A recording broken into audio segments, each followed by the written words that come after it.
Good morning, everybody.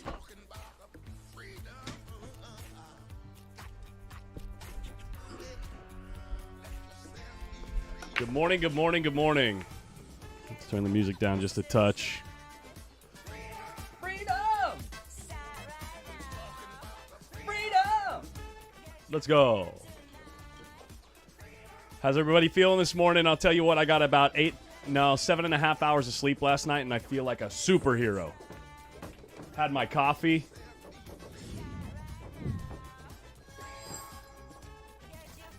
Check out this match that we got for you guys today to start things off. Sick match. Two of the Filipino greats. Wow, look at this 7-ball. Almost freezing to the rail on the lag. Roland Garcia to start things off for us. On the final day of the 2024 U.S. Open 8-Ball Championship, we're down to 12 players. I'm going to go down the list, let you guys know who's left, what's going on. Let me make sure I can see what you guys have to say.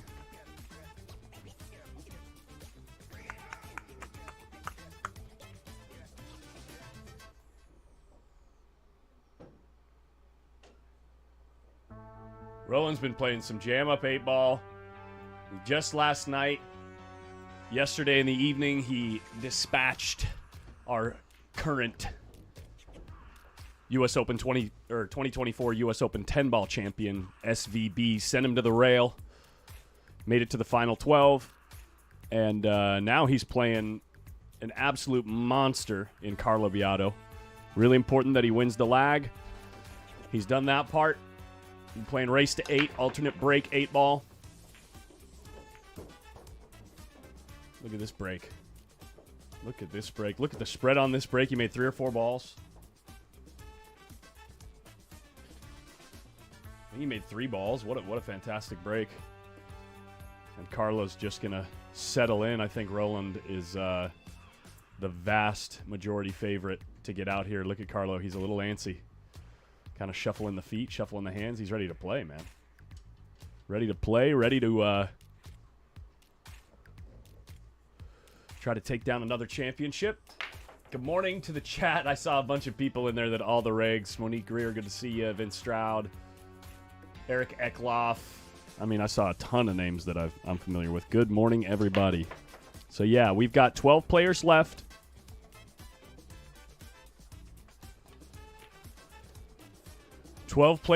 Those players being... Let me get you the list right here. On the winner's side, Francisco Sanchez Ruiz versus Josh Filler. That's our next match at noon. And then Victor Zielinski and Levan Corteza. That's going to happen at noon as well. That one's going to happen on the Windows Open stream. Windows Open on Facebook. Currently going right now on the one-loss side, we have Vitaly Petsura playing Simon Curall. Simon Curall having a good tournament. By the way, everybody here today has made the cash. On table 13 right now on Windows Open, you've got Albin Ocean playing Tony Chohan. Tony Chohan being the final American left in the field. Table 23, you've got Daniel Machow and Bader Alawadi. And then, of course, here on the feature table, you've got an absolute colossal matchup between Roland Garcia and Carlo Beato. Roland Garcia making his way through this rack. Gets an angle moving away from the 13 ball for his key ball. Or, sorry, moving away from the 8 ball on the 11. No problem at all. Finds a fantastic line off of the second rail. And game number 1 is going to go to Roland Garcia. Little break and run to start things off from Roland. Playing some great pool. Playing some great 8-ball. Carlo Beato says, my turn. Give me that template. Shout out to our sponsor in town. This is their new template rack. Let's get nice and tight on that. It's called the Max Rack. The official template rack of the U.S. Open 10-ball and U.S. Open 8-ball championships. Players have nothing but good things to say about the template. It is a brand new product. So go check that out. I believe Windows Open is going to be doing some giveaways for a few of those racks. Trying to spread the love. Biado. This guy has to be one of the most entertaining guys in pool these days. One of the most entertaining players to watch in pool. Good afternoon from Ontario, Canada. Good afternoon.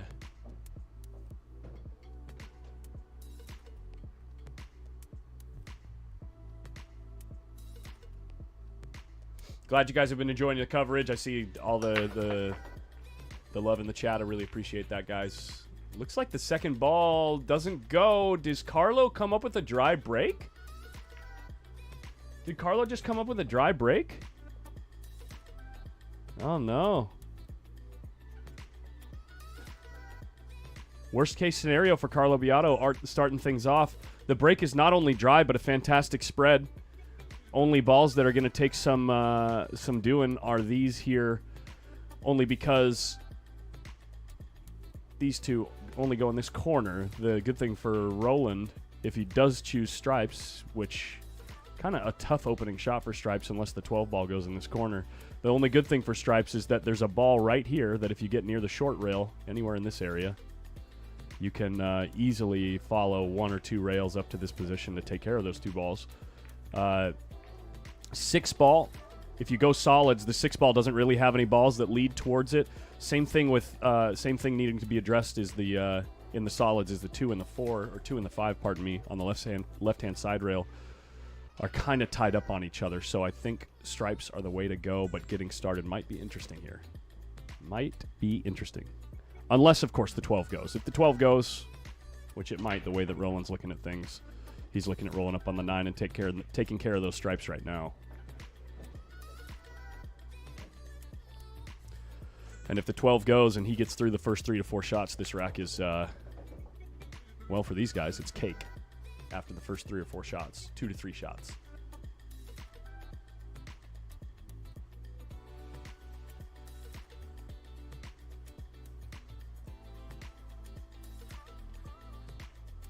Yo, what's up, Michael Aldaffer? Good morning. I don't think he's going to take the 11, guys. If the 12 goes, it's better. If the 12 goes, it's better. If the 12 doesn't go, the 11's no problem. But it's rather thin, and it's tough to hold the cue ball right up in this perfect line, like to get a perfect angle. The thing about these two balls is you really need a perfect angle on the first one to make sure that you don't overrun the cue ball. That's why if the 12 goes, it's a better one to shoot first. The 11, you can't really guarantee an angle. I think the reason he was taking so much time is because he kind of had to cheat the pocket on the 12. The 15 might have been covering part of the pocket. But he's in a really good spot right here. It all comes down to this next shot. If he gets a good angle, the rack is probably over.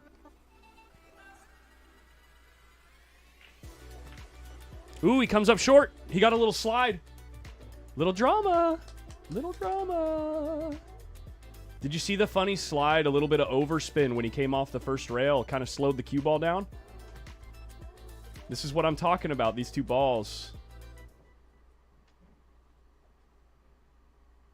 See if he can cinch the ball and hold it for the 10, or maybe get above the 11 to come back down for the 10. Let's see what he does.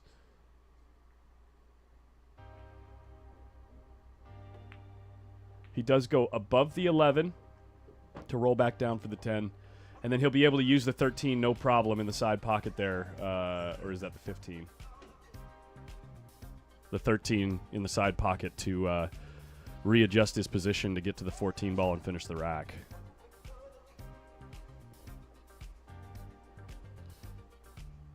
He's just checking where he wants to be, pocketing the 10 to make sure that he can guarantee a good angle on the 13 to be able to take care of the 14. But I got to say, Roland Garcia is definitely the favorite to get out from here. Afternoon, Wild Bill. What's up? Wasn't that table recovered last week? Yeah, second or third day of the tournament, we ended up having to refinish the bed, the cloth on the bed of the table. But, oh, the score! Oh my God! Thank you guys. Good morning. Good morning. Good morning. Finally got some good sleep, but gotta remember I'm still in stream mode. Getting too enamored, too interested in this first little break from Carlo Beato. What's up, Gary Haas? Interesting choice. He punches right away above the 13, and now he's going away from the 14. Does the 14 have a pocket? Does the 14 go from here? If it passes the 1, it's no problem. No problem. Should be able to pull the cue ball to the 13, but if it doesn't go in the corner, he's going to have to dance. He's going to have to make the cue ball dance. But it looks like, based on the way he's moving around the table, that the 14 does have a pocket. Let's see. He's got, yeah, if not a full pocket, at least most of one. Had a full pocket, no problem. No problem. Oh, I got to change the music back to the usual playlist. I don't know when this one's going to end or what music's going to play. I had the Freedom playlist going this morning because I know we got the. It's basically become a meme now in the chat. Freedom. What's up, Mike? Morning, everybody. How are you, buddy? Doing really good. Good. Doing really good. Roland Garcia with a break and run in the first rack. Carlo Beato with a dry break on the second rack, and Roland runs out. So Roland playing perfect 8-ball pool so far. I would venture to say that out of everyone left, Roland might be playing the best, even though he's on the 1-loss side. Sure. So yeah, the way he played against SVB yesterday was something to see. yeah. And Carlo Beato, obviously, not much you can do when the balls come up dry, especially with a template rack. You're really expecting at least something to go. So hell of a match to start things off first thing in the morning. And then the next match, I mean, I don't know if you can say it's a better match, but good Lord, it's an exciting match on the stream table. FSR versus Josh Filler. Mark your calendars for about an hour and a half from now. If you're a fan of Bader or Daniel Maciel, you guys can go check out Bader's Instagram. He is live streaming that match as well. Nice. You can follow the live scoring at digitalpool.com under U.S. Open 8-ball championship, and then over on Windows Open, I got the T-Rex Tony Chohan versus Albin Ocean match on there. T-Rex.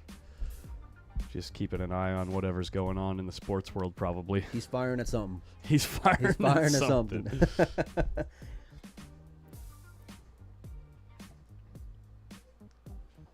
Chris Santana back in LA today. It was great to be back at Griff'S and meet you guys. Great production, great first U.S. Open tournament, guys. Thank you so much, Chris. Great to meet you as well. Thank you for the work that you did with the promotional material. He was a Really- pivotal part in Yeah. putting this event together. You know, it's 3 of us over here, but he was definitely a part of the backbone of the event by Yeah. putting together some of these graphics. So if you need any help with any of your graphics or logos or any of that good stuff, he is one of the event sponsors. Make sure He's very creative, too, and good at coming up with some original designs. absolutely professional, unique. I love that kind of stuff. So hit him up, Fast and Loose Designs or Chris Santana on Facebook. Tiger says the Filipinos are dominating Las Vegas tournaments. Filipinos are dominating everything. bro. Everything. Yeah. I think I saw a comment on one of my videos a couple days ago. Said something about like Levan is a very messy player, not a very good top pro or something like that. And I'm like, how could you possibly say that? He's like going Final Four in literally every tournament he plays in, or like Final 6, Final 8. You know, He shows up in the U.S. like maybe 3 times a year, and you'll find him playing on Sundays more often than not. yeah, So that's a good way of putting it. Playing on Sundays, I like Yeah. that. See if you can make it to Sunday.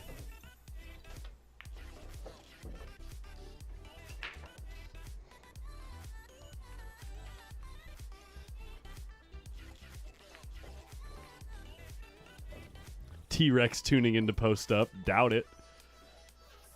He'd probably think my stream is boring. That guy's got so much action going on in his life.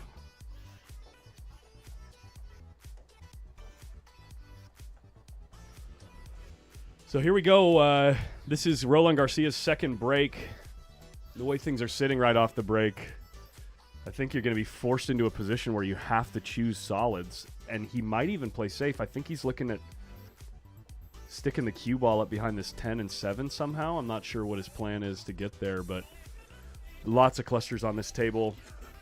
Lots of, even if balls go in pockets, there's still like really tight position on a few shots if you go for the run out. So, you know, looking at this part of the table, looking down here. I wonder if he can get at the 5 Obviously and go at here. the 7 right now. That's what he's won. That's what he was trying to do, and he did it. He did He's it. got a shot in the Wow. corner.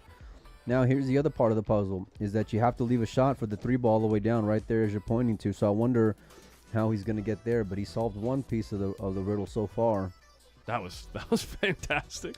I thought he would just like go into him. I didn't realize he was trying. Well, I mean, maybe he wasn't, but Just trying to draw behind it. yeah. That's wild. I think that, listen, for me, I think that way was a little more risky, and I think he ended up smelling like a rose at the end.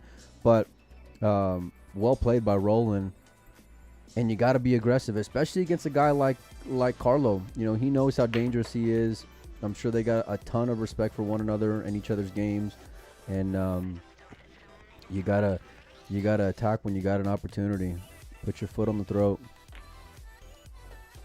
Draws out of it. He's going to get a little funny, but he's got a shot on the 6 or the Obviously 1. with insurance. I mean, it's a good time to try to go after it, though, obviously, because then you got the option of shooting at the 6 or the 1 Right. to try to recover position. But, you know, honestly, if he has that angle on the 6 where he can go to the long rail straight away, he might go after it again because he's got insurance with the 1. I You know like what going. I like going 3 rails at the 3 right now if I can. Yeah. You know what I mean? Like in that area. 1 to 3, because, I mean, with this shot, these guys have speed control like you wouldn't believe with that type of shot. You know what I mean? Where you just Yeah. follow one rail. Obviously, this shot, you've got a little bit more margin for error, but you usually come up with a tougher angle on the 3, you know? But you also have the possible rebate of running into this ball right here. So For it's sure. like, Even if it's that, because listen, if you go into it that way, let's say you don't get a shot on the 3, you still got the 1 in Right. order to get position on the 3 ball right, afterward. exactly. So It's time to go after it right now. I agree with you, If 100%. If you don't get there, then you can try to play safe, keeping in mind that these balls right here. Ooh, he's going to play the bank on the 3 ball. No. No way. No Oh, the way. 1 goes past the 10. Yeah, no way he's playing that. The 1 goes past the 10, and he can follow to the 3. Okay. Well, he's settling for a longer shot, and you'll see that a lot of times with players who want to just bank on themselves. You know, Josh is known to do that Josh Filler, yeah. consistently. You know, where he'll play a simple shot in order to leave himself a tougher shot, but he'll put his money on himself Yeah. and delivers. So Yeah, guys, Federer did leave right after the first or second day of 10 ball. He ended up losing and skipped town. Go work on some personal projects. So here we go. He's going to run right into the 10 to get the exact angle that he was expecting on the 3 ball. Got to come with a big shot here. Got to come with a big shot, not only to pocket the ball, but to hold position for the 4 to follow to the 2. With this 9 ball being right here on the shot line of the 4 ball, it is some touchy cue ball on this shot right here. I wouldn't be surprised if, I don't know if you can get to this side of the 4 or not and shoot from here. I think it's a tighter window on that side to get a good angle to go to the 2. Let's see how he hits it. Maybe following towards the 9 ball instead of above it. Oh, he goes after the 2 right away with inside spin. He's going to end up on the short rail. he's great. He's going to end up on the short rail with a cue ball that wants to run. With a cue ball that wants to run. Mike, what do you think about this shot? Let it rip. Fire Because the at cue it. ball wants to go, you know what I mean? I mean, it's natural. You're not going to be able to hold it, so you might as well. And listen, you got such a big area of the table to get into. Even if you overrun just a little bit, you're going to have a shot at the 4 ball on the side, you know? So, and I think that's what he's playing for. I love that shot coming around 3 rails. 1, He's going back to the 2, side 3. pocket. Yeah, why Yeah, not? You just, yeah. oh, he's great. He's great. Nice shot there from Roland. Roland Garcia playing perfect 8 ball right now.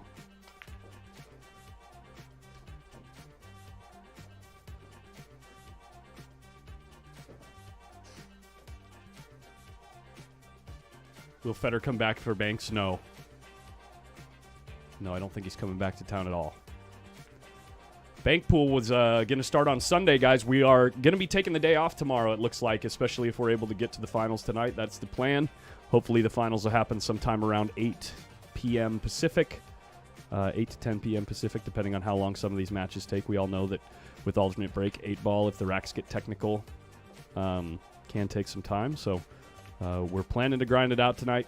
The finals, by the way, will be streamed exclusively on Griff'S TV from Griff'S Bar and Billiards on YouTube. Link is in the video description on Facebook and YouTube on the Post Up channels. So make sure you're subscribed to those if you want to see the finals of the 8-ball. Goes around. Little kiss on the 8 for a blind cut on the 8-ball. A blind cut on the 8-ball. Just something to think about, but generally for these guys, no problem at all. More than thrilled to have an open shot close to the ball. Rolls it to leave the cue ball near the short rail as well. Justin Casey's nice shot, nice run by Roland Garcia. Now with Carlo Beato for his second shot of the match being down 3-0. And quite frankly, if it was an alternate break format, he might not have had a shot yet. He might not be at the table. Is it 3-0 or 4-0? It's 3-0 now. Okay. This is Carlo's second break. Roland Garcia won the lag.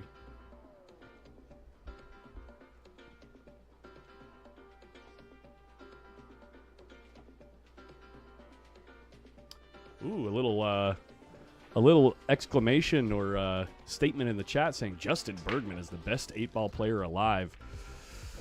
From what Shane told me yesterday when he was in the booth, there are some absolute monsters coming out of China playing Chinese 8-ball all the time because their pattern play has to be absolutely perfect because of the way the tables play and how the pockets interact with the balls on the long rails. So I don't know. There might be some people that disagree with you. Tell me he's not dry again. Well, I would say, number one, Shane is right. Number two, tell me he's... But Justin Bergman is also probably the best American, 8-ball player. I would say. American? Well, maybe behind Shane. It depends on the game, right? Because bar table, big table, Justin's cue ball is just... Template rack, Shane's probably the favorite. Template rack. But ref triangle rack... Justin's so good at moving. That's the... Well, the last time we saw Justin Bergman play 8-ball, he played against Roberto Gomez, and it was one of the sickest cue balls I've ever seen consistently throughout the match ever watching pool. Yeah. I mean, ever. I never saw the match. It was I had to go back and watch it. Is it on YouTube? Or is it a pay-per-view thing? No, it was probably one of those. Probably one of those pay-per-views. Probably one of those pay-per-views. Yeah. There you go. All right. We want to keep all the content for ourselves. So far, Carlo Beato has had 3 shots in this match, one of those being the lag, 2 of them being dry breaks, and Roland Garcia has an open table. Like, actually, for having all 15 balls on table, every ball has a pocket. I'll tell you what, though, this is trouble for Carlo Beato, buddy. Yeah, this is going to be tough to recover from, especially with the way Roland's playing. He's got 2 break and runs already. What's up, post-up squad? Who y'all getting to the finals? Born Hype asks, who do you like for the finals, Mike? Oh, boy. It's so tough, man. Pick one from the winner's side. Pick one from the winner's side between FSR, Filler, Victor, and Levan. Pick one. Dude. How do you pick? I can make an argument for every single one of those guys. I mean, literally, I can make an argument for every single one of those guys. Listen, I'm going to go just a little bit against the grain. Wow, golly, I don't know, man. You were about to pick Victor, weren't you? I was. I know you were about to pick Victor, but I like Victor too. Here's the reason why. Here's the logic behind it. Number one, he plays European Championships quite a bit, which is where they play 8-ball. So he's got more experience than others playing this game. But the guy he's playing with has probably been the most consistent pro over the last month out of anybody on earth in Liban Corteza. Every event he enters in, he goes deep. So how can you bet against them, right? Up top, you got a guy who shoots straighter than anyone. Pattern play is impeccable in Josh Feller, right?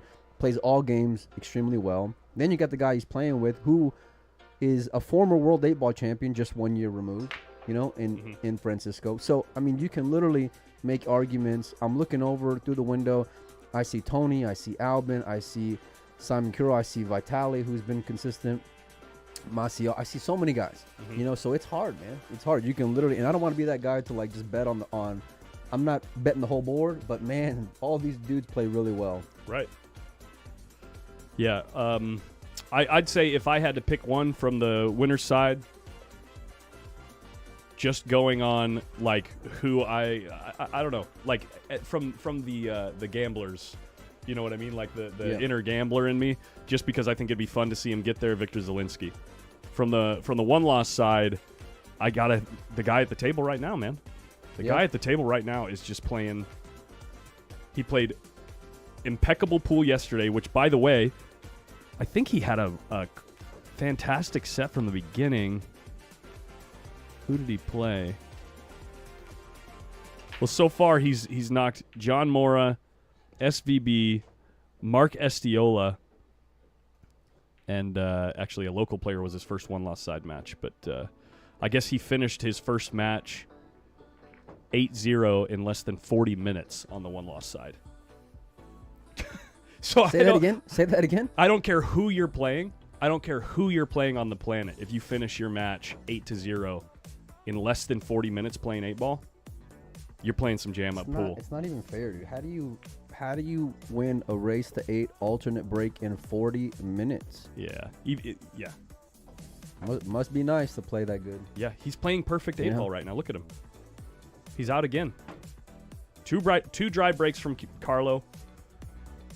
2 break and runs from Roland Garcia, and we have a score of 4-0, and Roland is breaking.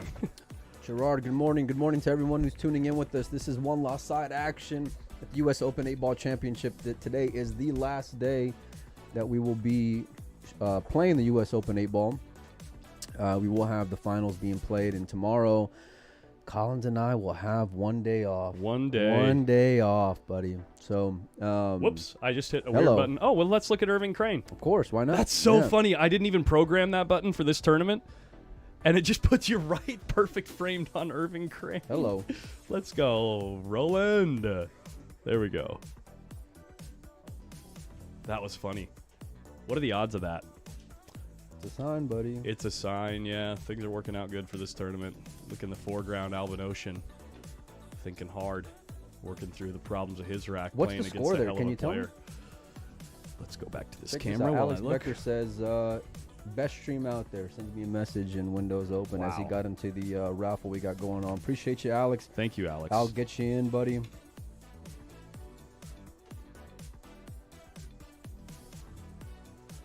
Score between Alvin Ocean and Tony Chohan. Tony Chohan in the lead, 3-2.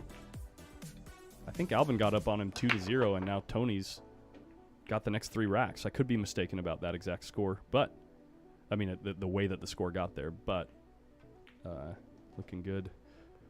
Good matchup there. Roland has his first what would you call it? Dry break. First vacation from perfection with a dry break. How long have you been sitting on that line? I just came up with it right now. Man, I couldn't think of a good word. You're so good on your feet, buddy. Okay. So good on your feet. You know that's sarcasm, right, guys? No, for me, no. Love you, pal. Love you. Man. We're Don't glad all start you with guys me. are hanging out with us. Make sure and hit the like, hit the share button, get it out there. It goes a long way for us. Goes a long way, more importantly, for our sponsors. We could not put on the event without them. Big shout out to Q-Tech, Fast and Loose Designs, Michelle Griffin Realtor, 1PKT. Who am I missing here? I'm missing a couple. Premier on, Billiards, work who's harder. responsible for the all-around championship that we're going to be doing. Town with the Town Max hello, Rack. Hello. Hello. Yeah. So we could not do it without them. By the way, I got a call this morning from my friends over at Q-Tech. Okay. Whenever you first called me. Yeah. That's right. Yep. Yeah. I remember. I didn't pick up whenever you called me. I know. I always answer when he calls. I don't care if I'm talking to, Here we go. I don't care if Here my we wife go. got in a car accident and I'm on the phone with Here the we go. emergency, the EMTs, it's like Mike calls me, drop it all. We got to handle Here we it. go.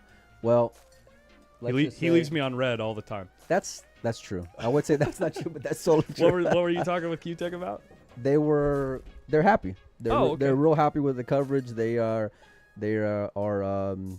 looking to support the event next year. Right hopefully. on. So Right on. we appreciate that. We appreciate them. We appreciate all you guys. And even if you can't come out and sweat it with everyone, just hit the like, hit the share button. It goes a long way, like I mentioned before. So Carlo trying to be diligent to make sure well, you that gotta he have this takes game. this opportunity and converts it into a win. I mean, you need it, right? There are no it's options desperate from this point times. forward. You must get there, or you'll feel your tournament life slip away faster than you'd probably care to if you had the choice.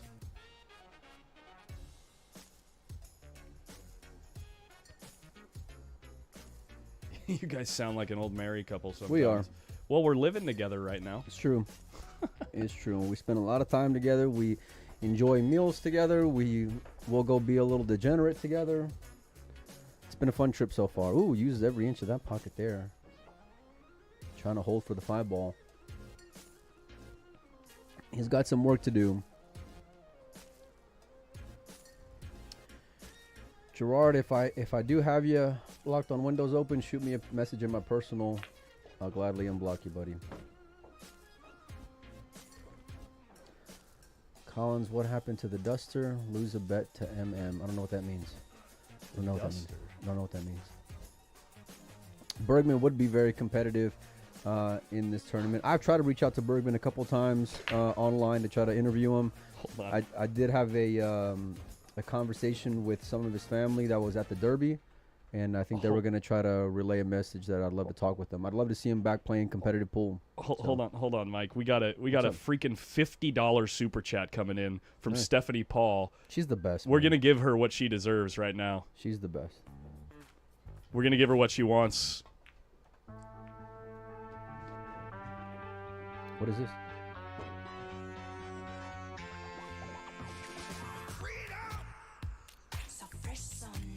Oh my goodness! Turn on the camera so they can see you. So they can see you dance.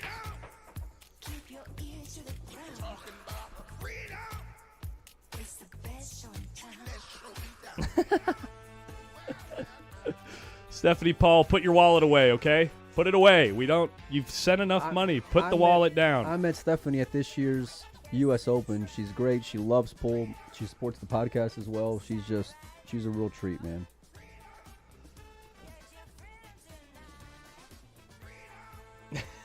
This freaking song, dude. All right. Carlo Beato, first big opportunity at the table. Looks like he's taking solids, and he's trying to figure out how to deal with his 2-ball. Maybe drawing to it right now with the 6's insurance. Or playing the 6 now, cue ball around the stripe there, right next to it, and playing the 2-up table. Or I should say down table towards the foot rail. Into the left-hand bottom corner pocket. Dude, I love Carlo's cue action. It's so satisfying.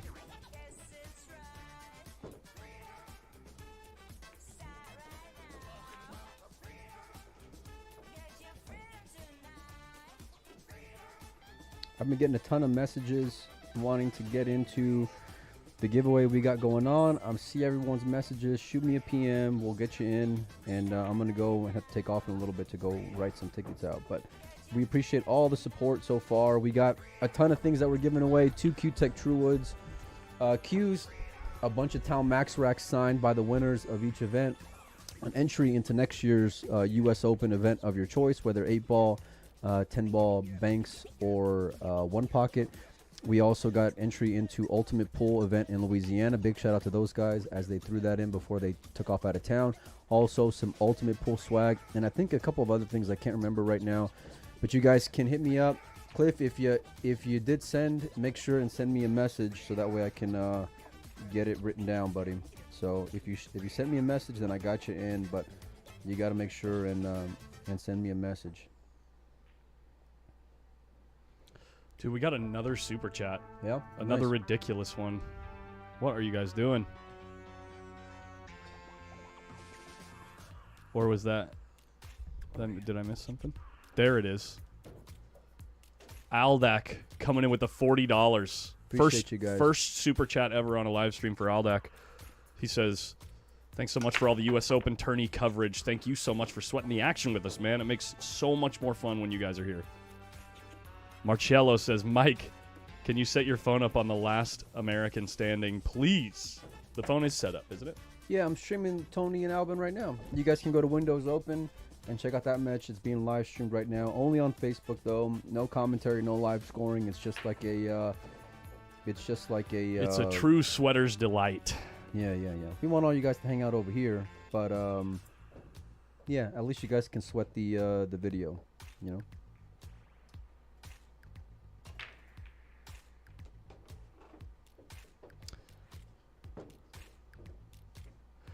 And by the way, if you're new to the channel and you're digging the coverage, you like the style of coverage, just keep in mind, I do go live fairly regularly out of Hard Times Billiards in Sacramento to cover some amateur action, and it's even more relaxed and like really about the fun of hanging out with friends in the pool hall. The beers get flowing, you know what I mean? Sometimes we get, a little bit saucy, and we have a little bit of fun on the stream. And me? Crazy. Yeah, we have a blast. So if you want to ever sweat any amateur action and just have some fun, even though you might not know the players as well as these pros, it's worth checking out. So don't forget to subscribe.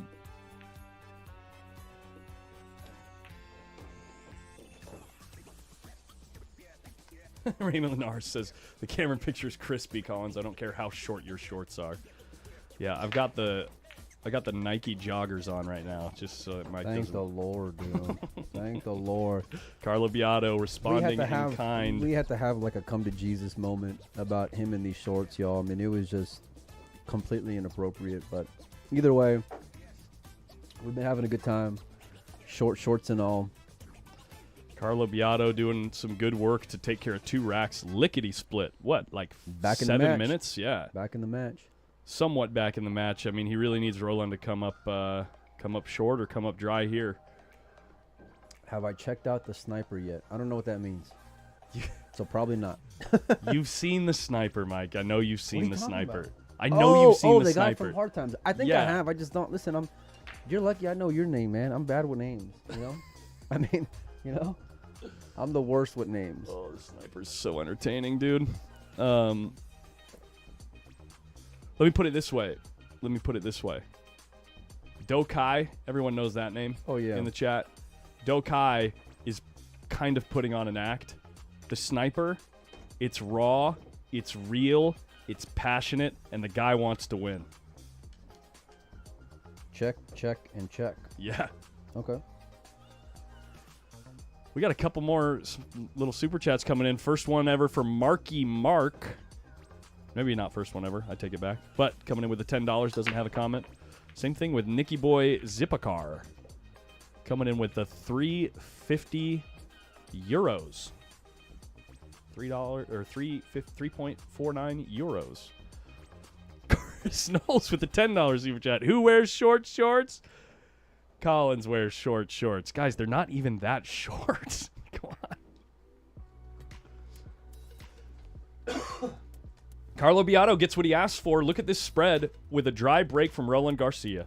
Holy crap, what a match we've got brewing here, guys.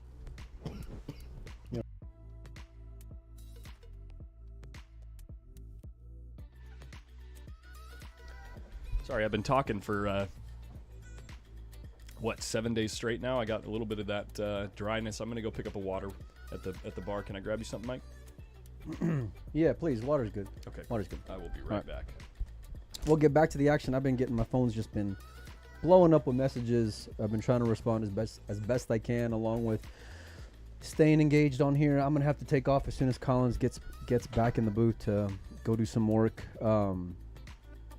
Anyhow, Carlo Beato taking the last 2 games, a chance to make it a 3rd in a row, trying to stay alive in this year's U.S. Open 8-ball championship. I don't know, he didn't let it get away. I think he was playing for the 3-ball. What a nice shot there from Carlo. Seems to be a little flat here. He's going to have to come with one more, but he's going to have options no matter what.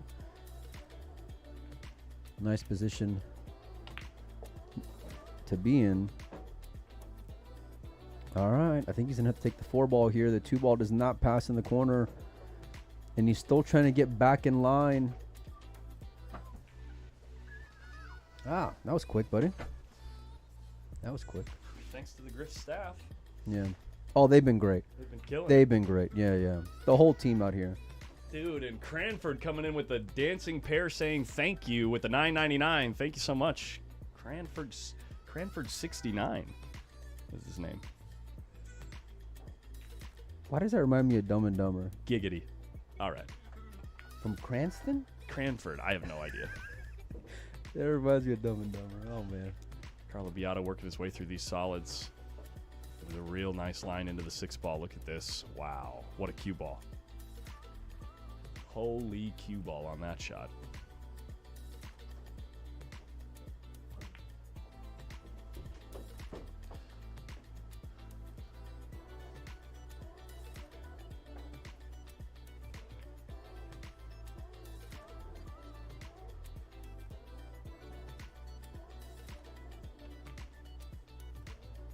Guys, we might be looking at What's that? a set where Roland Garcia plays perfect for 4 games, with Carlo Biotto breaking dry twice, and then Carlo Biotto playing perfect for 4 games, with Roland Garcia breaking dry twice. It is literally just the break that's dictating the outcome of this match. These guys are firing absolute nuclear. They're firing mother of all bombs at each other.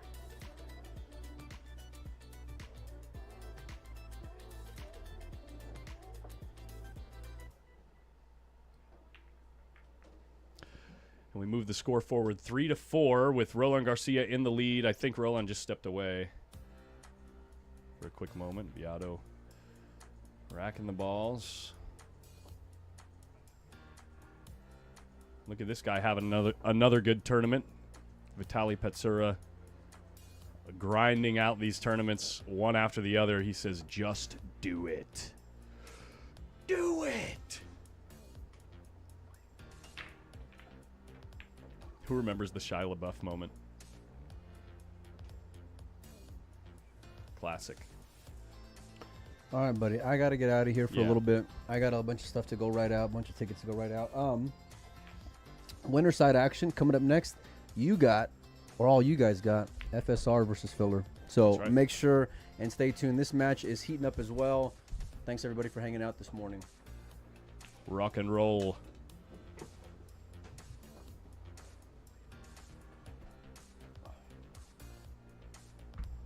I'll try to be back soon, bro.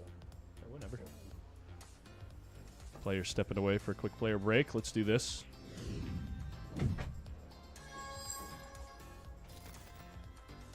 Maybe do one of these. What happened here? Hey, guys. You can check out the Vitaly match for a moment.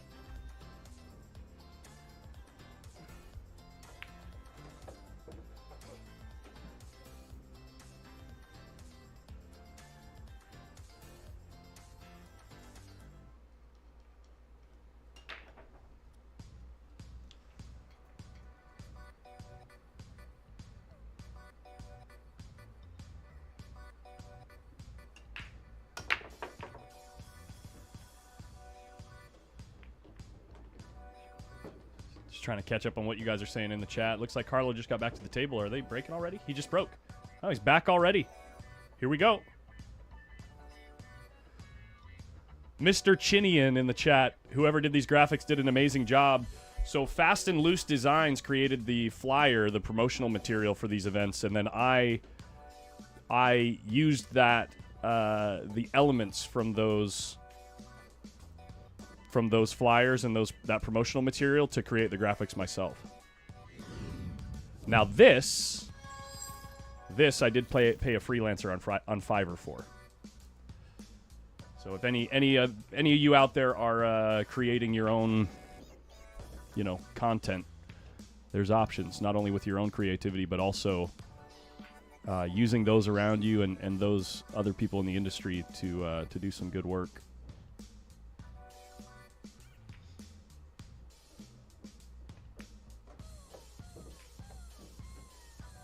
Hein Lee says, please, full screen again. Hein Lee, please trust me to do a good job. Please. I've been doing this a while. We'll figure it out. We'll all enjoy it together. Cliff Tyler coming in with a $10 says, thanks for the stream. Thank you, man. Thank you all for the incredible amount of support you guys have been sending the streams way.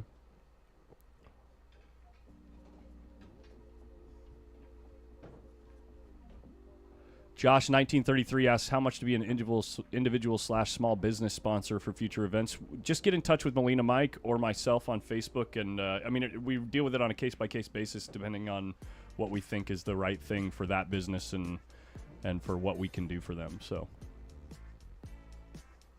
it just depends on what type of business you're running and all that stuff. So.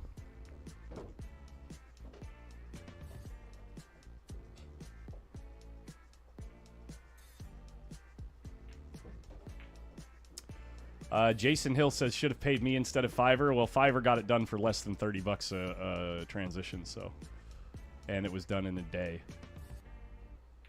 Fiverr's an incredible program, or incredible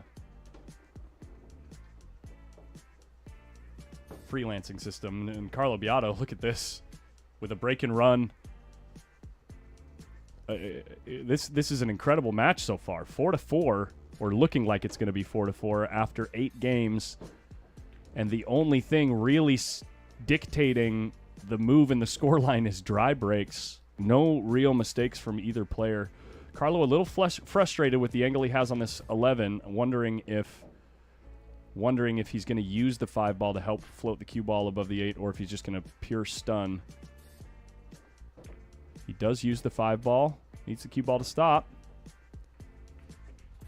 I think he just got there. Of course he did. His name is Carlo Beato.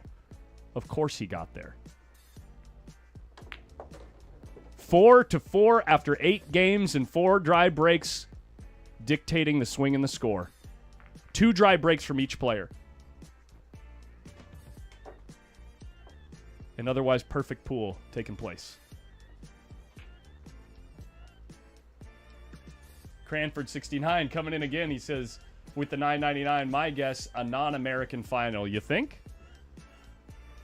Come on. Don't be a nit. Fire at Tony Chohan. He's playing some good pool. I'm just kidding, Cranford. Gotta like your enthusiasm.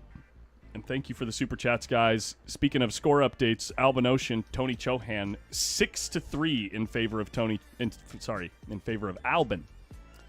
Scoreline just changed there. Also, Daniel Machal struggling against Bader Alawadi. Bader on the hill with Daniel only having 2 games. It looks like Daniel's on his way out of this tournament. Simon Kural versus Vitaly Petsura tied at 3-3. We've got action.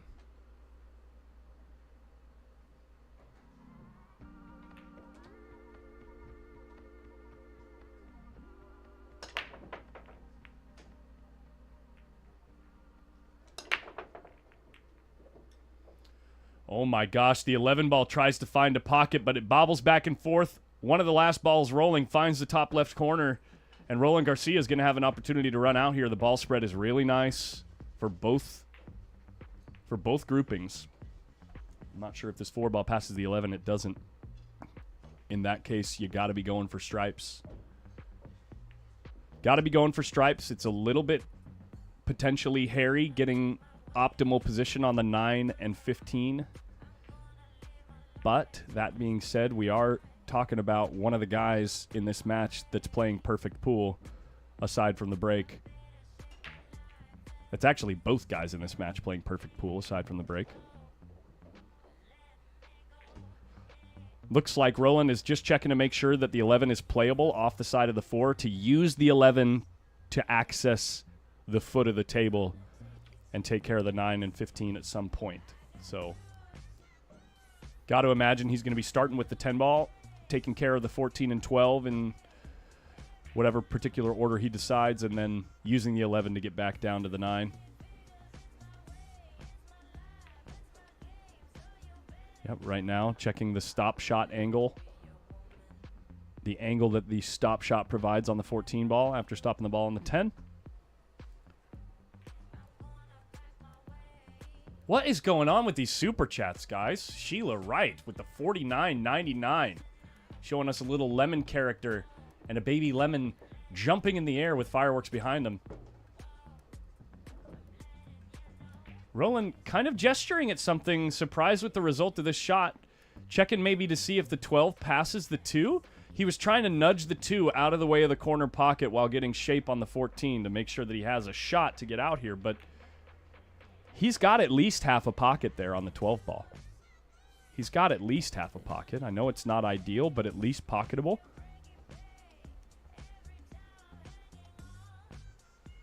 He knows he can't afford to be the first one to make a true unforced error in this match. We're 8 games in with no true unforced errors. He goes at the 12 in the same pocket just to be sure he's got no chance of getting a funny kiss off the 2 or some kind of skid while shooting into a tight pocket. and should get a really nice angle on this 11 to drop down on the 9. Wow. Wow. So good.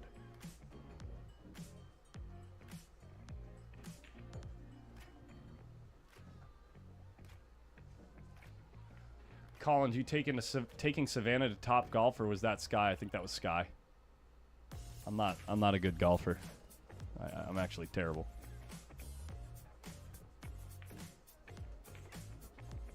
Everyone out trying to do each other today with the super chats. No kidding, man. No kidding.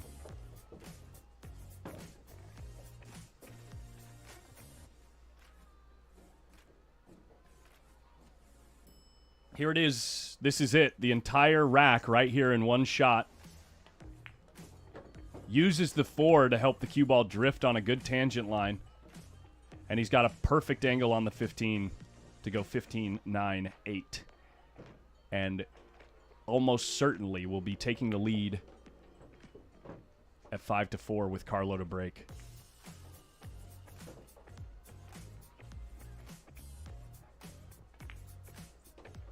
This is some entertaining pool to watch, man. These guys move so quick. They're so creative with their cue ball and with their problem solving. Carlo sprinting to the table. He says, let's go, my turn.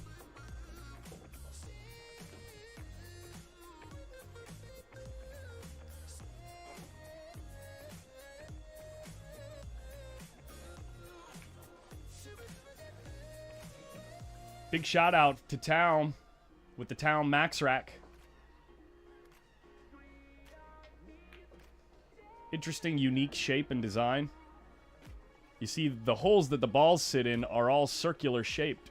So you get even distribution on the outside of the ball as it holds it to the middle of the rack so it freezes up on the other balls. Looks like that 4 ball's trying to come off a little bit. It looks like maybe he got it frozen. Here we go. Just a little brush and a nudge. None of these players trying to manufacture any type of gaps. When you have a perfect rack, a perfect tight rack, the ball spread is nice, especially in these table conditions. 5-4 in favor of Roland Garcia.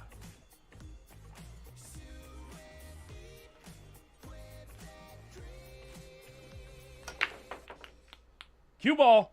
Oh boy. The first unforced error of the match from Carlo Beato. Losing his cue ball off the side of the head ball, and he is distraught.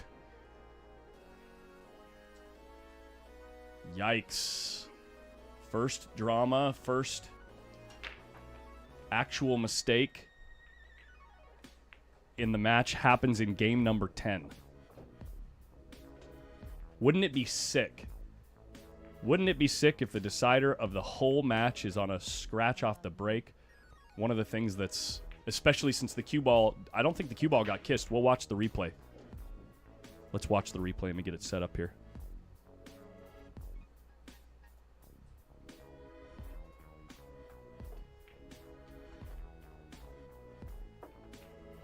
Roland trying to make sure he picks the right grouping. Here we go.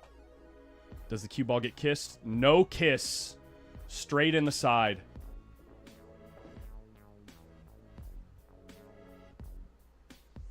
Any Americans still in the tournament? Your boy, Tony Chohan, the last remaining American, but looking like he's on his way out. Alvin Ocean was ahead 6-3 about 5 minutes ago.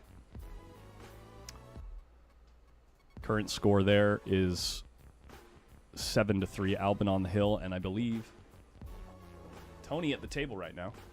You can check out that match on Windows Open on Facebook if you want to see if Tony can make his way back into the match or not.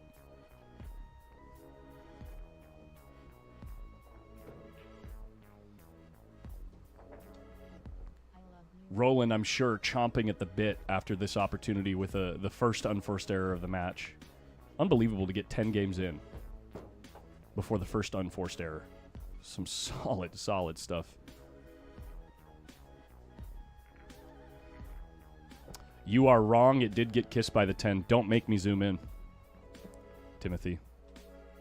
I don't want to embarrass you.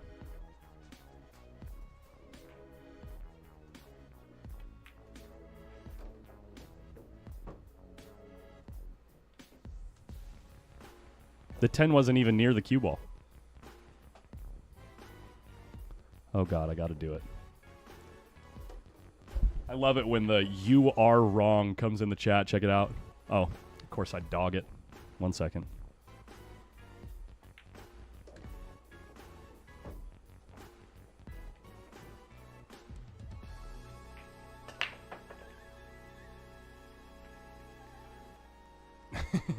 Look, the chat's going to jump on you, Timothy. Here it is. 10 balls on the back of the stack, man. Doesn't touch another ball. The 14 didn't even get there in time. But I am wrong.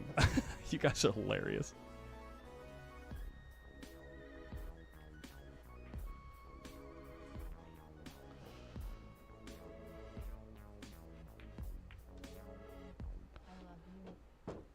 Roland Garcia with a perfect set so far, aside from 2 dry breaks.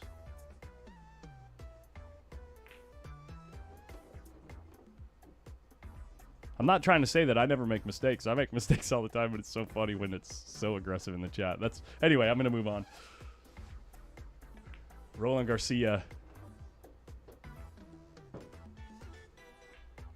Absolute control.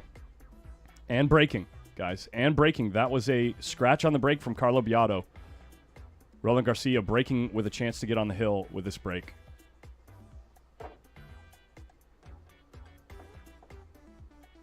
Roland making Efren proud today. You bet, man.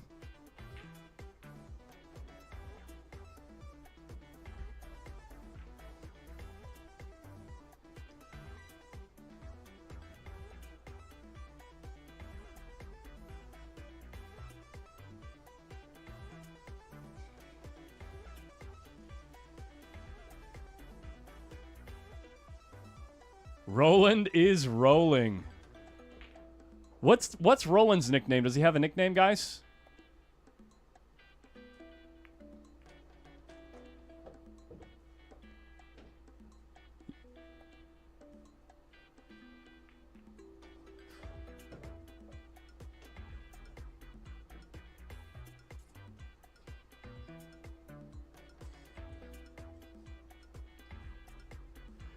Carlo knows the reality of the situation.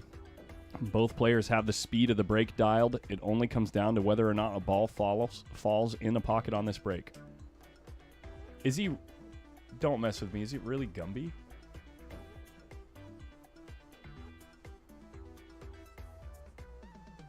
Roland Kabuto?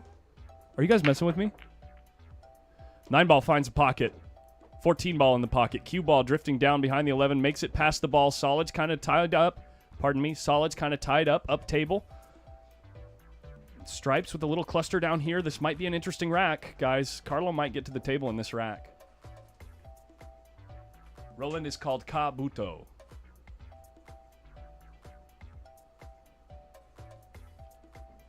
Does it really mean big chin?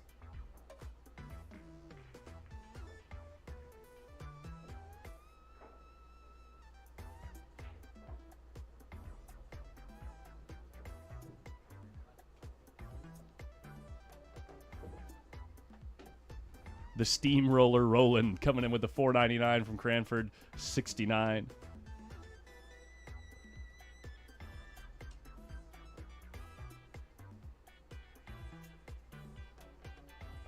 James Copeland coming in with a $2 super chat. Thank you, buddy. Thank you, James Copeland. And Roland misses the first ball. Did he try to play a combo there? I looked away for 2 seconds. I was looking at the super chats. He played the combo to try to open up the solid on the short rail, and he missed the combo. The combo was laying really nice, too, but he missed the ball. What is Carlo going to do now with this 1-2-3 situation, this 1-2-3 cluster?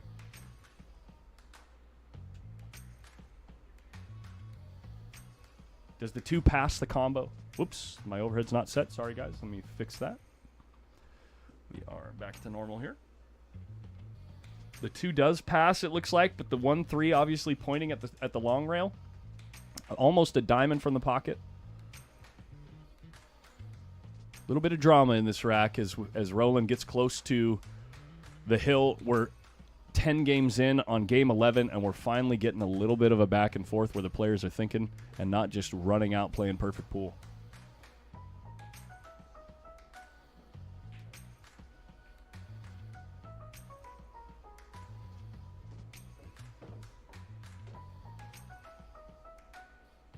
What did Chris say?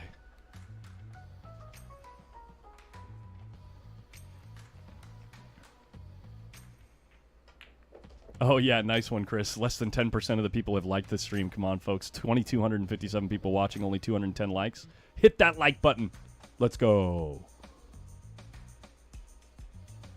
The thumbs are tired this morning, Chris. The thumbs, it's tough to move your thumb over there.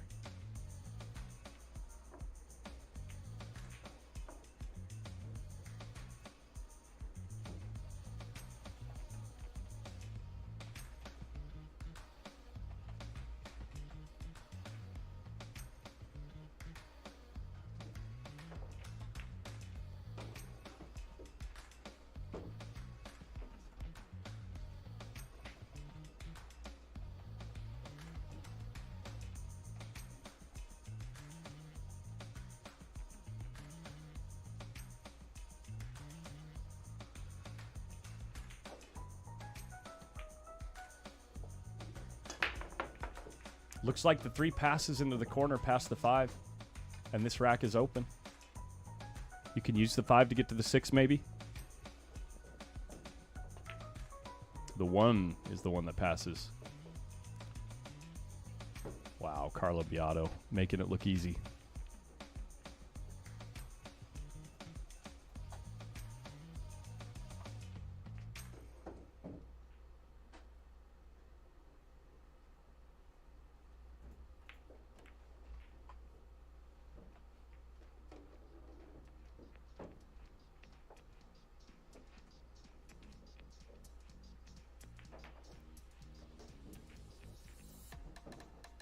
Hey, Drew Dyer, thank you so much, man. Glad you like it.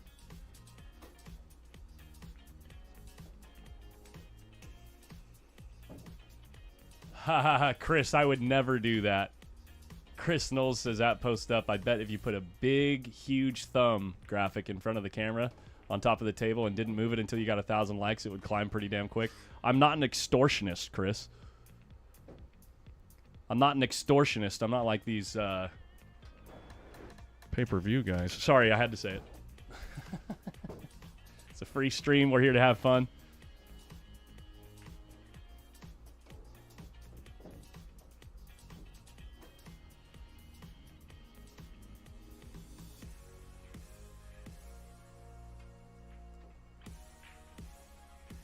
Carlo Beato trying to make sure that he doesn't get left in the dust here. Is the cue ball going to make it past the 12? No, wait. Hold on a second. Oh, no. Oh, no. Oh, no. He came up short. Roland checking out the shot line here.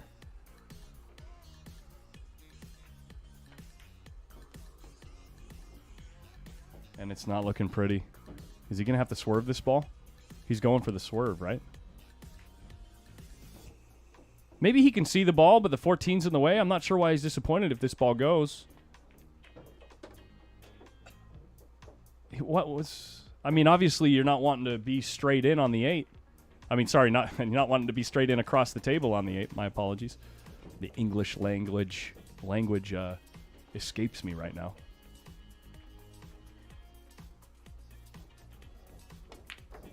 Oh, my gosh. There it is.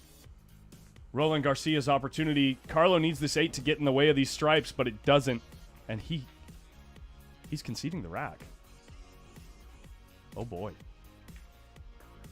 Carlo showing some frustration here.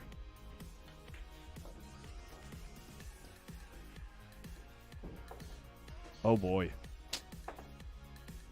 That's just pure tilt and frustration. Roland shaking his head. Can't believe the outcome there. It's tough, guys. It's tough. These guys want it. These guys want it so bad.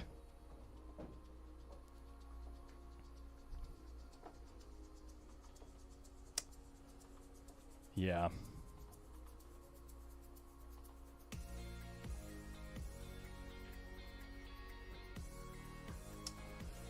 You can see the change in body language and the honestly the look of disgust and kind of just throwing the cue at the break, trying to hope that something happens in this set. Well, that's what happens. I mean, you know your opponent's playing perfectly, and as you guys saw from the beginning of the set, I mean, really, it's been a perfect set from Roland Garcia. Right? Have we seen a mistake from Roland Garcia? Carlo was the one with the scratch in the side pocket. Roland's had 2 dry breaks so far.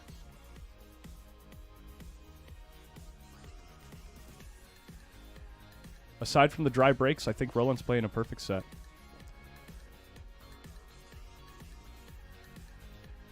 Oh, Roland missed the combo. That's right, 9-ball R. Thank you, yeah. So Roland with 1 unforced error and 2 dry breaks in the set. Yeah. Hey, it's not over till it's over. Not over till that lady sings.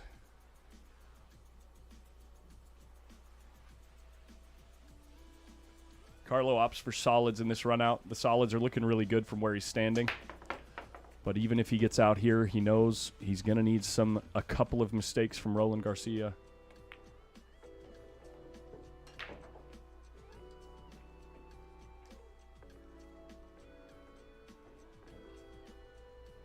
Carlo can run a 4-pack of 8-ball in his sleep, John Disk says, or Diske, but we are playing alternate break format, John.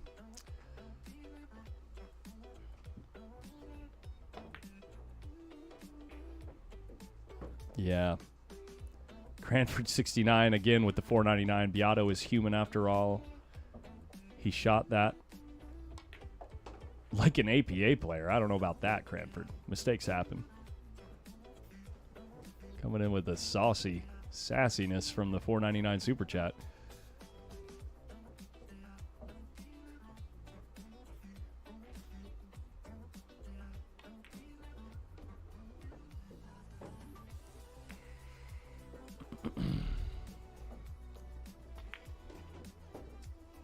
Carlo Beato looking away from the table on this run out.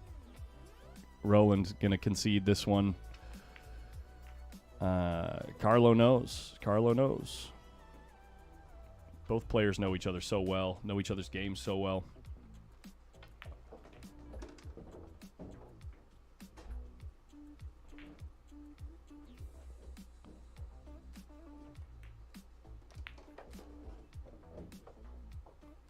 Look at the attention to detail on the rack. Did you see that? He gets down, checks to make sure the rack is in line, and then notices that it's off by a little less than 1/8 of an inch and nudges it to one side. Wow.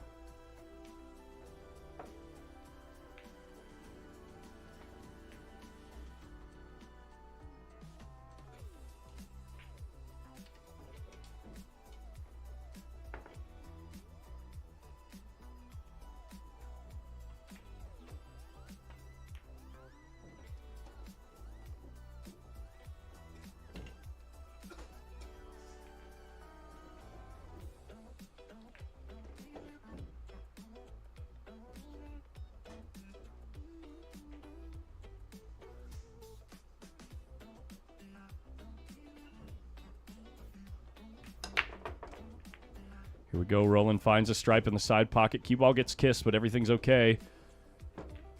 The 11 and 3, not really tied up, but sitting next to each other. Same thing with the 5 and 14. Opening shot's a little interesting here.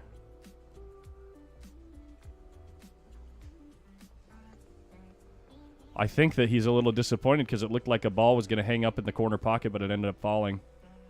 Having a gimme for an opening shot to manipulate your cue ball would have been ideal, obviously. He's going to take the cut on the 15 and try to get back to center table here. Or maybe shoot the 10.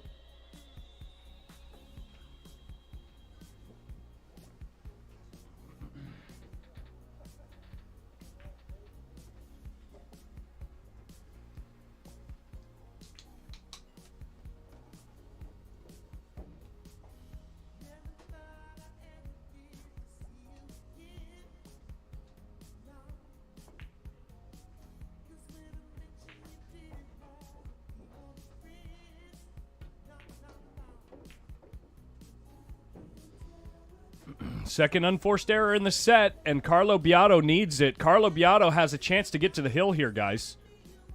Hold on a second. Pump the brakes. If Carlo gets out here and finds a break and run in the next rack, I'm not saying it's easy. He doesn't have much of a shot. He doesn't really have... I mean, he has a shot on the 10 ball, it looks like. Not... The 11 ball might be cuttable as well. A chance is a chance is a chance. That's all I have to say.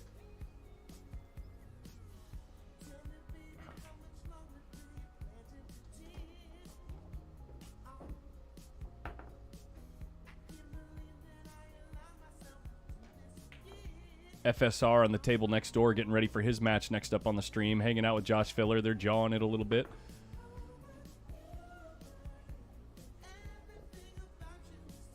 Oh, the 15's there too, but not much on offer for the cue ball here. Got to come with a real good shot for the cue ball. Where's it going to end? Where's it going to land? Jacked up over the 10 or maybe straight into the corner on the 10. Maybe he's got an angle to nudge this stripe out by the side pocket, or maybe the stripe goes straight up in the side. Carlo's looking like he's got a little pep in his step here, guys.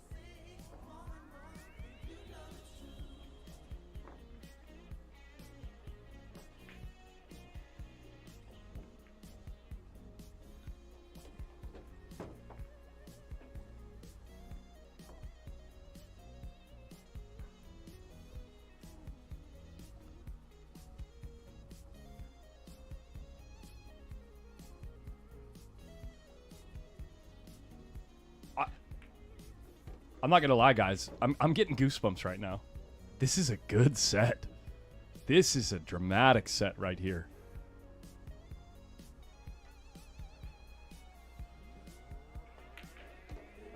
If this set goes hill-hill, it's without a doubt the best match in the tournament for 8-ball so far, and potentially the best match so far of the U.S. Opens altogether. This is something... Something's going down here.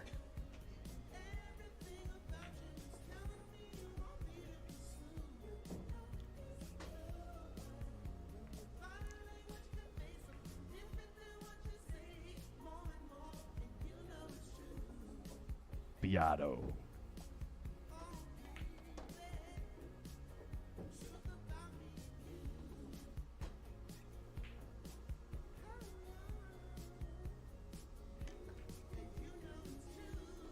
Biggest break in the set right here. Biggest break in the tournament so far, aside from maybe the very first match that we streamed between, was it Alban Ocean and SVB? I can't remember. The one that went hill-hill.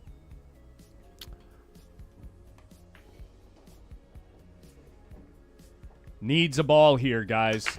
Needs it. Cue ball kind of wild. 11 ball hangs up. Doesn't go. Dry break. 6 ball trickling towards the corner pocket and hangs up. Carlo Beato is going to be disgusted.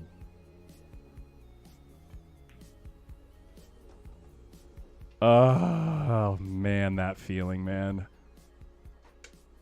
Oh, God.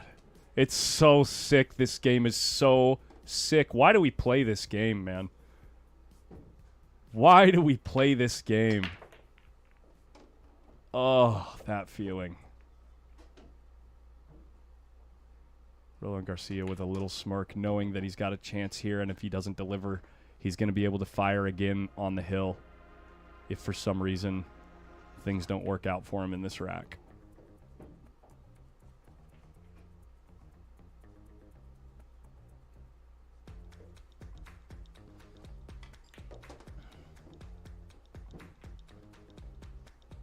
We're addicted to that shouty. That's right. Misery loves company. We play for the love of it. Sick people do sick things. You know why? You know why I play even though that feeling exists?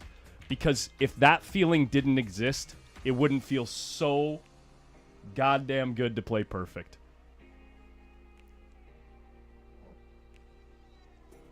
It wouldn't feel nearly as euphoric to play perfect. He's overdoing it here. Okay, cue ball hit the brakes. I thought he was going to end up on the short rail. I thought he was going to end up right here. But he comes away with the shot. With a really good line off of the one rail towards the 6 ball to get a good angle.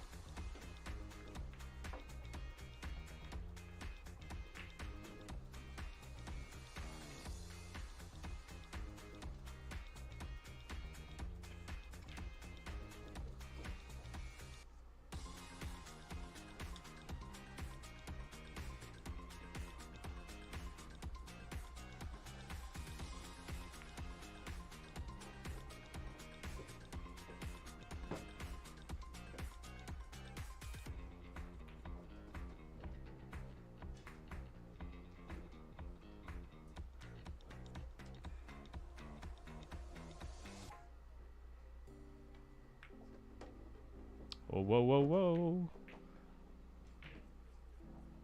About one full ball rotation further and Roland would be in trouble, but it's looking like this game and this set is over.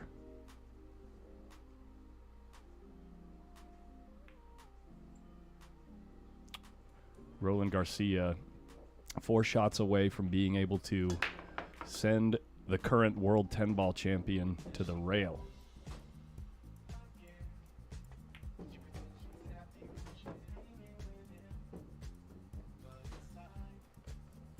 Three ball down.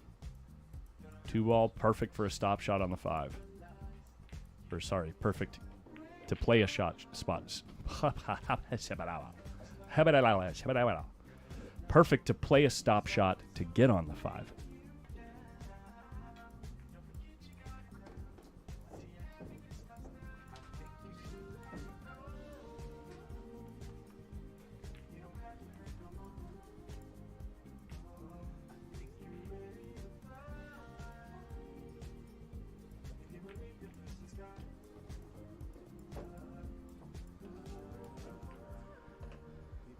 Carlos, you can see his foot tapping in the corner of the frame underneath the Q-Tech logo. Knows of the impending demise.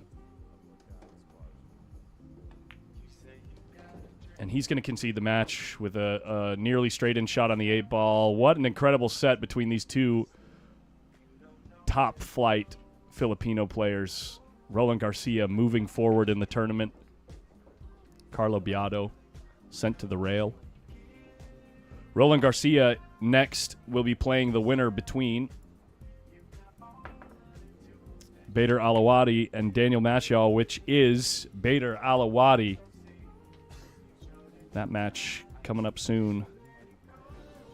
Current score on the only other table running still from the one-loss side right now, Vitaly Patsura versus Simon Curall, is currently sitting at 5-3 in favor of Simon.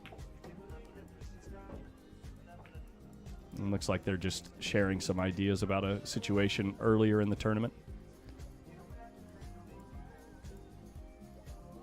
Good friends.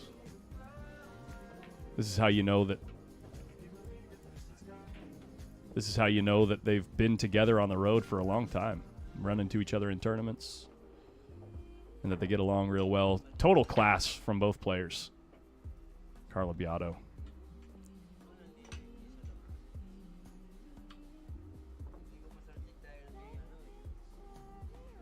With his trademark head scratch.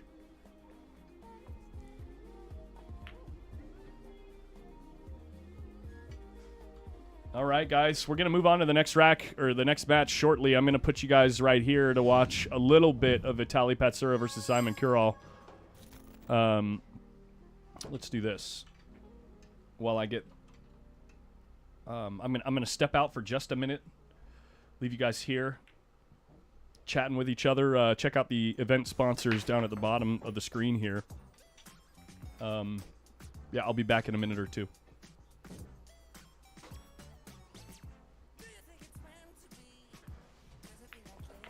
Next up on stream, guys, don't go anywhere. We got Josh Filler versus FSR. A banger. A banger of a match.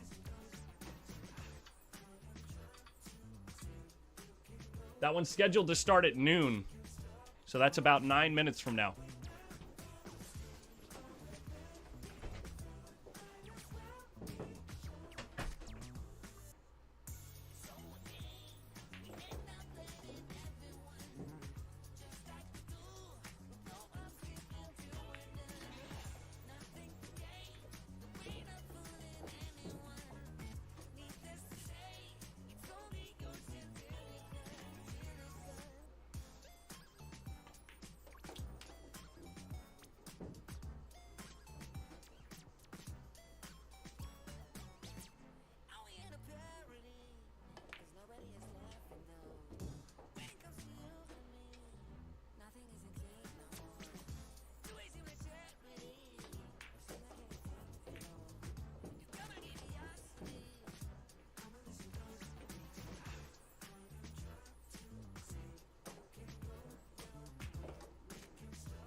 Okie dokie. Who's playing? We've got Simon Kural and Vitaly Petsura. It's actually the only match going right now. The only active match right now.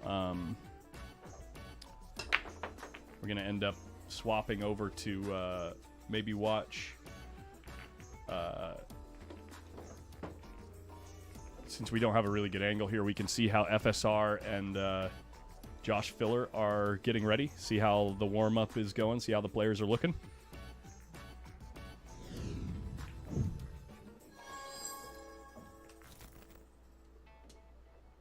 I can get the scoreboard ready. Let's do this. Little hangout vibes while they're getting ready. The match is not started yet.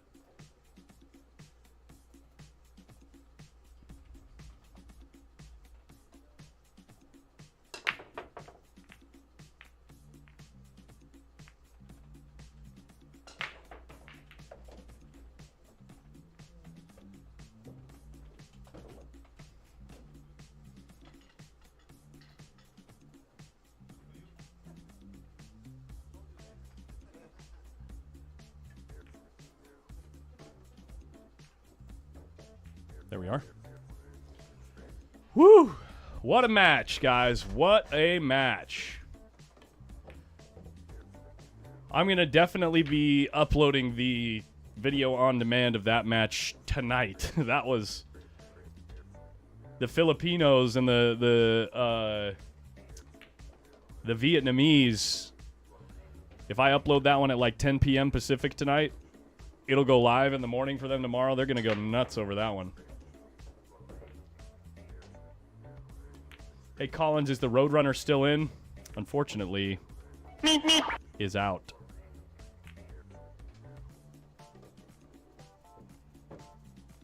We're down to the final final 8 after Vitaly finishes the Vitaly Simon match finishes.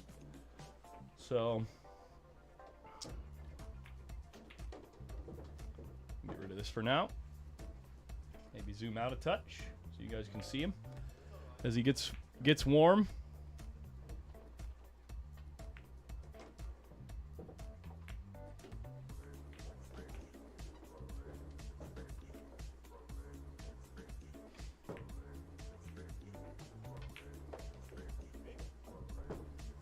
FSR is ready for his turn to hit a few balls.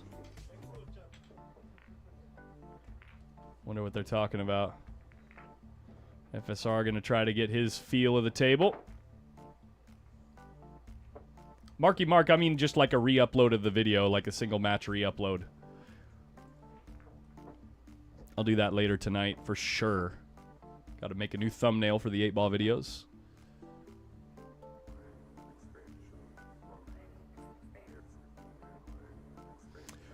Huigut says, thank you for the stream. Hope one day billiards will be supported in Germany as much as in US.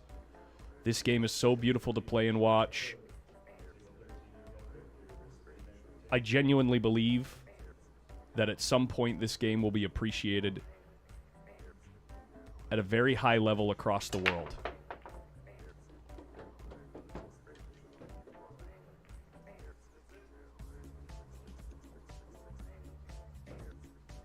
Victor Zielinski in the foreground, getting ready for his match versus Levan Corteza. That's going to be a hell of a match. If you want to watch it, check it out on Windows Open Facebook page.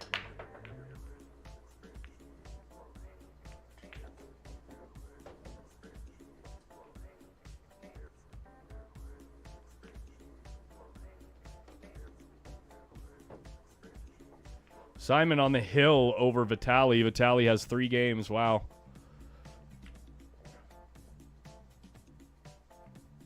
Oh, Francisco Franny missing a little shot in the side there.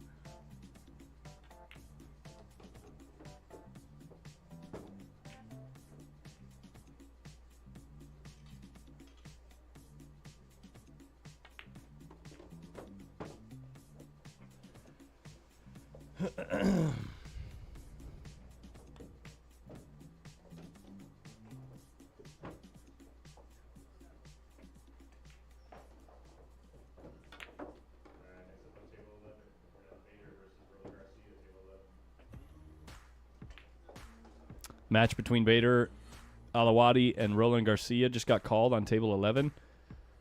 I believe Bader has been streaming his matches on Instagram. If you're following him on Instagram, you can check out the matches there.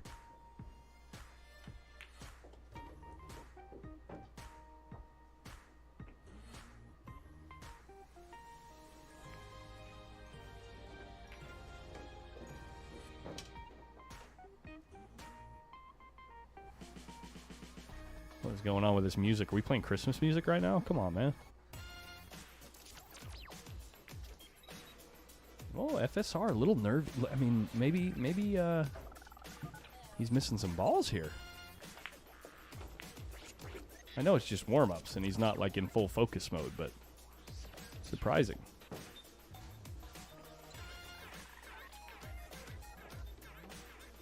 Thanks, HR Biggs. I'm from Spain, and I have a friend who has been trained by FSR's dad, in Murica, Spain. My friend told me that after a 1-year training, he definitely understood why FSR is one of the best pool players. Very interesting. Very, very interesting.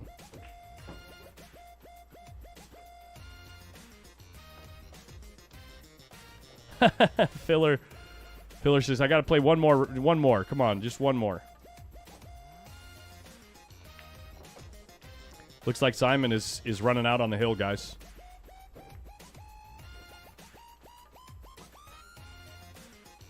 Simon Curall having a good tournament so far. Not thrilled he's going to have to judge a bump on the 8 here or jack up to miss the 8. Big sigh, big breath. He knows it's a big shot. Big shot.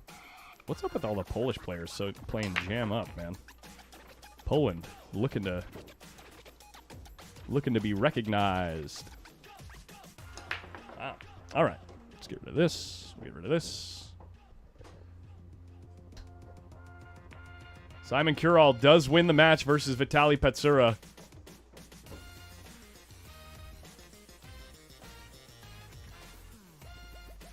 And we're just about ready to get started, guys.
All right, guys, here we go. Coming in for the lag. Big match, winner's side action. Joshua Filler versus Francisco Sanchez Ruiz, U.S. Open 8-Ball Championship 2024, Final Four on the winner's side. The other match left on the winner's side. Lag about to take place between Levan Corteza and Victor Zielinski. You can check out that match live streamed on the Facebook page Windows Open. Filler first to break wins the lag.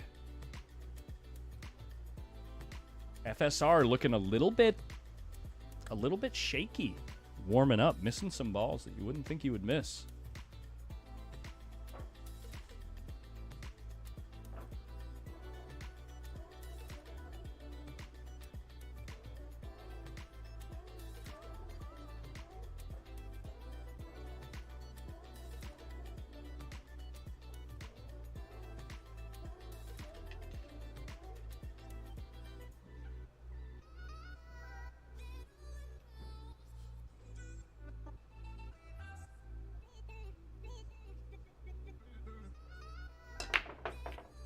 Here we go. 3 ball down. That was the second ball.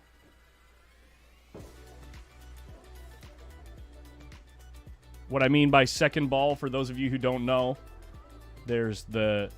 I could say second row ball. There's the head ball, and then the next 2 balls in the stack. When I say second ball, I'm talking about one of those 2 balls going like this. The 3 ball was the one on this side of the rack. Sorry, this side of the rack went into this pocket here. Pretty open spread. I think the solids are just a touch better, maybe. Unless the 5 doesn't pass the 9. In that case, you got to go stripes. More options with the stripes, actually. Kind of easier to play into positional zones with the stripes. Except the 11 and 15 right here being a little bit tough to lay perfect on, unless maybe while you're playing these balls here, you lay up on the side rail, play the 15 down the rail, 11 down the rail. Not really any way to get to this side of these balls. Obviously, you can't really play the 11 in the side because the 6 covers it. So, a couple things to think about in this rack. It is possible with the solids, if the 5 does pass in the bottom left, to just shoot the 4 now. Bring the cue ball out here. You got options with the 2 ball being so close to the corner. It's easy to recover position. So, he's got options. Let's see what he picks.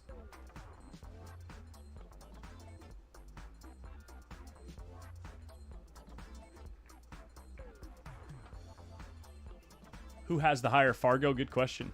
Josh Filler has the highest Fargo on the planet, currently sitting at 850.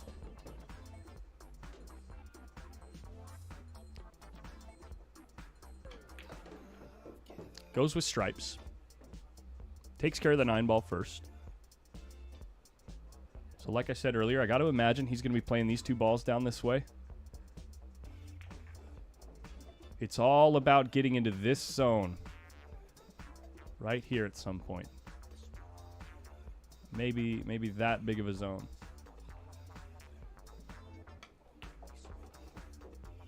Interesting. This makes things a little confused, or a little bit tougher. Not by much. But maybe he can just play a stop shot on the 11 right now, pull the cue ball back a bit and play the 13, then the 15. He's going to just try to fall in that zone I was talking about earlier at some point, I guess. Unless there's something that I haven't seen, which is entirely possible.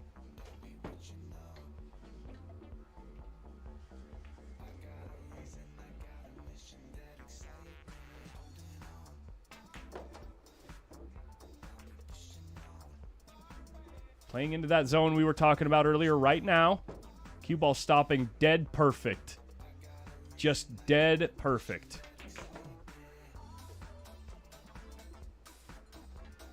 What speed control from Joshua Filler?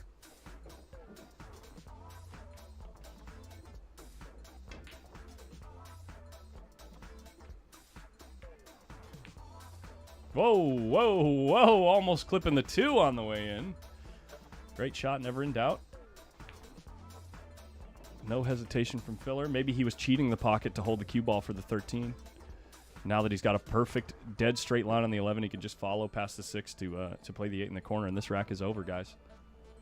Nice touch. Ryan Harm, what was the name? Ryan Harmson asks, what type of monitor do you use to draw those lines on? It's a program or a plugin on OBS. For all those types of questions, I've honestly been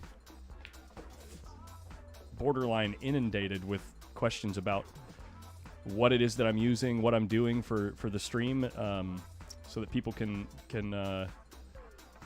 maybe use that info for themselves on their own streams. I plan to do a Q&A sometime when I get back to Hard Times, maybe in a week or 2.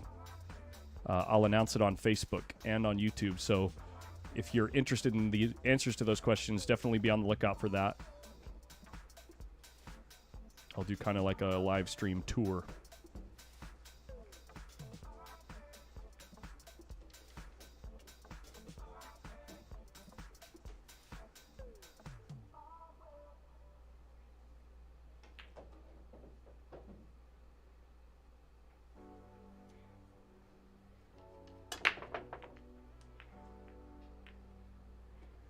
Quick question. Good Times Billiards in Lakewood is going to host a Little Al event. Is there a contact I can reach out to? I want to make sure we have good accommodations for Little Al.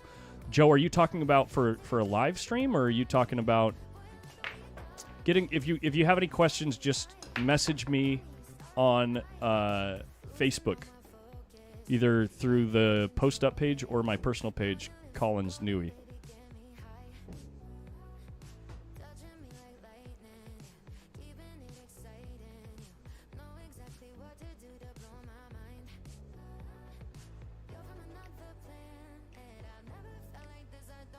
Thought you had to have alternate stripes solid on the corners. Or you had to alternate stripes solid. Luke M. You had them all next to each other. Each other in the rack. Okay. Luke M. That is a common misconception for people that aren't following pool at the professional level. A lot of like casual players and league players... not even league players, actually. League players are generally pretty well informed on that. But the only rule is on the rack that the two wing balls at the corners, like the bottom corners of the rack, one of those has to be a stripe and one of them has to be a solid. Otherwise, it's a random rack. Does that make sense? I can show you on a replay while FSR thinks here, if I can get there in time. See here? See how the 3 here, or the 6 and the 15 on the corners of the rack? Those are the only 2 balls that matter. FSR did decide on his shot here.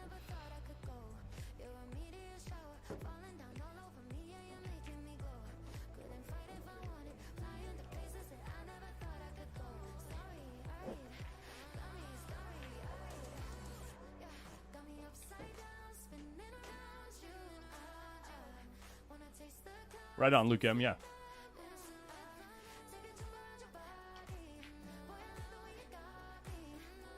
Yeah, Gideon F says, depending on the event, there might be a rule against pattern racking, a.k.a. the anti-Corey rack.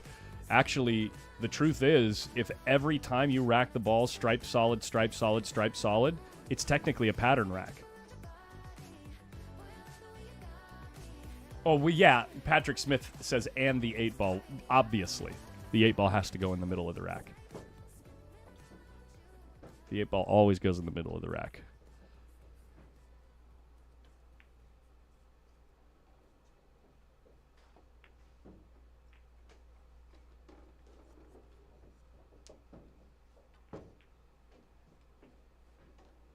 Rack number 2, FSR trying to hold serve and complete his own break and run.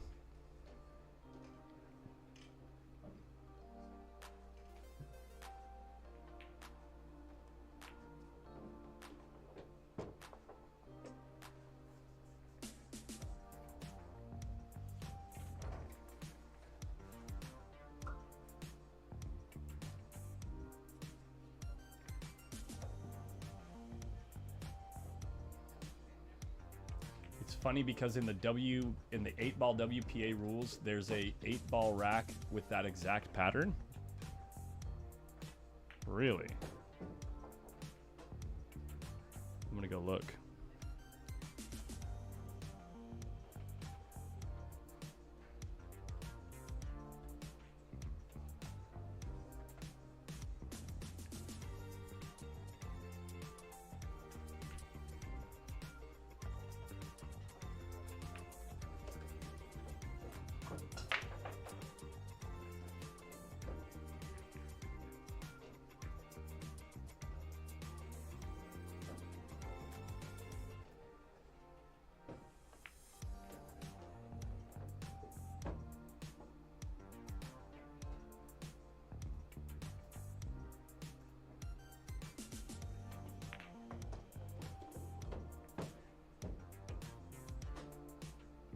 FSR does respond in kind.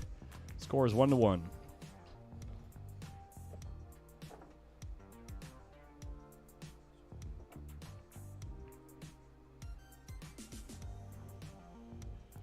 It's almost a perfect solid stripe rack on the WPA website, but not quite. You can see here, a couple solids here, stripe, solid, stripe, solid stripe, stripe, solid stripe, solid stripe, solid.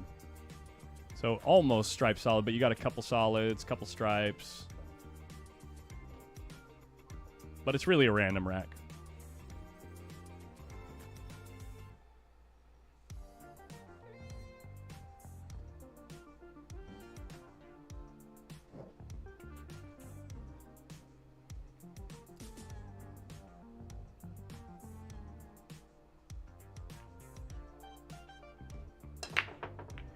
Brother Noose says, Collins, I'm new to watching pool. Very cool that you're with us. And consider your channel be my absolute favorite. Thank you so much. Curious to know, how did you go about partnering with Griff'S to manage their stream? Honestly, Molina Mike hooked it up because the GM here was the one that reached out to Molina Mike, and then Whoa. Mike put my name on the block, and the rest is history. What are you throwing me under the bus for? Someone was asking how I got the gig here, and I was just explaining that kind of fell in my lap a little bit. It almost didn't happen. What do you mean? I didn't know that part of the story. Well, yeah, because when I called you to ask you if you'd be interested, I called Collins. That's First what of he all, means. Okay. I got asked to come over here, and I said, "Listen, I can do my thing as best I can. If the stream isn't where it needs." Short list of people, but Collins knew he is on that list, and so anyway, when I called Collins, I said, "Hey, have you heard of this event? Blah blah blah, and would you be interested in doing it?" And I He swear to says God, it like this. He actually says it like this because it goes right into it. I pick up the phone and he says, "Hey Collins, would you be interested in streaming the U.S. Open?" And I said, like the U.S. Open 10 ball and all that stuff that was just announced recently? And he says, yeah, that one. And I said, who the hell would want to stream that? No, he did not have that tone in his voice at all, because for a split second, I legitimately thought that he wasn't interested. So he was like, why would I want to do that? And I was like, oh, well, okay, my bad, man. All right, well, I'll see you in a couple months at Hard Times. And yeah, when I found out he was joking, obviously, like 10 seconds later. right? Obviously. We were able to figure it out pretty easily with Brandon, the manager here, and then we all just immediately got to work doing our thing, and there was a lot going into the back end. It didn't just show up and boom, here we are. So turn the lights on. Yeah, but we are already looking into next year. There's a pretty good chance that we will be back. So hopefully you guys have enjoyed it, and we'll continue to. So we're like halfway done after this event, and we're happy so far, and I hope you guys are too. That's Most the main definitely. thing. So far, 2 break and runs, and Filler on his second break, and looking to finish the deal. Wait, no, FSR. Wait, am I tripping? FSR broke this rack, if my math serves me, which means that FSR made a mistake while we were talking. Chat's going to jump down my throat right now because I don't know what's going on in this game. Is the chat even working? Yeah, chat's working. Yeah.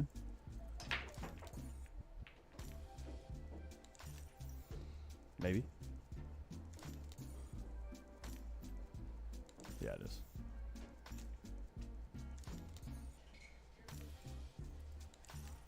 No. It would be Josh's break this game.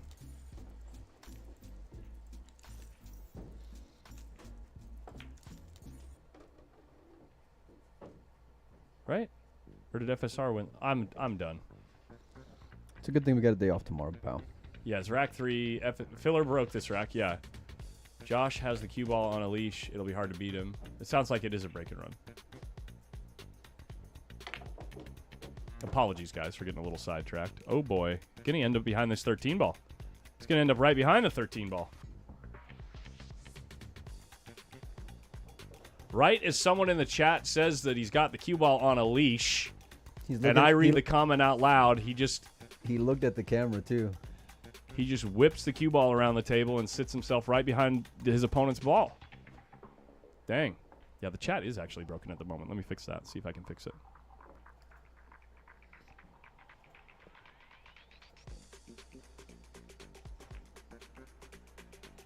He called the corner, right? He called it. I think he called the side, actually. Oh, wow. Did he really call the corner right there? He pointed, yeah. Show the replay, because I missed it. What in the world is going on? Wow. Wow, wow, wee, wah. He looks like he's like not even that excited about it. It's just another day in the office for that kid. Wow. I wish I had the camera in a better spot, but at least we got it. Hold on. Go back to the... Yeah, the replay. Yeah. I need to see this again. I thought he called the side, Jerry. I'm with you. Can you show their scoreboard? Their scoreboard? Yeah, it just did. They marked it for Josh. Did they? They marked it for Josh.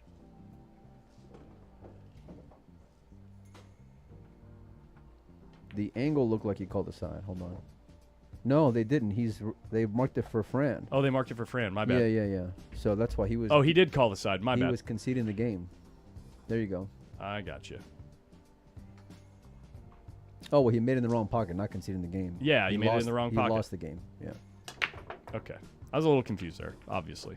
No wonder he didn't look excited. Yeah.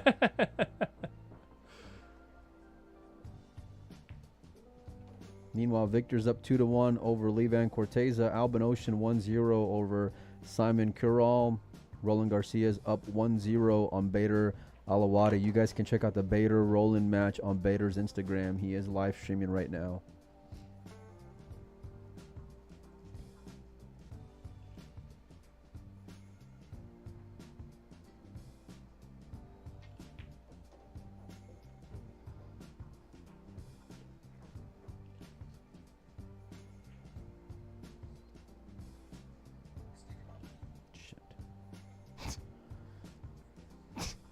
What? You accidentally start playing something and just swear into the mic. Oh, sorry. My bad. It's one mistake after another. What I are you know, gonna right? do? Where the stream's going off the rails. Sorry. All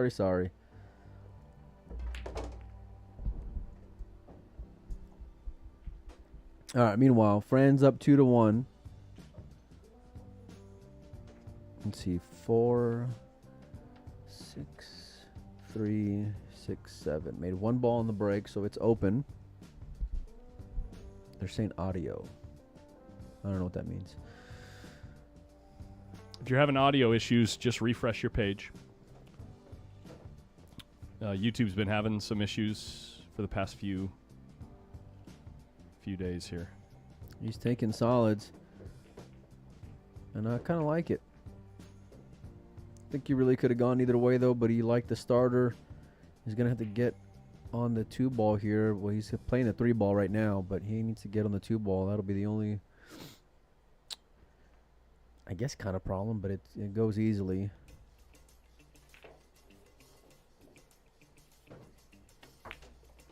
Says they cannot hear you. Okay.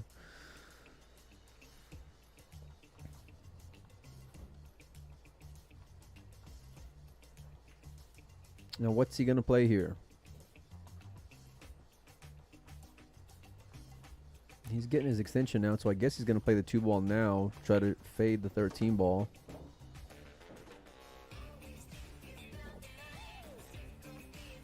Do they have soft pretzels at Griff's? No. I think they do. Do they really? I think so. Pretty sure they do.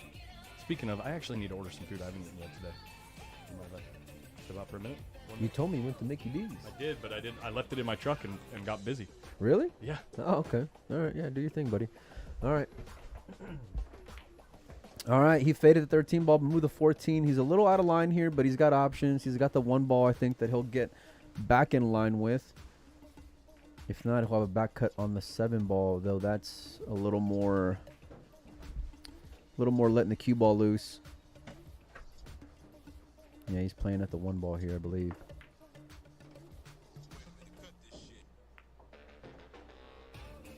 A lot of Europeans left in this event. It's kind of no surprise, though, considering, you know, they play 8-ball for the European Championships pretty regularly.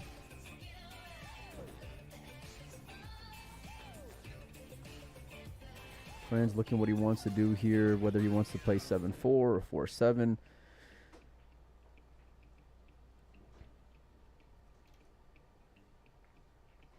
Steven asks, how would Josh hold up in a long race to 125 or 150 to Shane or Dennis? I don't think Dennis, personally, I don't think Dennis can fade Josh in either game. Shane's a different animal. I think in 9-ball, I like Josh, and 10-ball, I like Shane, would be what I would say. But I'm not a fan of the long races personally, especially if someone steamrolls early on. It's exhausting to watch. So right back in line. He needs an angle on the 5 to get to the 8. So that's just what he's looking at right here.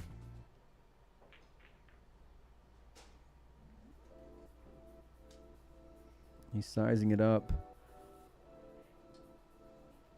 This is the last day of the U.S. Open 8-ball championship. I don't know how many players we're down to now. Probably like 10 would be my guess. Maybe 8. I should know it.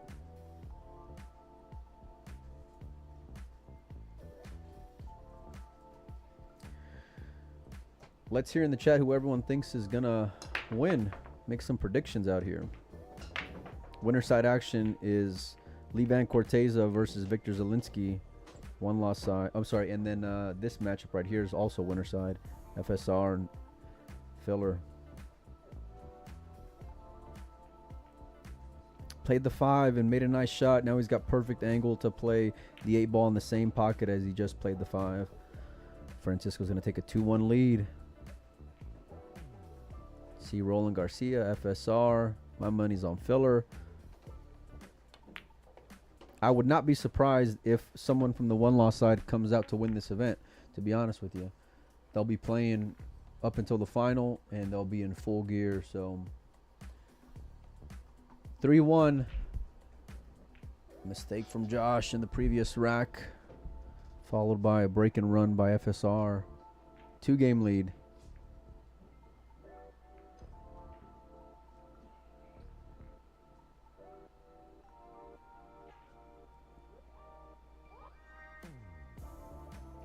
Do we have a sponsor list? We do. We got so let's see. Obviously, Griff'S, Q-Tech, Premier Billiards is the sponsor of our all-around portion of this event.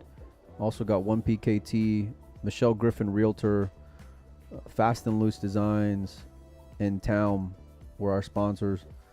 We appreciate all of them. They got on board kind of, within a short turnaround time as Josh breaks the balls great. Solid's dressing up real good, although yeah, I think he's looking pretty good either way.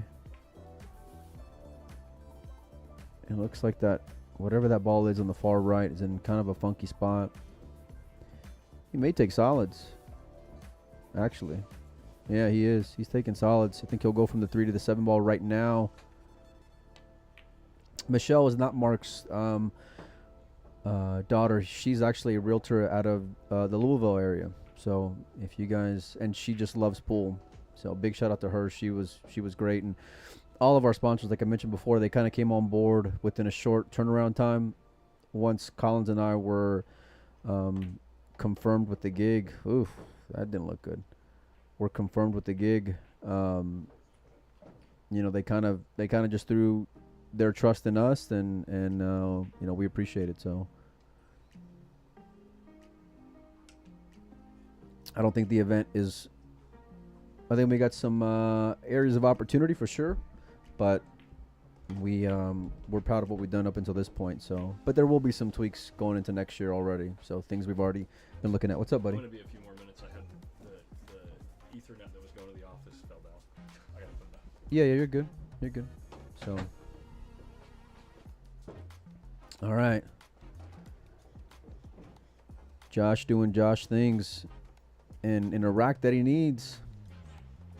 Yeah, Travis, we appreciate them for sure. We couldn't have done it without them. And so I've been over here now I went to the World 10-Ball Championship, and Mucci helped me get out there. And then, so I was over there for a few days doing some stuff with Lucasi as well. And then this stretch, I'll be out in Vegas for well over 2 weeks, so almost 3 weeks. So it's a long time to be away, and sponsors certainly help out with a big portion of that. So anyhow, Josh Filler looking to get one game back, an important one.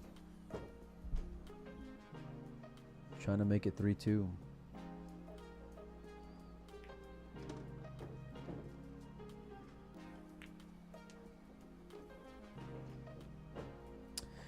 Now's my chance to tell embarrassing stories about Collins. You know, I wish I had more. Collins is, as much as I like to give him a hard time, he's great to be around, to be honest. I love his energy. His enthusiasm is great. His work ethic is phenomenal. I really like, as much as I like to give him a hard time in here and, you know, bust him up a little bit. And that'll always be the case. He's like family, and I got a lot of faith and trust in him. So, like I mentioned before, there's very few people in the industry that I'll go to bat for, and this guy is certainly one of them. So, big shout out to Collins. I know exactly what I'm going to get from him when I mention his name, and we always try to undersell and over deliver. So.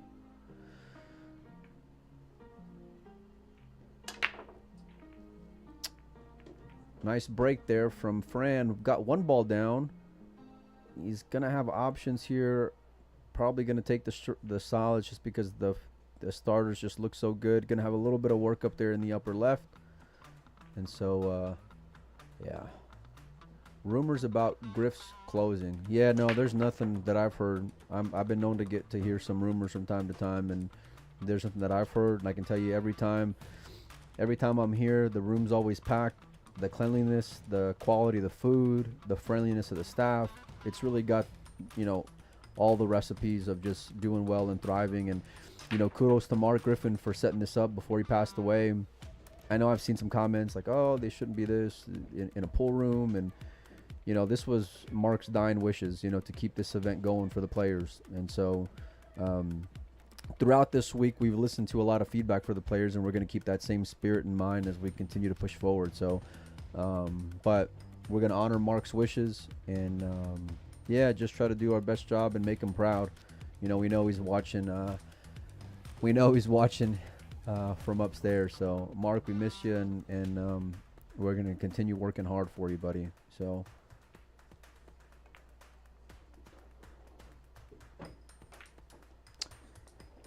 Can you tell us any stories about casino stories so far? We've been spending some late nights in the casino, no doubt. It's been fun. We need some decompressing time for sure after we get out of here. We usually get some dinner, head back to the casino, and then try to get some decent rest. And so tomorrow, hopefully we'll be able to sleep in a little bit. But actually I got to go over to the Eastons tomorrow in the morning and film some stuff for Lucasi out there. So make sure and keep your eye out for that. Go follow that page as well. They're huge supporters of me personally, and really just a great team out there as well. So who's the best karaoke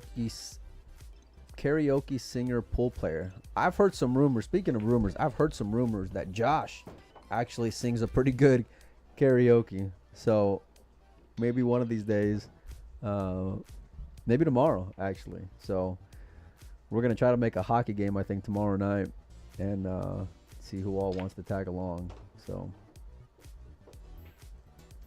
but we're basically like three guys who help put this whole package together for you guys, between Brandon, Collins, and myself. And, you know, for it being the three of us and then some teams working in the back and sponsors, we've worked our tail off, and we're not done. We're going to continue pushing forward and throughout the event, and whatever it takes. If we got to work 20 hours for you guys, if we got to work 2 hours for you guys, we're going to do it. So, Earth Spawn says not a Filipino. Filipinos love some karaoke. I know that, you know. And actually, I got invited to, after the World Championship, a party for the Filipinos that they were having here in Vegas, and I heard there was some good karaoke going on. I didn't get to make it. We ought to do it once, man. Let's do it before we leave Vegas. Yeah, for sure. Oh, yeah, there's a video online. Speaking of good Colin stories, there's a video online that I know I've seen of Colin singing his heart out on some karaoke. And before the event is over with, as Fran takes this rack, I will try to post that video of Colin's on Windows Open. Was it the one from my wedding?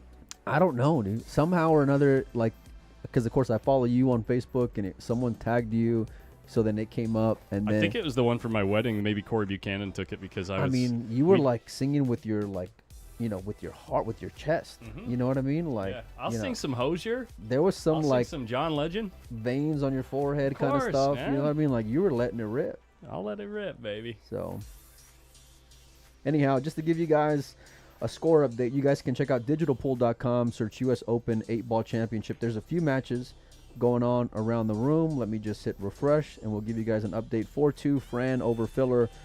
Victor Zielinski, 4-1. That was my pick, Collins. 4-1 over Lee Van Corteza. Albin Ocean, 2-1 over Simon Curral. Roland Garcia, 2-1 over Bader Alawadi. Hey, it wasn't only your pick, and I was there before you even started saying something. You asked me first, so it was like... I was being polite. I appreciate that, by the way. I do. Look at the spread on these balls, man. Killer break. No pun intended. Okay. No pun intended. Where's the car crash? What, for my... for the pun? Is that what you're doing?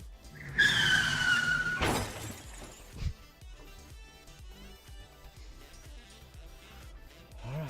Let's see here.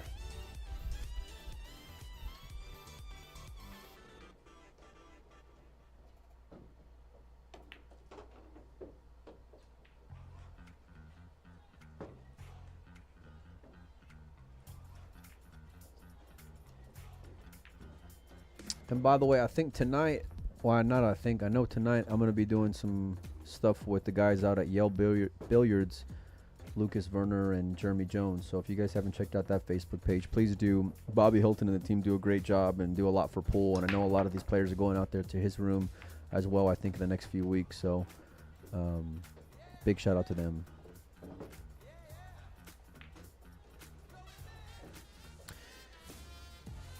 Josh has got some pep in his step. You got to hold serve while you can, and it's just a high class match, you know, which I heard you had in the last match as well. Roland and the Carlo. last match was just when you left, it got just a high standard. It was such a high standard until the very, very end. I mean, there was 9 or 10 racks of like perfect pool except for dry breaks. God, he hit that ball so well, like a nice thick hit inside English. Great shot there by Josh. See how the rack was hanging off the table? What if a ball hit it and it affected the shot? In cue ball fouls only with no refs, if something like that happens, it's up to both players to make sure that the rack is not in the way of the shot. Yeah. Right? So just as much as the player who hit the shot and the ball hits it, if it goes in, might, have an advantage when you say it's not a foul. The other player might, I'm not saying like this actually happens, but like in theory, the other player might be trying to garner an advantage by not saying something and leaving the rack there so that if the shot hits it, it might disturb or change the shot. You get what I'm saying? So it's it's both players' responsibility. Look, at the end of the day, I want to see adults play pool. And what I mean by that is just, be a grown-up. Let's not pull any moves. You know what I mean? Yeah. Use a little bit of common sense. I'm not here to micromanage or babysit anyone, and to be fair, everyone's done a pretty good job in this event. Like, no real issue. There's been a couple, but it's been far and few between. So I don't listen. I don't want to be that guy, and everyone's kind of been pretty great. Plus, especially when it comes to all these Europeans, they all know each other. They're all friends, and so wow, this break, Mike, is looking really good. Right. Yeah, Look at the only balls that are tied up. both groupings have a ball, like right here. But I like leads to it. I like solids. I like solids. I too. like solids personally. Yeah, the opening shot, it's real easy to for sure get in ideal position. You have two options that do the job. Yeah. And, I forgot to update the score, buddy. 4-3. Thank you. Thanks for the reminder, guys. Yeah, and I'm gonna you go eat lunch. I'm gonna go eat those can you put me on mute? potato skins.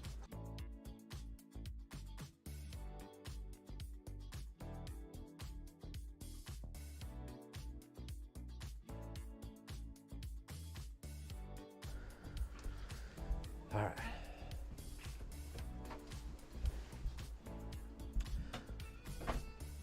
Eight ball on the break is not a win. It does get spotted back up. So there's a couple of changes that we'll make for next year when it comes to the eight ball for sure. But all in all, I think it's good. Like personally, I want, and this is a debate that we had when it comes to the event, because it was like a balance between honoring what Mark had already put in place and then, you know, what we appreciate as well. I like seeing winner break. You know, I want to see, you know, players put packages together. So I think these are things that we'll talk about and consider, and a couple of other things. So, but based on the feedback, what changes do you see being made? Yeah, just a couple of rule changes, pretty much. You know what we're thinking. I've been talking with the players quite a bit, and we're not stubborn by any sense, or feel like we have all the answers. You know, so yeah, we want to make sure they're happy. We're gonna work as soon as this event's over with. I can tell you we're gonna work hard on getting some sponsors in place already, like a year in advance, so that way we can try to get more money added for these players. That's the bottom line. So we want to do a better job for them. So yeah. Jackie, I am doing some commentary tonight with the Jeremy Jones. I mentioned that just a little bit ago, so I'm looking forward to that. To be honest with you, I completely forgot about it.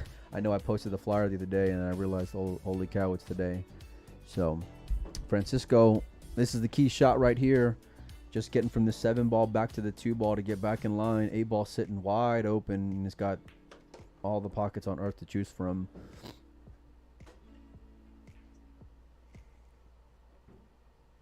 Last pocket 8 ball next year. I don't think we'll do that, but yeah, look, we like seeing great pool, period.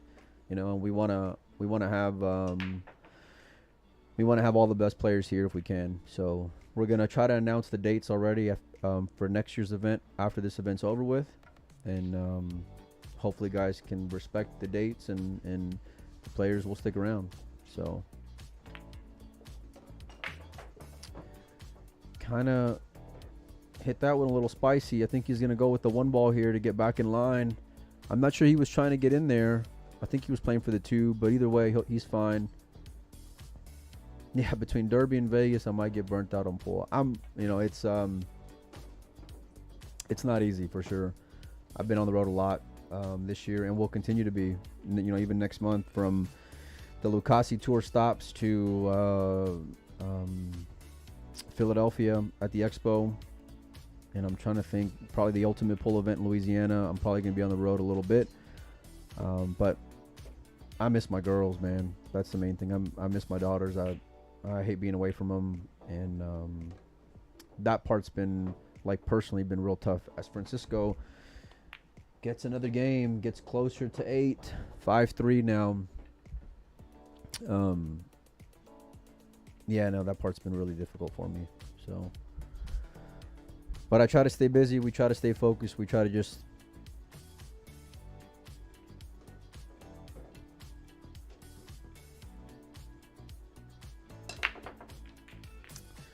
all right, let's see. Kind of a flat break there from Josh, but he's got a bunch of balls down, and so he's got his hand on his hip, and I'm thinking because the 6 ball's tied up with the 9, but the 10 ball's blocked by the 2 ball. So he's got a little bit of issue here. Let's see how would I'm going to think how I would attack it, and then they'll probably do the opposite. So I think it makes sense to go with the 1 ball first, and then you can get the 2 ball, get that region kind of taken care of. And then from there, I think you can figure out ways to kind of navigate getting on the 6, or maybe moving the 9 ball if you need to, which I don't think he will, but yeah, we'll see. We'll see.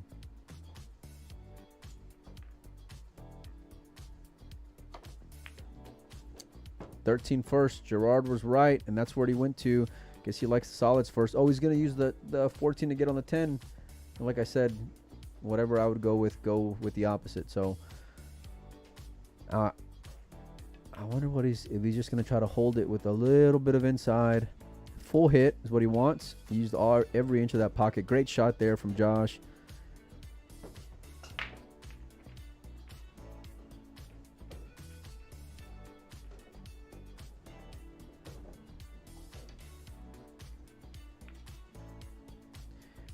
Touchy little shot there, but he's really just trying to hold for the 9, which he got on very well.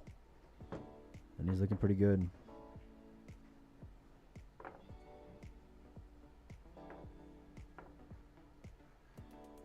I've been getting a lot of messages about the raffle that we're doing. We're going to pick a bunch of winners. It's not just going to be one winner. We got 2 Q-Tech Truewood Qs. Ooh, hit that ball a little fat. We got a bunch of Town Max racks that are going to be signed from the winners of each event.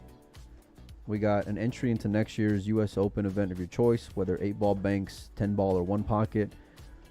Entry into the Ultimate Pull Louisiana event.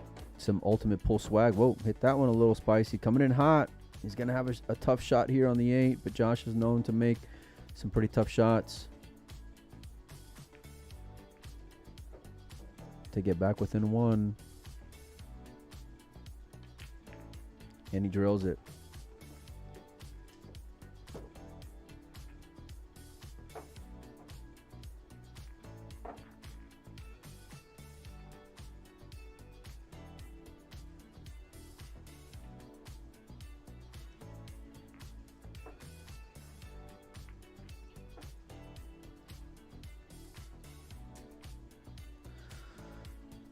Nice shot there. Nice out. Let me adjust the score.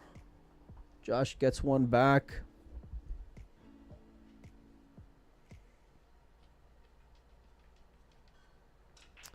He's gonna need some help Josh is gonna need some help here from Fran. It's tough with the way these guys are breaking, and it's no wonder why they're in this spot in the tournament. Big break. 4-ball down. Cue ball in a good spot. 2-3 are tied up. That 14 ball and 6 are in a funky little spot as well. That's what he's looking at.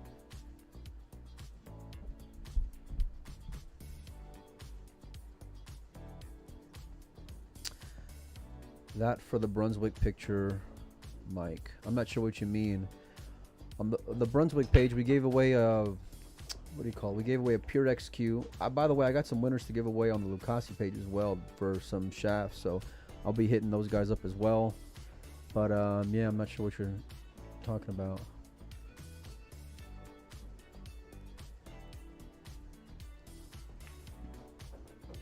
All right, let's see here.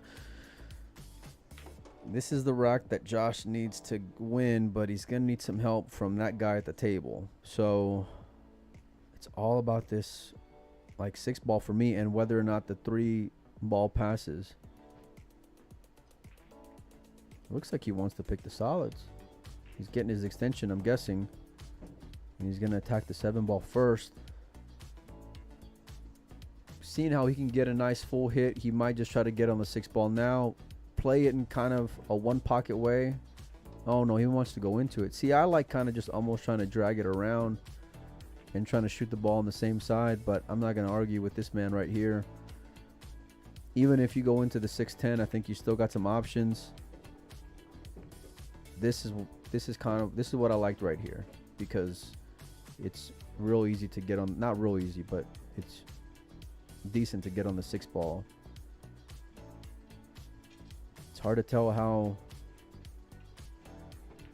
thin he is here.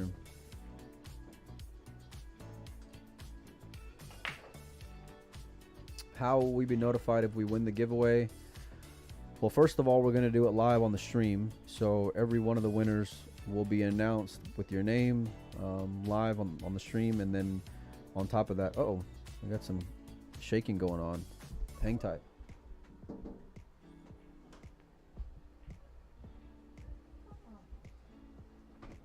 So, check why that camera was shaking for a second. Did someone come in, or were they was somebody standing by the camera? Okay. Yeah, so we will we'll reach out to you. We'll be online, and then we'll be sending messages. Shipping will probably take a couple of days if you're not local. but we are able to ship. And yeah, just because we'll be still here streaming the events. But after this event, I'm sticking around town, be working the BCA trade show after this. So can you talk about the Mosconi Cup and what Team USA needs to do to win? Any potential players you see out there to add to the team? Yeah, I think, look, USA needs a lot of help.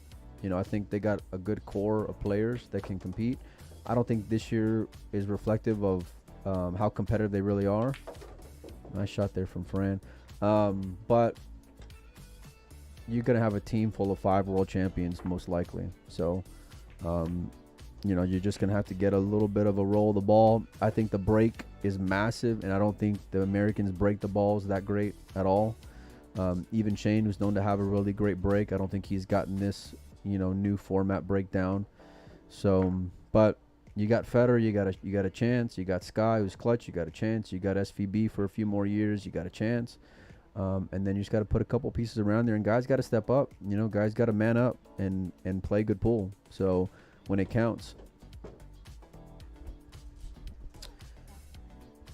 Francisco is kind of flirting a little bit here. Got a little bit funny, but you expect him to get back in line. Really great matchup until this point. 5-4 is a score. This is for a chance to make the hot seat match. Nice shot all the way down. Speaking of clutch, Francisco coming in with one.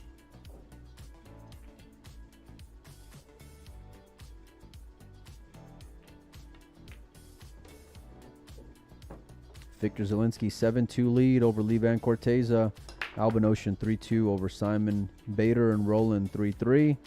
And Francisco with a 6-4 lead as Josh taps the table. Great out there by FSR.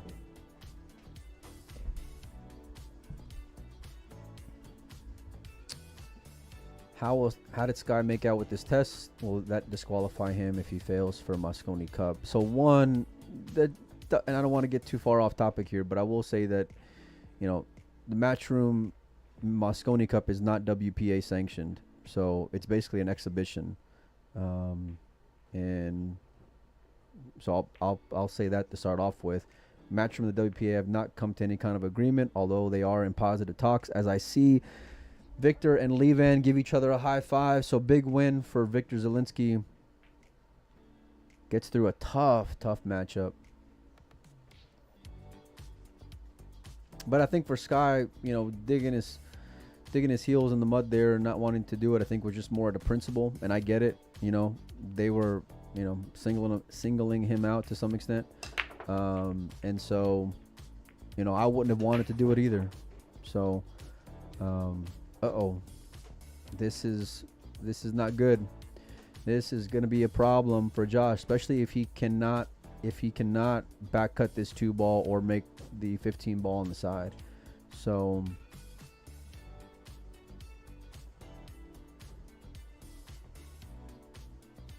yeah, we'll see. We will see. He's bearing down here. He's going to have to let the cue ball loose a little bit. So even if you make it, you're still not out of the woods. He makes the shot. Almost scratches. And he kind of picks his hands up because he's still not out of trouble yet. So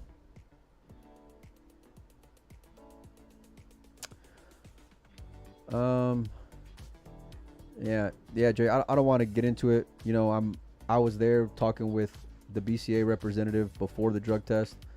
There were other American players there that in that round that could have been drug tested. I'll put it like that.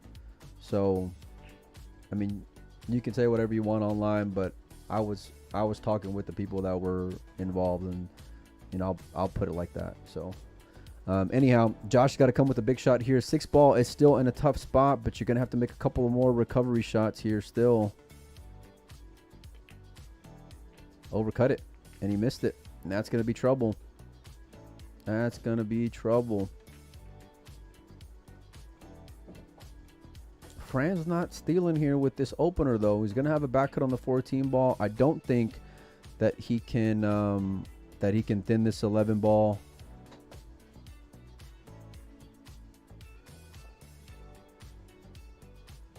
So it's not a gimme by any means.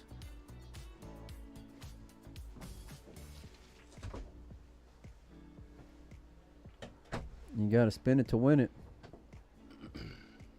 You doing all right, buddy? Really good. Good, man. It was a Good. perfect size little appetizer to the, get a little bit of fuel and not put me to sleep.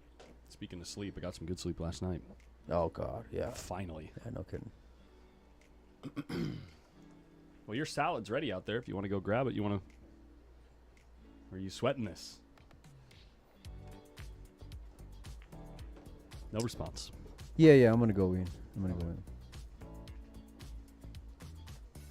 Yeah, it's hard to say his name was selected. There was 2 names to choose from for a North American representative. It was either Shane or Sky. So, but I'll leave that conversation there. Let me just finish off this one, Collins, and then I'll go get some lunch, buddy.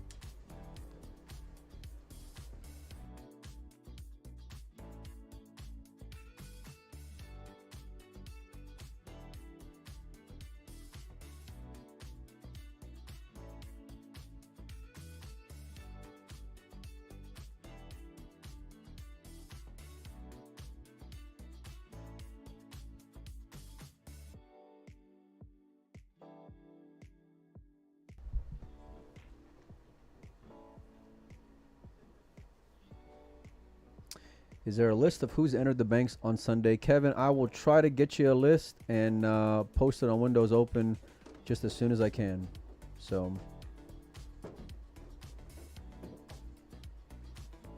it's a good question.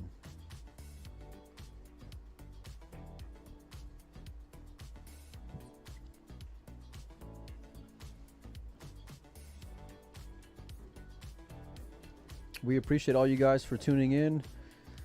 Josh is in a bit of trouble here. Yeah. I'm gonna step out. I'm gonna go get some lunch, and I'm gonna talk to Victor.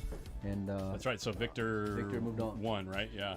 That's going to be a hell of a hot seat match. A real good hot seat match, that one.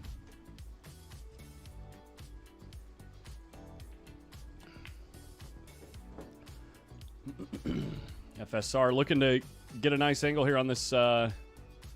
What do you like here? Do you like playing the 11 ball first and then just using the natural angle to come around this way? Or do you like moving the cue ball less? If you're a pro, you usually just stun over here. The only question is it easier to get from the 15 to the 8 than it is to get from the 11 to the 8? You got to weigh those percentages and then go with the gut. He's picking the 11 ball. Around the 7, going to come through a good line off of the third rail here. Real good line. Slightly tougher shot on the 15 ball, though. Slightly.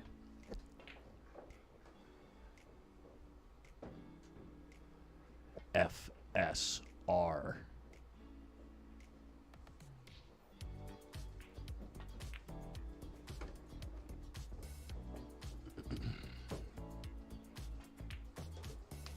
This guy sure don't like to miss, does he?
Well, it's looking to me like Filler's going to have to fight his way back from 5th, 6th position to get back to the final here. With the 9 ball being out in the open, having a window, I believe. It's kind of a narrow window, maybe. Maybe not. No. No dice. It's a little bit more interesting here.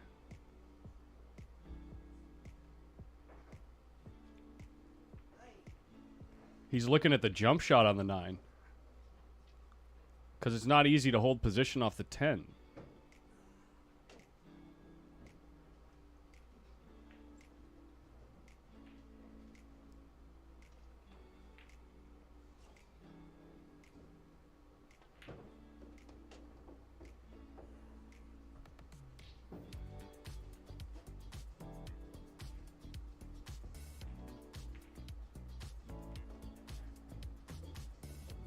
Nick Nelson says, I respect all of you and see regular names every day. I would love to meet all of you. Maybe someday we will find each other at a table and realize how human we all are. Dude, if you're a true post-up fanatic, be on the lookout for the Moscone Cup coming up this year.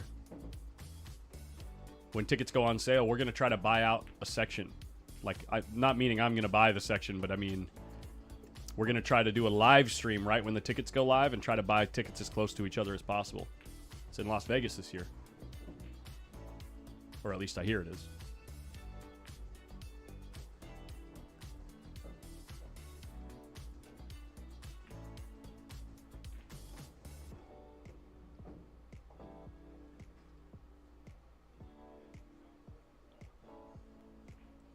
Have they announced the dates yet? No, I don't believe so. I don't think they've announced the dates and venue yet. Not quite yet.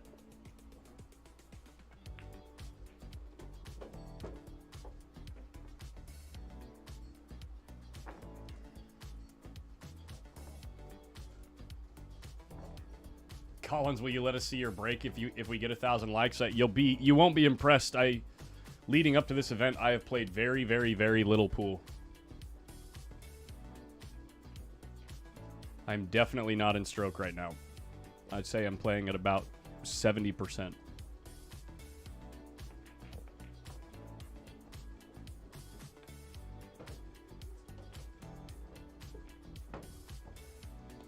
Interesting spot here, but the 5 ball, cue ball being so close to the 5 ball certainly helps. At least with pocketing the ball.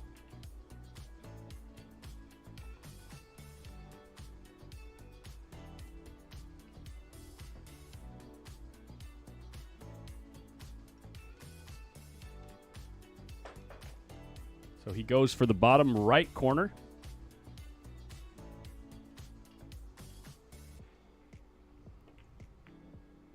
And uses the stripe to hold the cue ball. Real nice shot there.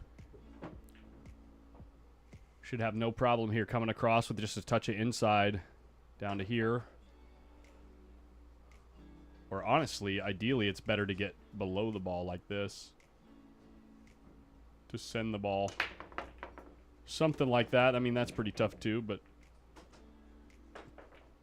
as far as speed control goes, he gets above the ball. Real thin, so he's going to play speed here. Softer is better than harder, I think, here. Because having a nice angle like this to play the cue ball back up on the 8 like that is probably ideal here. Better to underhit this one than overhit it if you're going to miss the speed. And he's going to overhit it. He's going to overhit it. Time to pull out the jump cue. Little bit of drama on the hill here. FSR. Real close to the ball, he's jumping over, and he's got to jump over the ball kind of thick because of the way the cut lays. FSR is definitely the favorite to make this ball, but will he end up on the 8?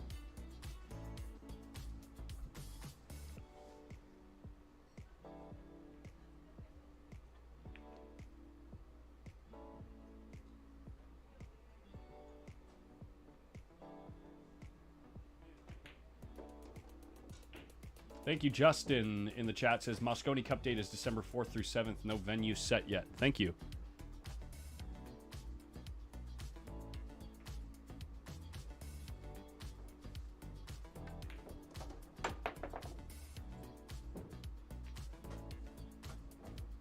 He does miss the jump shot, and now Josh Filler kind of in a similar position to where Carlo Beato was in the last match.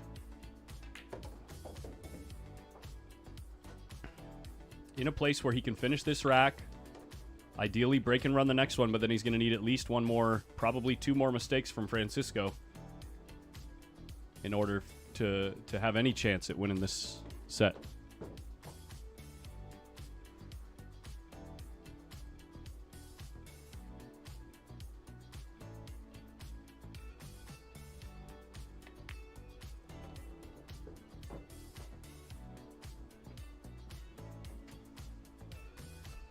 Predictions coming in from the chat. Filler's about to catch a gear. Filler always just caught a gear. Like always.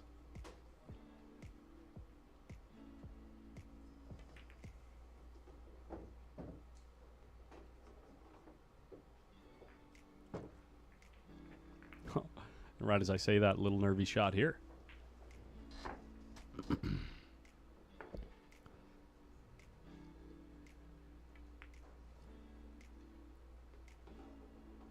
And, of course, it's no problem for arguably the best ball pocketer alive in pool today. 7-5, Filler breaking. Here we go.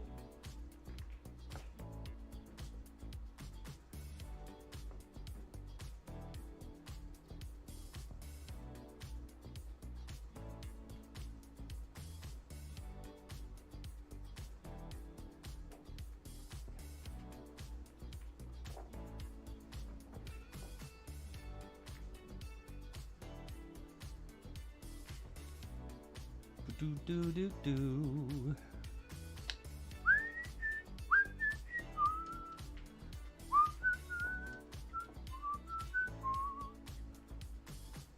Wow, guys, I want to give a huge shout out to you guys for the tremendous support and everyone clicking that sub button. We're coming up on 13K, guys.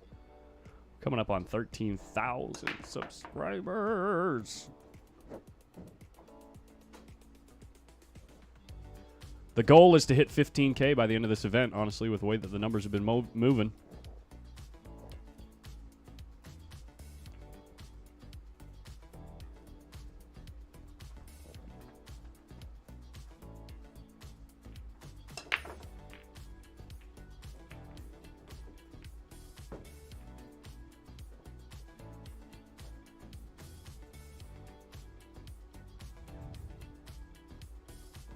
Look at that. Only 84 away from 13K. Almost 3,000 more people jumping on the bandwagon after that first night where we hit 10K. Thank you guys so much. Glad you're enjoying it.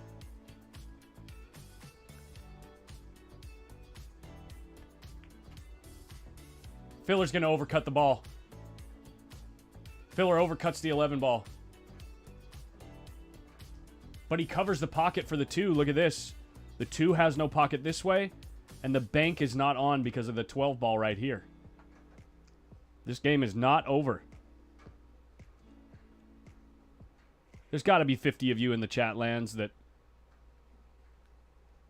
are probably going to stick around for the banks in one pocket, right? That haven't hit the subscribe button yet. Don't forget. It's easy to find when you're subscribed. It'll pop up at the top of your feed when we're live.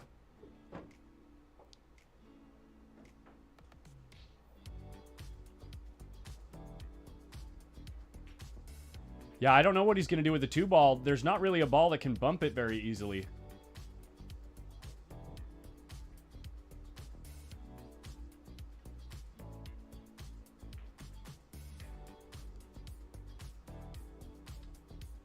$100K YouTube plaque incoming. All right.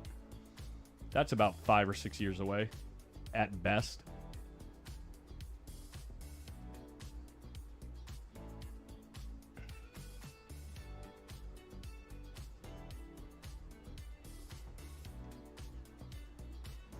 Oh, wait, the ball... Filler missed the first ball? Wait a second. Oh, I thought Filler already took stripes. This game is over.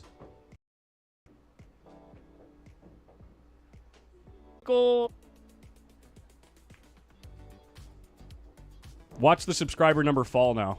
Nobody wants to watch that crap. What the heck is MySpace?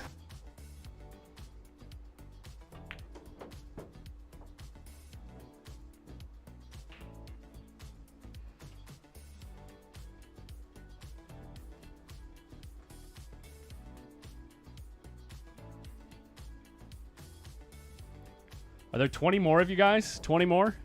19? It's such a round number, 13K. Lucky number, 13K.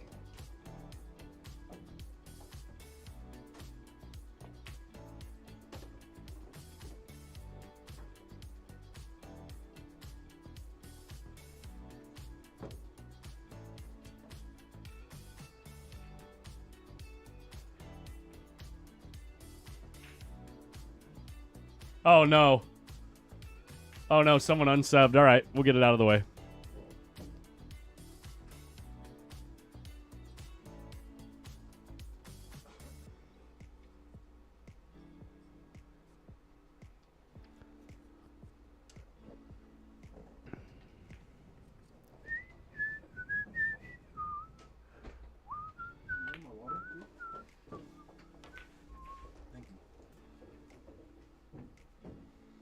Yeah, 10 ball sitting in a prime location to get on the 8. This game is over, guys. FSR just waiting for Roland Garcia to shoot his shot. And guys, this is me shooting my shot. Come on, we got 9 to go. 8, 7, 6,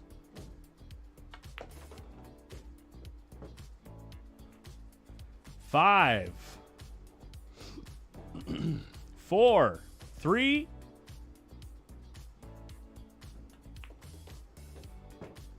2, 1. Time it perfectly when he makes the 8 ball. Never mind. 13K. Thank you guys so much. Gotta like it. Shout out to FSR. Moves forward. Decent match there. Scored 7-5. And he's going to be playing Victor Zielinski in the hot seat match. Coming up soon. Let's get a bracket update here. Little bracket update.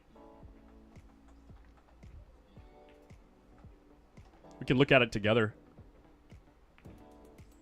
Let's do that.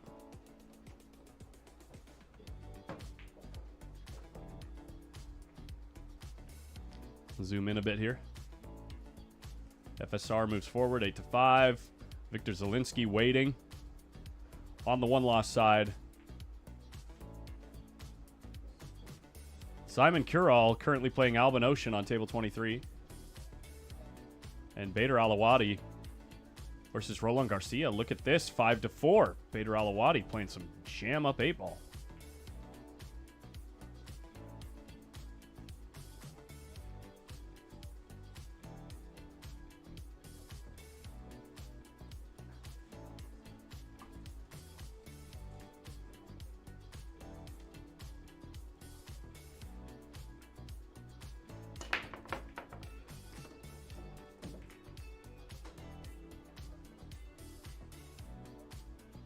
And right as I say it, little tough break here. Little tough break.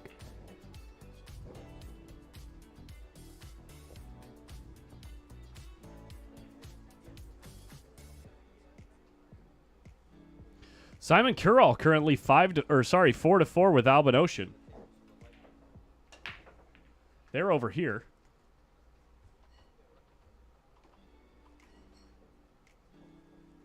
They're currently playing on this table. You guys want to do a little picture-in-picture double sweat?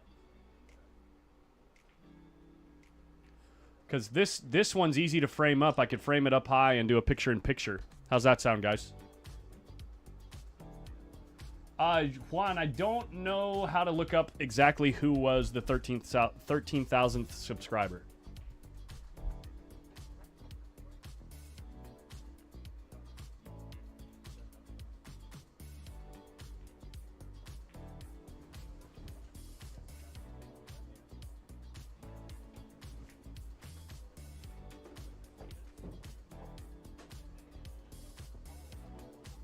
Getting it set up right now, guys. 1 second.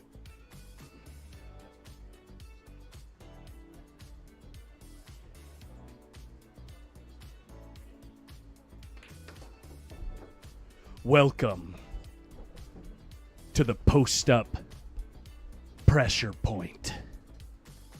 The hilltop pressure cooker. The post-up hilltop pressure point.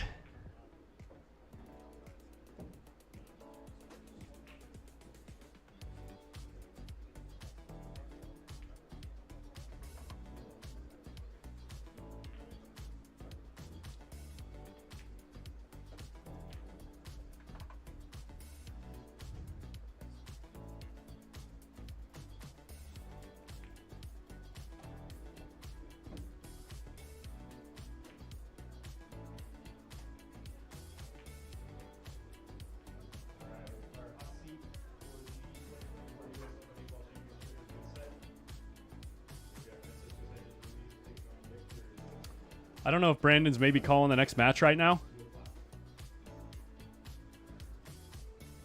But I'm going to leave you guys like this. You can follow the live scoring. Actually, here's what I'll do. Check this out. I got more ideas. Yo. So, hot seat match at 2 o'clock. Hot seat match at 2 o'clock, guys. Yeah. Between Victor Zelinsky and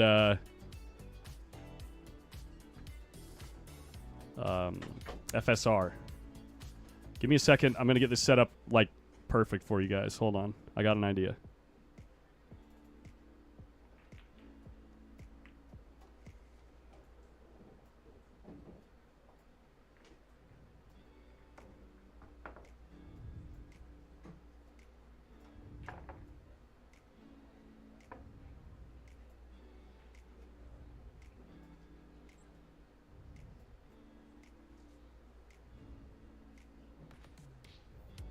Where do I put this? Like right here? Put that one right there. And then we can put this one.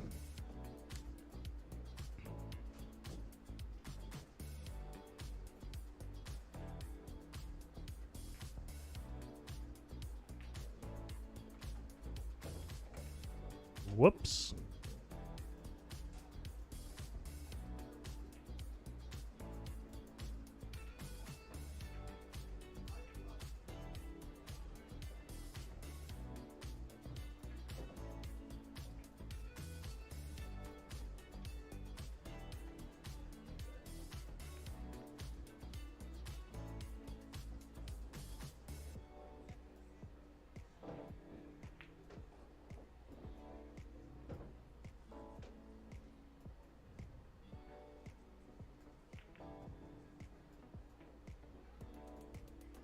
How's that? Or maybe we put this one down here. Just right in the corner there. Is that okay? Or do I do it up here?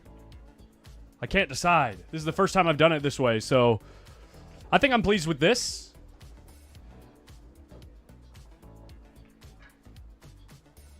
Just need a scrolling marquee that has the live scores. But then I would have to constantly update them. When these players update the scores, that way, this way the scores are never wrong.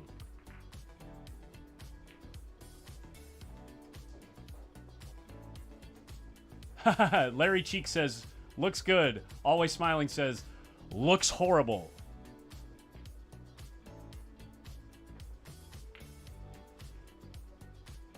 Ooh, that's not a bad idea. What about like this? Is it too small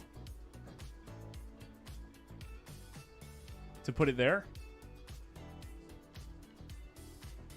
That looks too small on a phone. You won't be able to read it.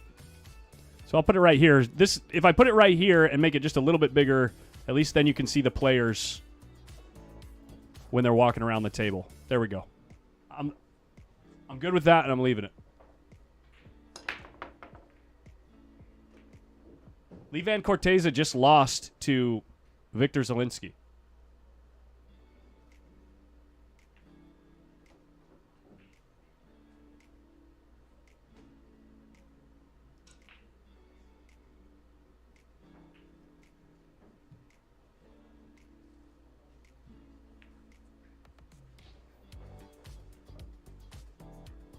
Frankie says, quote, looks good, quote, looks horrible, chat in a nutshell. Exactly.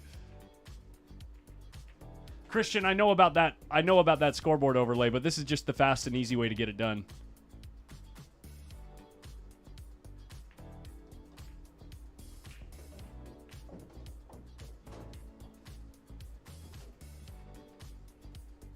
And it looks decent, considering. So.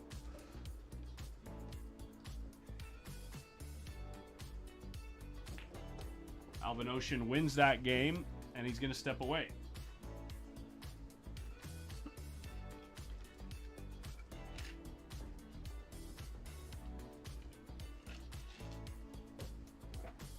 I'm going to go chat with Mike real quick.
Hiya.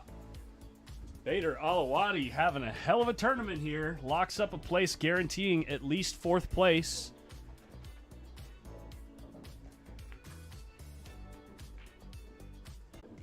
Yeah, Gino, check your resolution settings. Correct.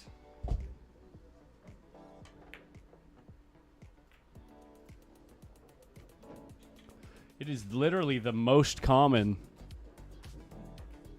complaint in the chat. And it's on your end. Hold on. Just go to the corner of your screen, look for this little gear, hit it, hit quality, turn it off auto. Auto will mess you up sometimes. If your quality setting is set to auto, it will sometimes randomly just pick 144p. Set it to 1080p. You'll never have issues again. Whoops.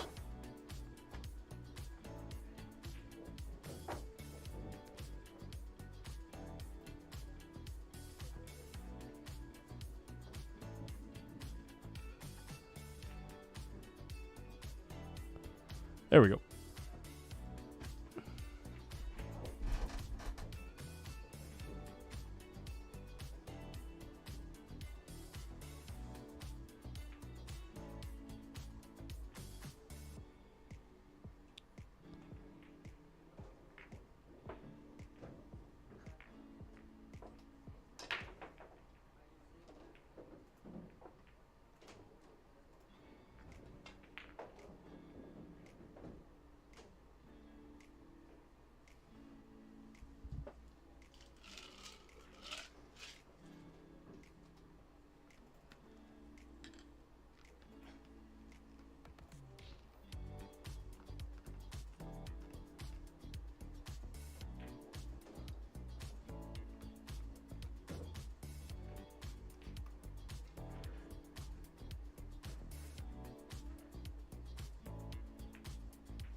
Lee Van doesn't know he's on TV.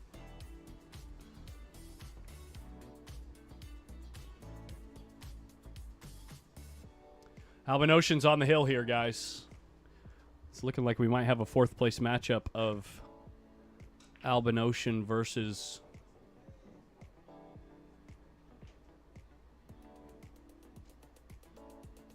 Oh no, 5th, 6th. This is one rack behind.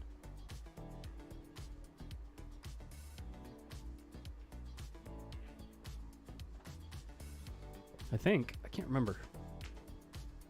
Yeah, Levan still has to play for 5th, 6th. That's right. They're one round behind Roland Garcia.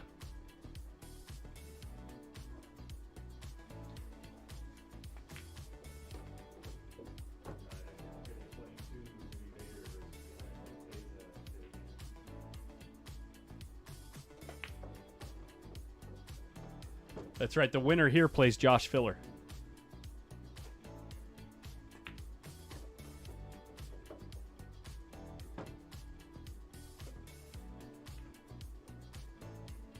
So they were right on par with Roland Garcia.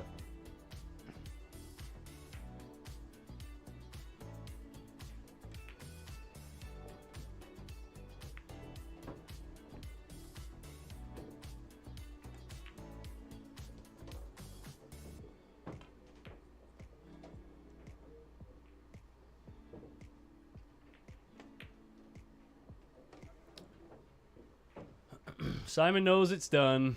He knows it's over.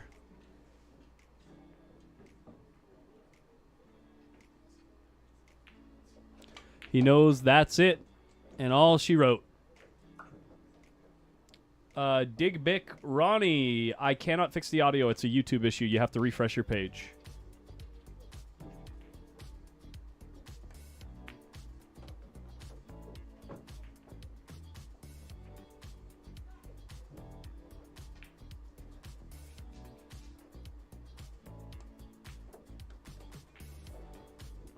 I think Bader's asking if they can move to a different table so that he can stream it.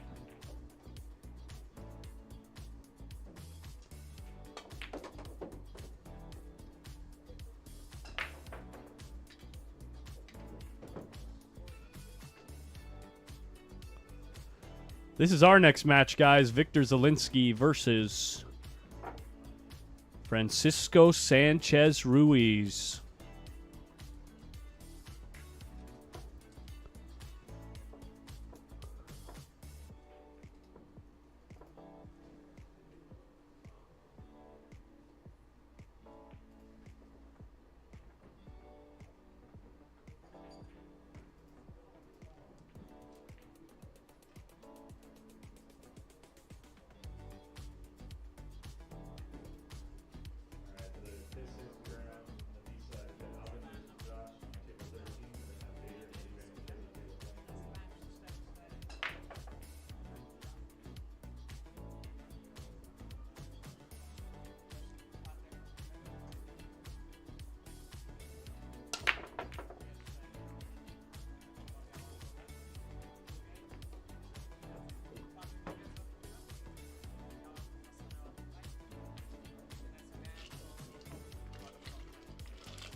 Thanks for the tip about the music. I didn't even notice it was on repeat. Appreciate it.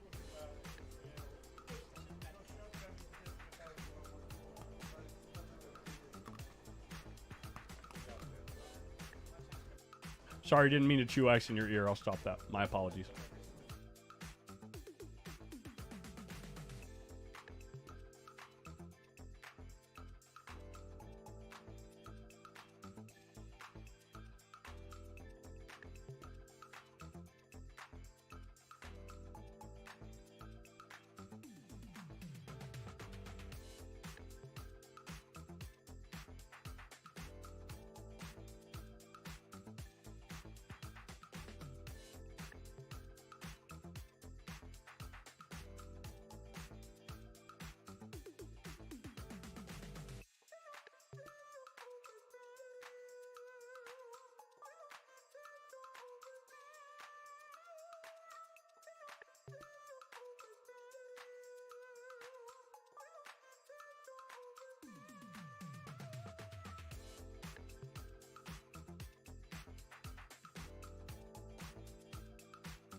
I just realized we've been muted that whole time. Hot seat match right now, guys. If you want to watch the one-loss side matches, check it out on Windows Open. You can see the Josh Filler versus Albin Ocean match. And then on Bader Alawadi's Instagram, you can see his match versus Levan Corteza.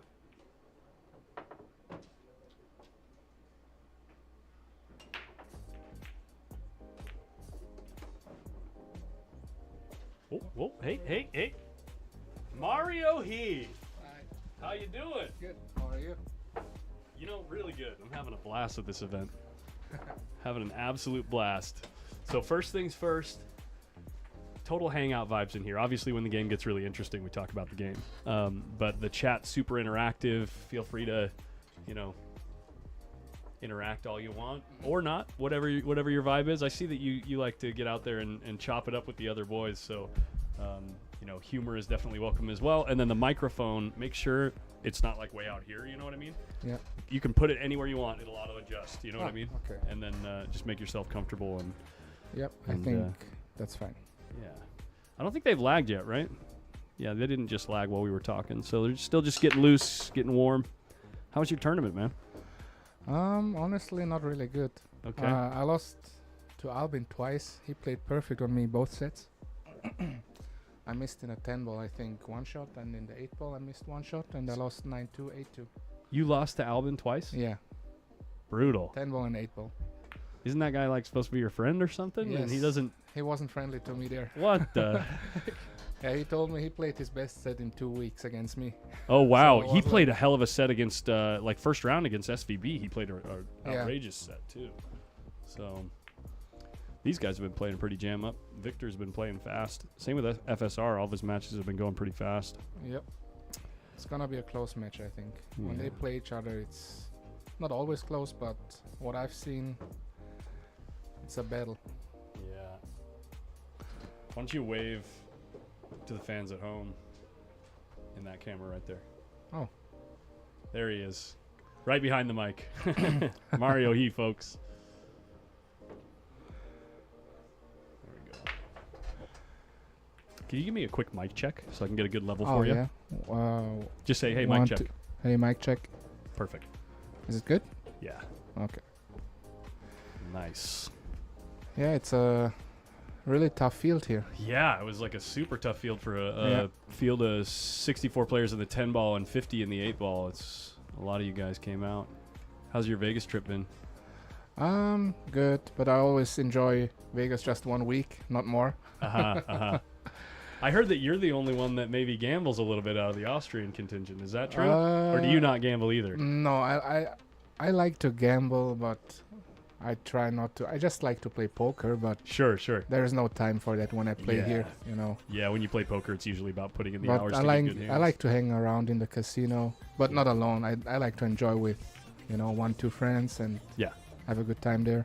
Yeah, I heard that Albin and Max really don't gamble at all. I talked to both of them. Albin said that in the last 7 years he's been out here, he says he's maybe put $50 in a slot. Oh yeah, that's Yeah. a lot for him. Yeah. Yeah, exactly. Yeah. So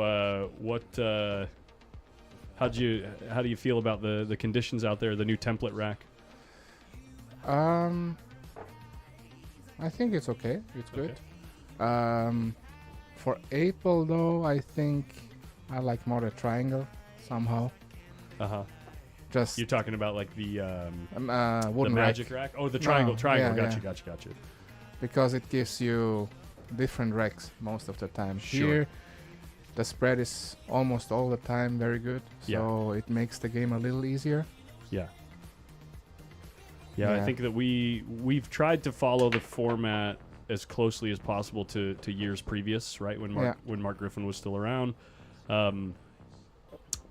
So with the alternate break format and the shorter race, I think if you're gonna play alternate break, the template is kind of the way to go, because then that way, everyone has a really good chance to kind of hold their serve. You know what I mean? But that's what we were kind of thinking anyway when everyone was discussing the format. So Yeah. Well, when you use the magic rack, I think it has to be alternate break Yeah. in 8 ball, because at this level, a lot of players can run out the set, so you might have no shot at all. When Roland Garcia and Carlo Biado were playing each other, Yeah. it was the 10th or 11th game, each player had 2 dry breaks, and no one had made a mistake. You know what I mean? It was break and run or dry break and the other guy runs out, because the spread is so good.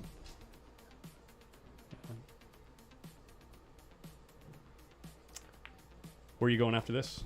We're going to Boston, Yeah, or- we're going to Boston. Oh, nice.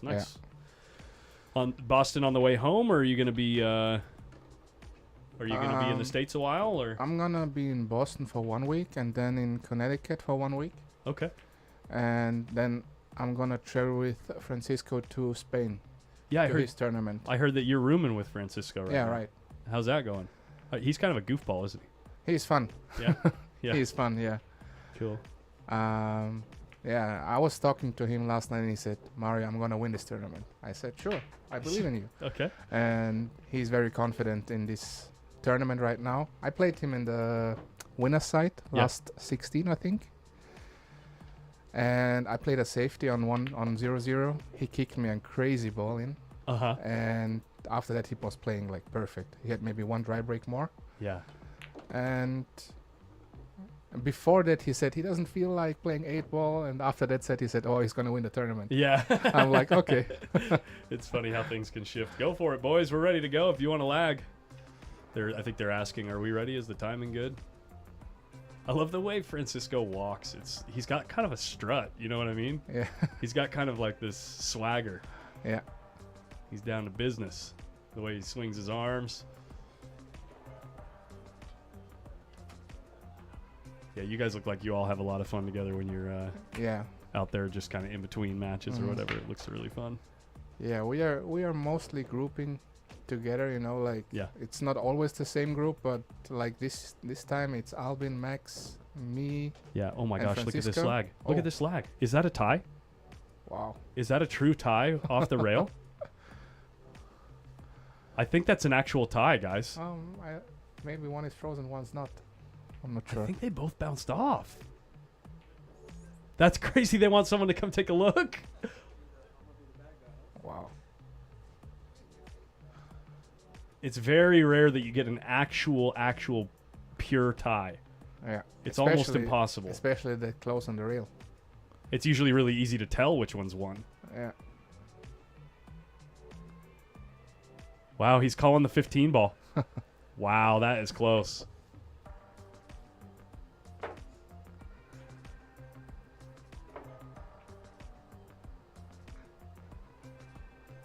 Bring out the rules. Where are the refs? Yeah. That would be crazy if it decides the match, you know. Imagine it's Hill and Yeah. Francisco runs out on 7-7. That would be wild.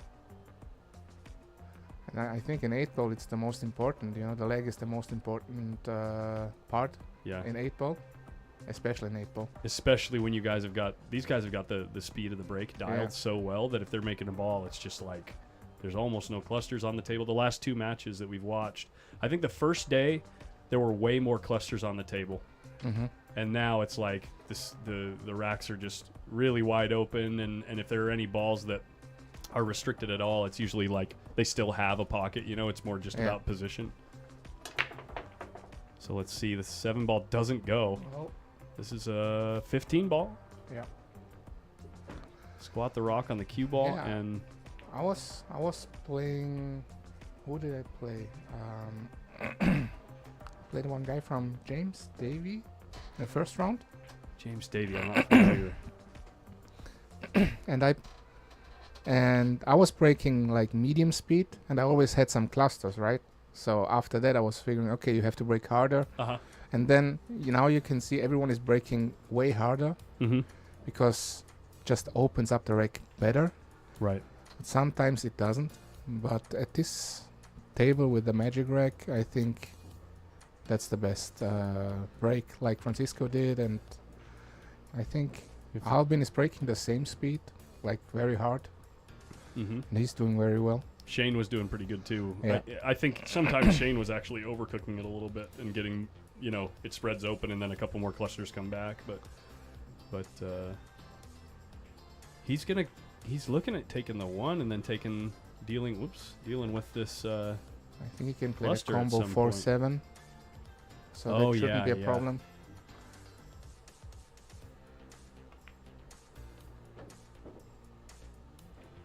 Windows open, baby. Yep. Nice shot. Gonna slow roll that, I think. Who's in the booth with you? It sounds like Mario He. Yes, it is. There. Wait. My camera's unplugged. There he is. Get it? There he is. Okay. Crickets. How long have you guys been traveling together now? Has this group kind of come together since COVID, or were you guys all pretty close before COVID? I mean, we are pretty close already for a long time because we always play the same tournaments, also in Europe. Uh-huh. So, but this group this is the first time we travel together with Francisco, because usually he travels with the Spanish guys. but Right, they're not here. David and yeah. So in the end, we talked about it to travel together because we have the same schedule. Right. Yeah. Who are the other Spanish guys? There's David Alcade, FSR. Who am I missing? Alberto and Jonas. Oh, Jonas. That's Yeah. right. Yeah. I think they're coming to the Boston, but they didn't get a spot for the 10 ball in Las Vegas Uh-huh. for the World 10 ball. So Francisco was the only Spanish guy. Gotcha. And forgive me if I tend to have a bad memory with things like this. Who made it to the PLP? Who got invited to the PLP out of that group? Francisco, Albin, and me.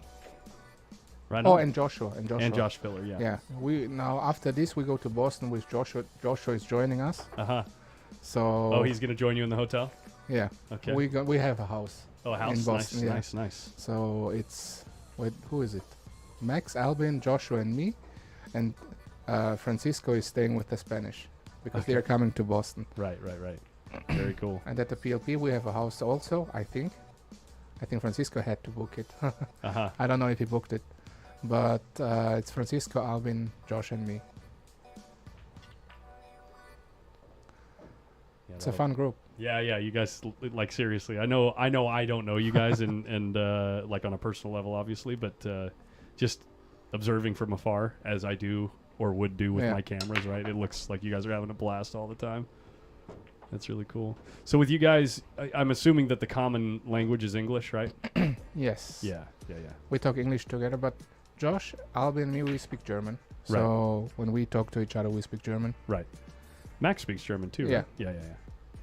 Austria, Germany. Yeah, Austria, Germany, Switzerland, we all do speak German. Is it like all the schools, it's like a requirement that you learn two languages, or is it just because or is German the predominant language? No, German is the first okay. language. Got it. But we do learn two languages. That's German and English. Okay. Since around 15, 20 years, I think. Okay. English is main subject in school. Oh, really? Interesting. Yeah. So yeah, I traveled. Yeah. Sorry, what were you saying? No, I wanted to tell that I had French. Oh, okay. For 6 years, but I can't speak at all. For 6 years. I was bad, but yeah. I traveled to Singapore recently, and apparently in their schools, it's required that you become fluent in two languages. You get to choose what those two languages are, though, whether it's Mandarin or English or Malaysian. Yeah. Is he asking about food or something? No, Max just came with the phone, texted something to ask me. Okay. And he asked me if I gave the table away because we were playing one pocket. Right. Yeah. It's a bummer you guys aren't sticking around for that event. I understand why, but it would be fun to watch all you guys play some one hole. Oh yeah, I like it a lot. I'm not really good at it, but I like it a lot. Yeah, ever since I like used chess. to. Yeah, exactly. I used to be like a rotation exclusive player, but ever since I started streaming, obviously there's a very large group of people that loves watching One Pocket, and there's always good gambling matches with One Pocket, and I've had a chance to watch a lot of it, and I'm totally sold on it. Now it's gotten to the point where when I'm playing 10 ball too much with some friends, it gets to the point where it's just a little boring, Mm-hmm. and One Pocket's just so stimulating, so interesting. Yeah. Kind of like the beginning of this tournament was quite interesting and stimulating, but now since the racks are breaking wide open, these guys, it's like it's a pretty straightforward runouts most of the time. Yeah, I think the break's gonna decide who's gonna win. I don't think they're gonna miss a lot. Yeah. I think when there's one scratch or one dry break, it might be it. Oops. Let's do this.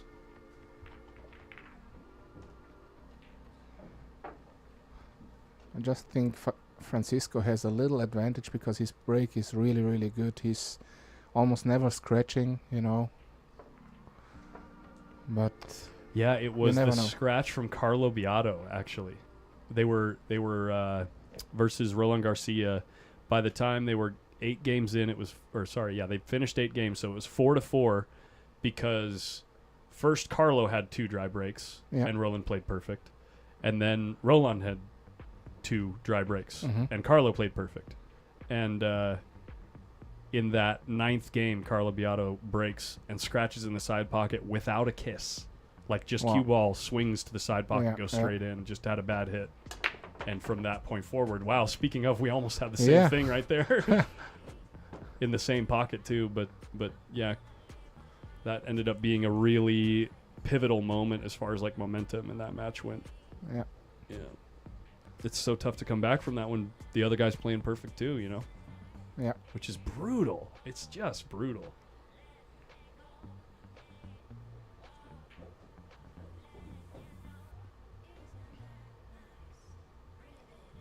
No real opening shot here for Stripes, huh? Not really, no. I mean, I would go for the solids because of the 12. Is it the 12? Yeah, the 12 Yeah. that doesn't have a pocket up here. Yeah. But still, the 1 is a little bit tricky. I mean, if you go straight to the 1, you can play the 8 in the side, but I don't know which ball he chooses. When the 6 goes, the 6 for sure, but Well, the balls that lead there would be something like this or something on the 7 maybe to just drift down this way if you Yeah. get a good angle on the 7. And I'm not sure. Are those balls tied up? No. Just the 5 goes in the corner there, like real close to Yeah. the corner. yeah, so if he has to play the 7, I think, it's... It's going to be an interesting run out here. You say play the 1 last and shoot the 8 in the side? Yeah, I would play that for sure because otherwise, he's looking ready now for that. I'm not sure. So what I would play is maybe the 3, 5, come almost straight to the 6 and draw it back near the side pocket.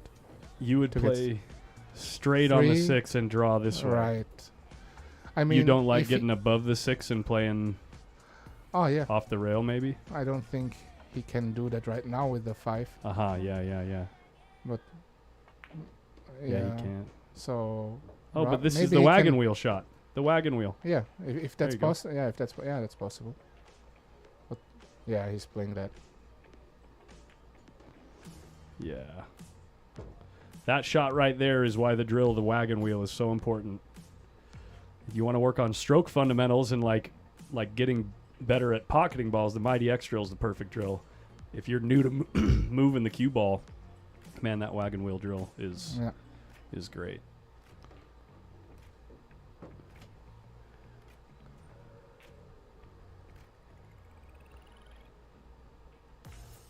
So now 3 It break-in is. runs. What I think would be the first time to have 15 runouts in a row if this happens, right? Yeah, right. Imagine. Yeah. Has that ever been recorded? Does I- anyone in the I- chat know? I haven't seen it on a big stage, race to 8 or higher. I haven't seen that. I've played myself a rake where I run out 7 or 8, but Right. it was winner's break, and that's Right. You can get a momentum. You right. can like really feel the table.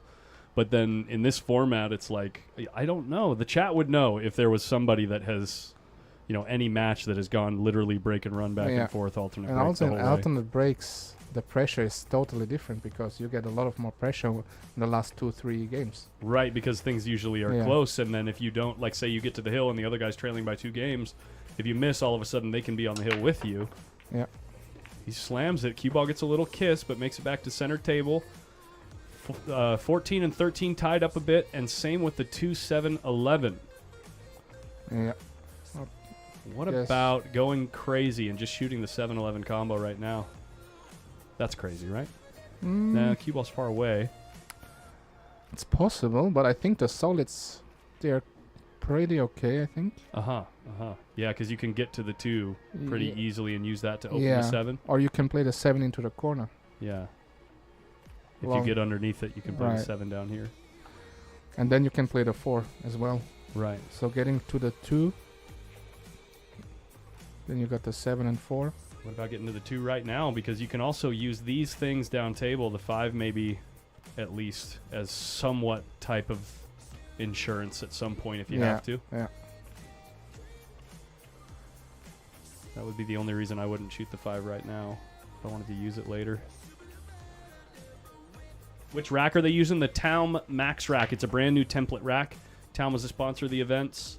Yeah, brand new product on the market. He's looking at the combo and looking at swinging into the stripes right here, right now. This is the shot that I was talking about that's there, but it's like high risk, high reward.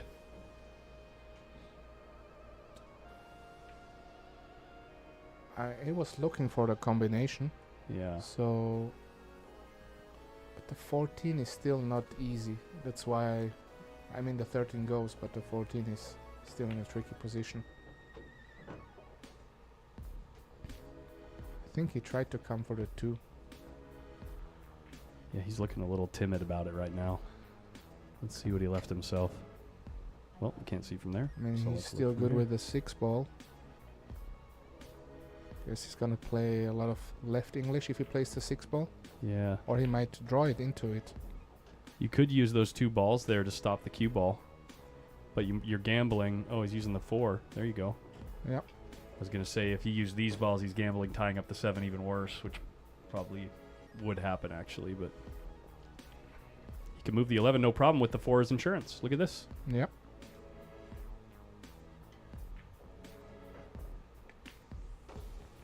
There it is. These Polish boys can play some 8-ball, man. Yeah. There are many, many more Polish players who play really, really good. Yeah. So a lot of them, they don't travel too Mhm. far to Mhm. play, but there are so many good players from Poland. Edit the title here.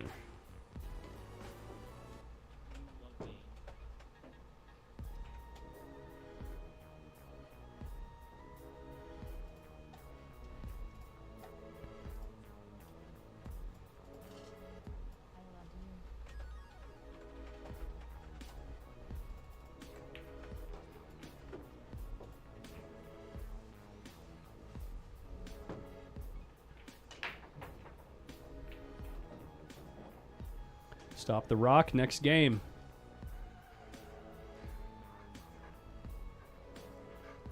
Little cinch stroke. Hit it into the thick side of the pocket over here. Yeah. Yeah, right off the pocket facing right there. You can see the ball fall in. That's one of the things that I didn't understand for the longest time, like how you guys play so good and have like such a good cue ball. As soon as I realized, oh, they're not just making the ball, but like even when the ball's way out here, you're picking like a spot in the pocket to hit Yeah. to get the cue ball exactly where you want. It's one of those subtle things that like people either don't know or like the better players just kind of take that knowledge for granted. You know what I mean? Mhm. And so it's like it takes a while to like really see and appreciate.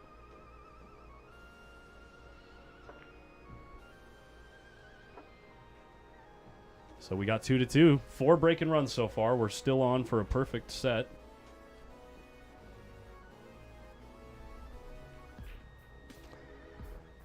Yeah, it would be crazy if they make 15 break-in runs. Yeah, that would be unbelievable. It's the first time I've seen that live. Right. I mean, I saw once at the World 8-Ball Championship. It was in... Where was it? Fujairah? Al-Fujairah? It was... I saw 7 break-and runs each. And then 1 dry break, and the other one breaks and runs out and break and run. So the other one played perfect, and one guy he Cue had ball. to break and run. Cue ball almost kissed in the corner right there. Oh yeah. And the balls tried to cluster up, but they just barely And now it lays came pretty apart. Yeah. Gotta say, I like solids good. here. Yeah.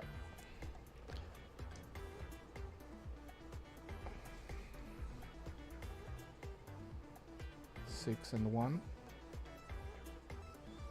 Like to get straight on the 1 to solve the 1, because if you get the wrong angle on the 1, you might get stuck at the cluster of the stripes. Right.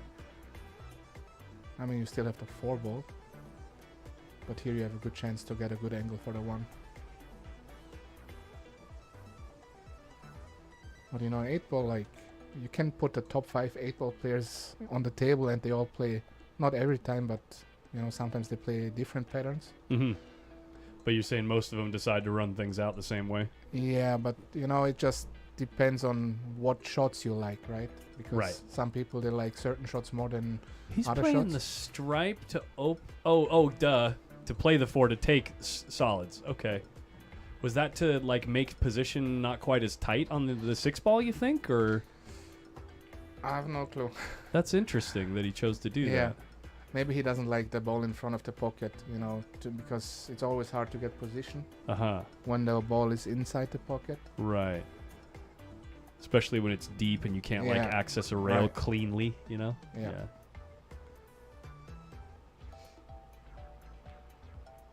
So now he doesn't like the angle to the 6 as well, so he was thinking to play the 3. I think you can get through to the 3. Looks like it goes. Yeah. The rest of the rack is pretty routine, I would think, from this point. A lovely nudge on the 12 ball.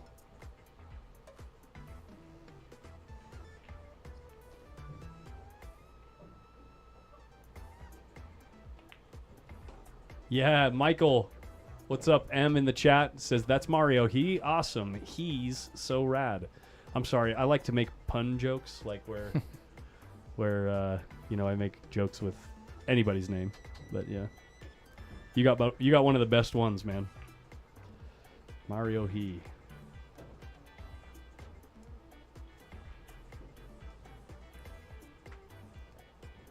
Joe, who's on first? He's on second.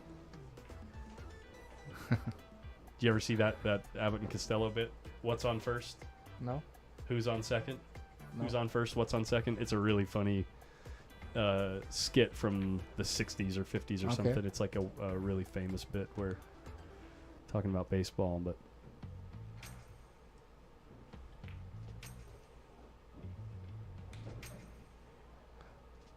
interesting. He's kind of flat here, huh? He's gonna have to.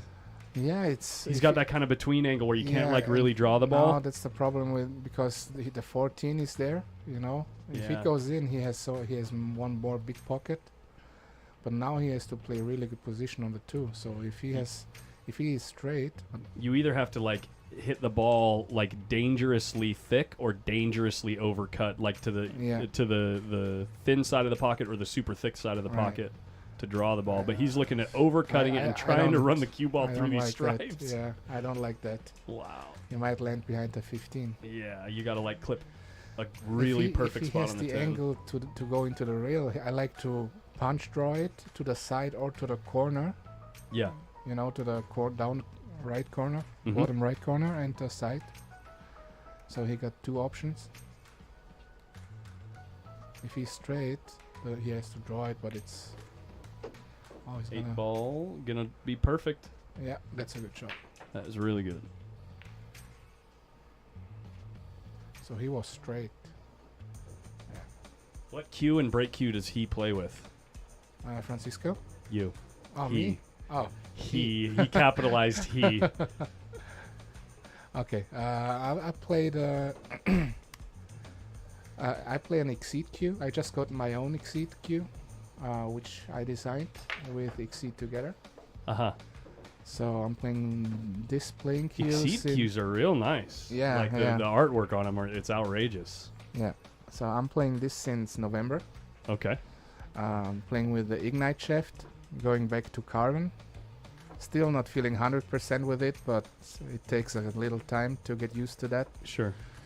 And I have the Power Brake G from Mess. You said you designed the butt of your cue? Right. Yeah. Got it. Yeah. Yeah. Is it Together ex- with the Mickey, the owner of Mess, Uh-huh. we did it together, and I really like the final product. Is it going to be a design that's available to the public, or is it exclusive for you? It's for the public as well, Uh-huh. but you have to order it, Uh-huh. and then they're gonna produce it. Okay. So the 11 ball falls in the side, and we have just a teeny little problem to solve on the table. But once again, the speed of the table. These guys have really got it dialed. Exceed is Mess. No, it's belongs to the company Mess, but it's an own brand. Yeah. It's an own Q brand. Gotcha.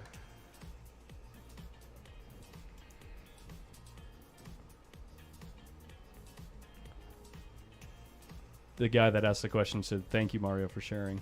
No problem.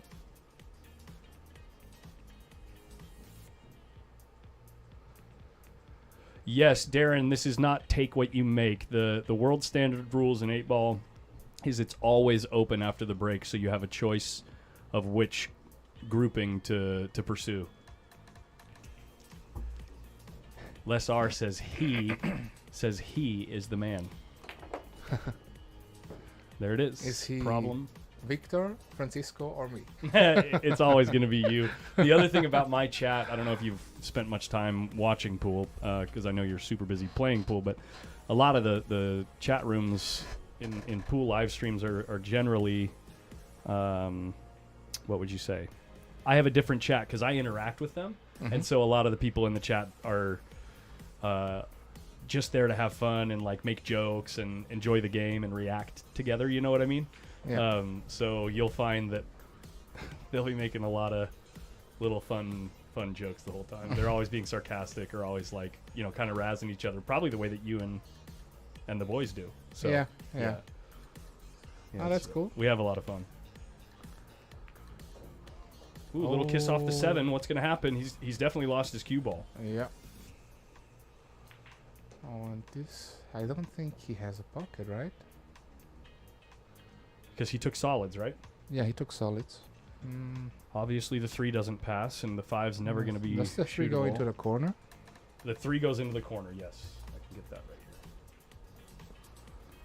here. Barely, I think. It's tough. I don't think he's gonna play that. I don't know. Oh, he's gonna play it. It's a tough one. Yeah. Or is he playing the 6? Over 6 the off of the 13. 13. There we Yeah. go. That's a good shot. For And, pocketing the ball. Yeah, and if he makes that, he's opening the 7 also. So the 7 has a pocket. That's a hard shot. I mean, this is one of them guys that's made his name largely from pocketing and running balls. So let's see if he can Yeah. execute. No, he hits it too thin. Straight into the 13, and all of a sudden, Stripes are a massive favorite in this run out. The layout for Stripes lays pretty good. Yeah. FSR playing perfect so far. Victor Zielinski was right there with him until that kiss off the 7 ball. Brutal.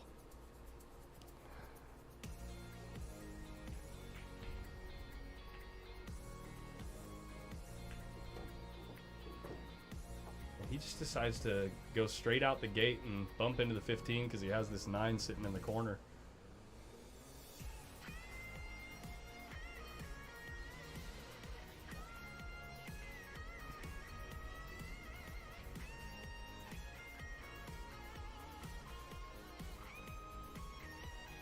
The European Mafia Mosconi team.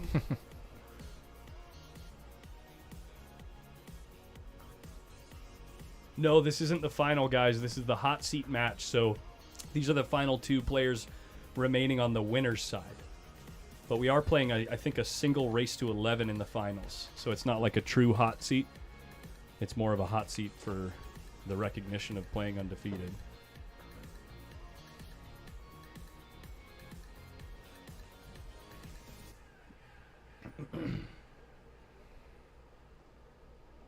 Yeah, what's your actual nickname? Have you been dubbed the Panda? Like the actual nickname? Because everyone in the chat calls you No, the it's Austrian Panda. Panda, yeah. Okay. Just Panda. Just Panda.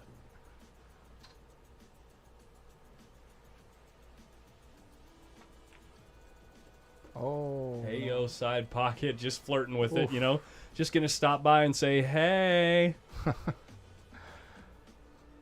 Calculated, right off the point.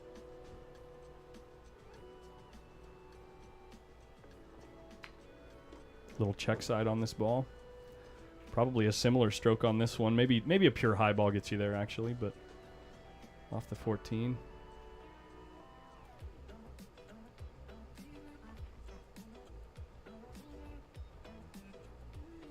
Are you a tournament poker player? Like recreationally? I play both. Or do you prefer cash games? I prefer cash games because I don't have the time for playing Yeah. tournaments. Yeah. But I just signed a deal, a sponsor deal with a casino near to my place. Really? Yeah. For pool or for poker? For pool. For pool. Okay. Yeah. Very cool. Very cool. And we're trying to make events, pool events in the casino, because they are doing darts, UFC. Oh, nice. It's a pretty big casino then. Yeah, it's Oh, okay. in Liechtenstein. It's between Switzerland and Austria. It's like the small Switzerland. Oh, that's really interesting. Yeah, and I know the Swiss like to gamble. yeah, I mean, it's Do a the Austrians good too, country. or do Austrians too, or No, I, no. I know the Nordic countries are Yeah, Austria don't gamble really. yeah, yeah. And yeah, they are having the WPT, for example, Uh-huh. in September every year. Mhm. They're having really big events in poker. So since I'm playing poker there, we got into talking about pool and poker, and they want to make Yeah. a pool event. So You know, I think it's super interesting this topic, and I've talked about it a number of times on my stream before. But in my opinion, pool is closer to poker than it is to golf, even though it takes a similar level of execution as golf yeah, to play at the highest level of the game. Do you get Yeah. what I'm saying there? yeah, Because in pool, just like in poker, aces will get cracked by ace king sometimes. You will have times where, you know, the massive favorite player to win any given set, you know, loses because of situational things, because the game that we're playing happens on such a small surface compared to like golf or something like that. It happens on a very small surface, but there's so many variables that you have to always account for, yeah, that in the same way that poker is so random because a deck of 52 cards can be sorted more ways than there are atoms in the universe, you know, same idea applies in pool. So many different things can happen, even though we're kind of, you know, reducing it down into some repeatable shots and repeatable strokes or whatever. yeah, It still has such a random aspect to the game that, like I said, I think it's closer to poker than it is to golf, even though it's a high skill cap yeah. of execution. Yeah. You know what I mean? I love poker. I play a decent amount of poker. Okay. It's a good game.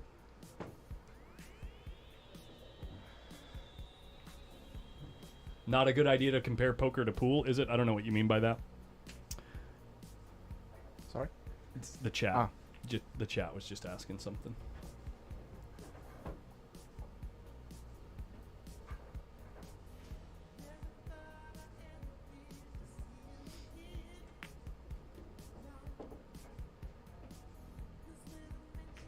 So this is on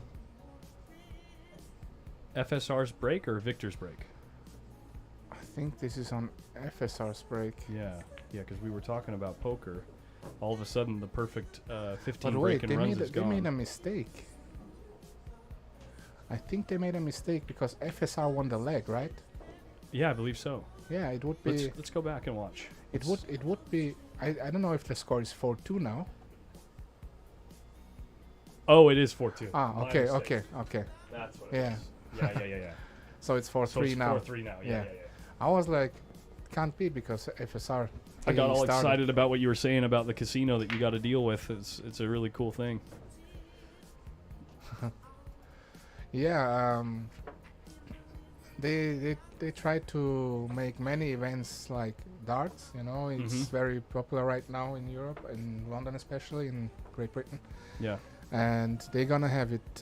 Michael van Gerwen, do you know him? He's Who? the Michael van Gerwen. Van Gerven. Yeah, No. he's the number one.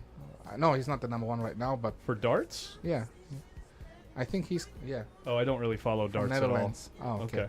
Anyway, he's coming to the casino to have a show there. I don't know if they're gonna make a tournament, but they want to try to make a pool tournament as well, Uh-huh. and That'd a be really backgammon cool. tournament. A beginner tournament? Backgammon, Oh, backgammon. yeah. That's a And gambler's I heard game. they're gonna make a UFC cage inside the casino. No kidding. Yeah, Like actually UFC brand, like not one of the other brands, but actually by the UFC. yeah. Yeah. I think so. I'm not 100% sure, but he was talking to me about that. And they have a event room where they're gonna put the cage inside with like dinner tables. Uh-huh. You know, they're really nice place. It's really nice. It's one of the nicest poker rooms in casino what I've been. Okay. So it's really, really nice. This is an interesting spot off the break. Yeah. What are the odds that you end up with this many clusters and the cue ball way Mhm. down on the short rail? You're like in Narnia down here. You got no options. How do you play safe? Well, if he can, I think he can go out here, but it's very hard. If he can play the 11 and go into the cluster 10-9, Yeah. then in Okay. the end he can play the 13 and play the 14 on the other corner. Uh-huh. Uh-huh. So it's Look at the head scratches. it's not impossible, but it's for sure not easy. That pretty much says it right there. He's already behind in the set.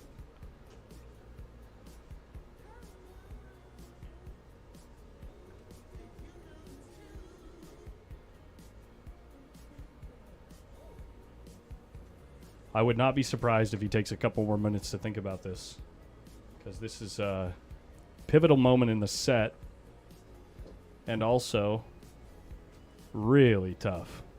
Yeah. I'm not sure if he can go into the 10 or if he goes by the 10 if he makes the I 11. think with just rolling the or like making the ball, I'm pretty sure the cue ball. goes I by look the at a 10. lot of I look at a yeah. lot of screens, and I'm pretty sure it just misses it. And then to be Yeah. able to get there, the only way to get there is like punching the hell out of it, which you're never going to do because you're on Yeah. the rail. And Or using the pocket and play it on purpose too thick. yeah, But you don't like to do it because you might miss it. Yeah, And then you leave it. you mean for- like clipping the point on the way in? Right, yeah. Yeah. But I don't think he's gonna like that. But he might play just a safety. Yo, Cranford69 coming in with the $9.99 super chat says Austria gambled on Arnold Schwarzenegger and won. Thanks again for the stream. Sure. I don't know if it was Arnold gambling on Arnold or Austria gambling on Arnold, but Arnold definitely won. So he just kind of played it safe, trying to tie up some balls. Is that what happened? Yeah. Yeah.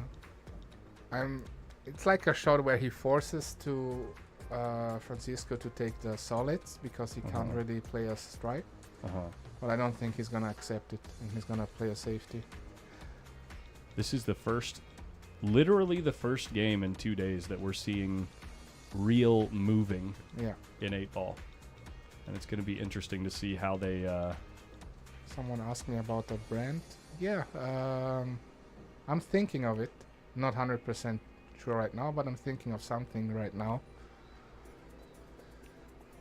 Let's see what the future brings. Yeah.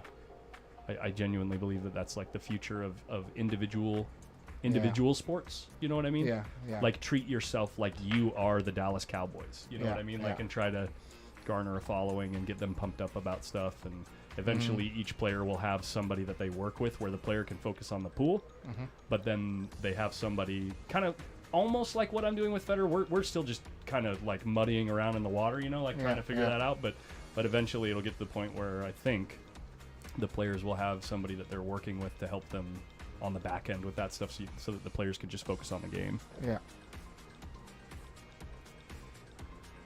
That's funny. I was talking to Tony Joan, and he told me when he's on the TV table, he's gonna break soft and try to move the game.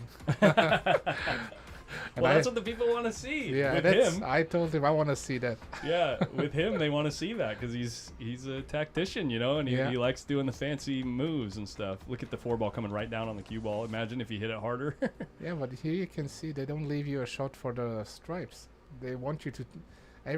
Both want to force each other to take the solids. It's not easy, obviously, but yeah, it's too much of a gamble, I think.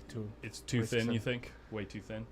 Yeah, and he might get into the 8, you know. Yeah, that's kind of what I was saying, actually, to just go for it. Yeah. Like the real, true gamble shot.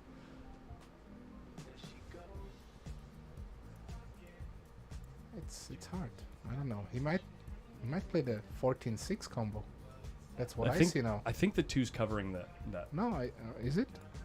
No, I think the 14-6 is available. Because if he makes... okay, the 5 is not easy then. Yeah. I don't know if the 5 goes if the cue ball is here on the side pocket. Mm-hmm. But he's looking for the 14-6. I don't think I have a camera angle that can see that. But it's... Yeah, if he hits it not too hard, he has the 2 available and the 7. Yeah. That's a good shot. Oh, and the 2 down table, yeah. Wow. And the 7. So... I think the 5 does go. I think there's just enough room. You think the 5 goes? Down here, yeah. I think only just if you're like over here. If the 5 goes, I would like to keep the 2 ball just for an insurance. You can bump into the 11 to have position for the 2 ball. Mm-hmm. But yeah.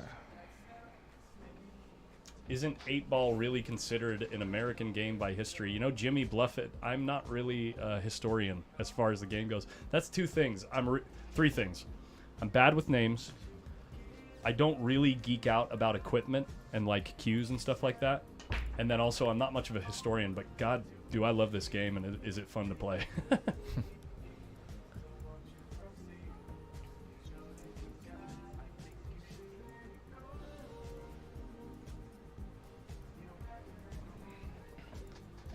The chat undoubtedly knows way more than I do about the history of this game. Correct, Crushered. I am not a commentator. I'm a streamer. Thanks.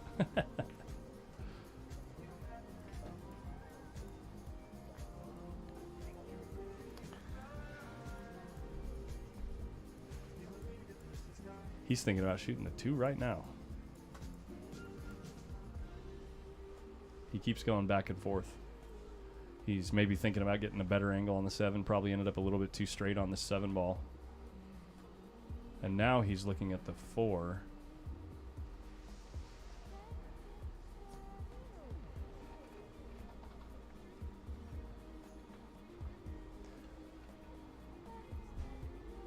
One last problem to solve this rack. Does not want to let Victor back to the table because things have progressed far enough in this game where if you make a mistake, it's probably a loss of game.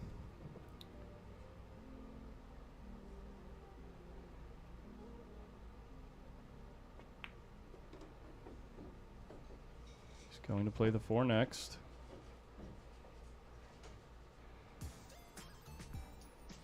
Yeah, if he's able to make the 5 after the 4, but I don't know where from. Yeah, I don't think he has an angle to get to the good it side of the goes- 5, if it goes. It goes in the upper corner pocket, but Oh, yeah. yeah, it's hard. There's a real thin cut from there. There's only just enough room for a cue ball there in between the 5 and the 10.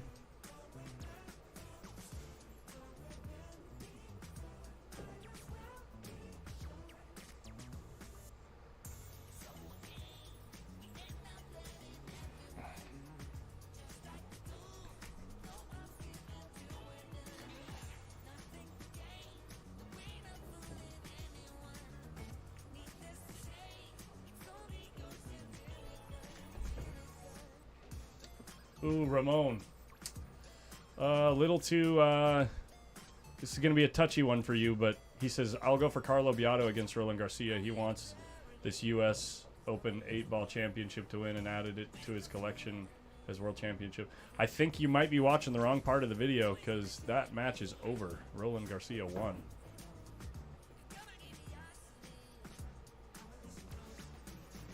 Got some new people in the chat. It looks like don't recognize the accent, don't recognize the voice. Who's in the booth with you, Collins? We've got Mario He, Panda. Oops. Bank the 5 in the corner. Yikes, that's aggressive. I mean, there's always the option. Try to play position for the corner, and if you don't get it, you can still play the bank. Oh, he's... Oh. Talk about a tester here. Yeah, And it's got a funny, kind of funny line rolling out this way. yeah. I think he's natural to get position, but that's a hard shot because, a you really know, it's hard over shot. if you miss it. I'm pretty certain that it does follow past the side, and the side's not a Yeah, problem yeah. here. Roll it. Uh-oh. Roll it. Oh, no. Yeah. All right, Victor, show us the magic. Show us the secret sauce. Because you're not out of the woods either, but FSR pretty, put himself in a pretty good spot picking the right grouping, right? And doing a couple of good things with that combo. Look at the 14 and 13 tied up. Does the 10 go? No, right? Does that combo go? I think it goes. It's really close. And if not, you can still cheat it. Yeah, throw the ball. Yeah, He's getting position on the combo, it looks like. I think he's trying to remove the 14 first. Oh, I see, yeah. And then so that he can Yeah. go back that 'Cause I direction think after the 14's out of the combo way. is going pretty easy. And if it's not straight, he can still cheat it a little Talking bit. about the 9-10 combo? Yeah, Yeah. right.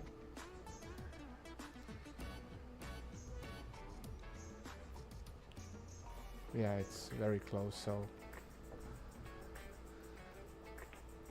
That's one of my favorite parts about this game, is the subtleties of friction, Mhm. The Mhm. friction and like the fact that everyone kind of, obviously people who don't play the game, the first thing you always hear them say is, "Oh, I'm really good at geometry."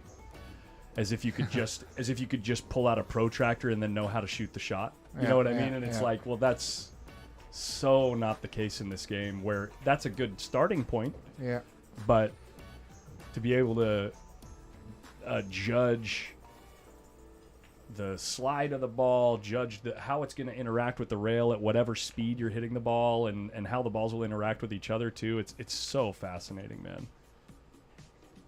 He's rolling up to not play the combo. yeah. He's rolling up to play the 10 in the corner. So he doesn't like the combo. Interesting.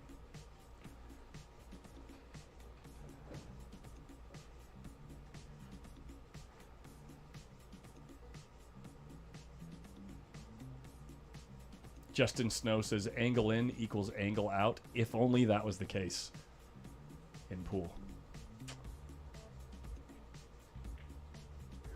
Gonna draw into these balls. Nudge the 10 towards the corner. Missed it. Oh, he really doesn't like the combo? Wow. Missed it thin too. He was. I'm almost certain he was hoping to hit that real thick so the 10 would go towards the corner. And now he has the option of a tight pocket or a ticky up table, or a super long shot on the 13. He's gonna play the 9 over the 5. As a ticky. Perfect. This game's over. Yeah, 4-4. Wow. We're to start again. 4-4. So they've both traded a win on the other player's serve. And now Victor's going to have to do that at least one more time if he wants to win this rack or this match. If FSR has been keeps playing the way he's been playing. There you go.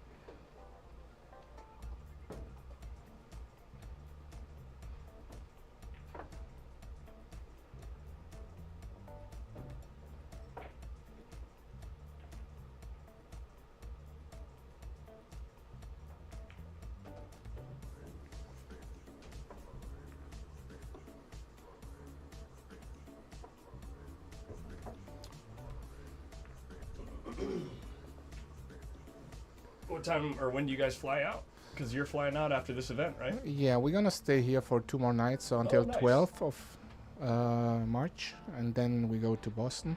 Try to rest up a bit. Yeah. Yeah. That's good. Nobody looking to get in any action before you guys leave? You guys ever hang out here looking for... I don't know. Josh said he wants to go to the outlet, so To the outlet? yeah. Like the store? Like the mall? Yeah, go the shopping? Northern Premium Outlet here. Uh-huh. Yeah, he wants to buy a perfume. I showed him one perfume, and he said, "Oh, he wants to buy it." Huh. So he said, "Let's go there." So we Okay. might go there tomorrow or in 2 days. Tell you what, Josh did not strike me as the guy that likes colognes and perfumes and stuff. Well, he likes. All right.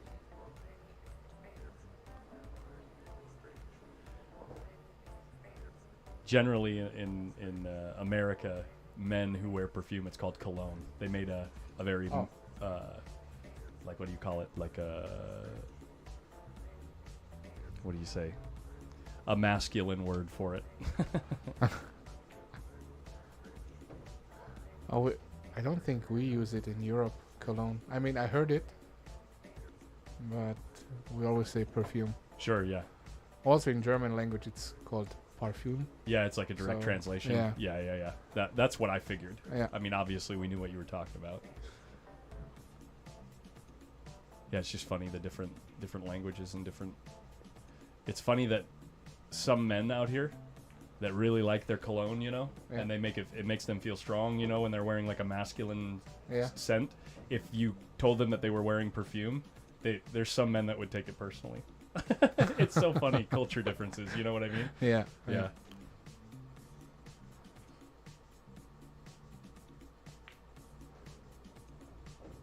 Larry Cheek says, "Let me guess, cool water." What was the name of it? Do you know the name of the scent? No, but it's a French brand. Uh-huh. Yeah. Gotcha. Well, I think that didn't he just shoot a solid? Or is he taking stripes? Yeah. I'm not sure. I think no, he played the stripes, right? No, he played the solids.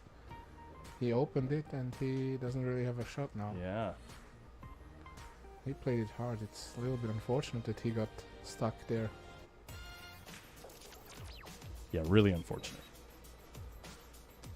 I mean, especially if he goes a little bit on the left or right, he can play the 7 or the 3. Or he can play the 3. If he can play the 3, he's alright. It's not an easy shot, but he's the favorite to make it.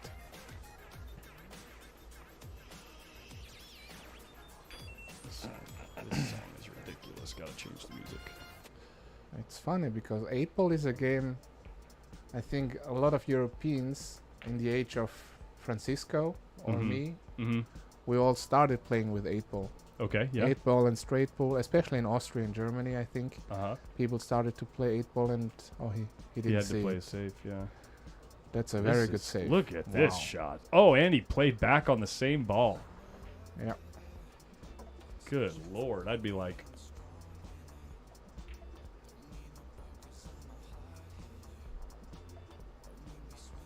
ready to play the next game if I was Victor. Jeez, this is a hell of a spot.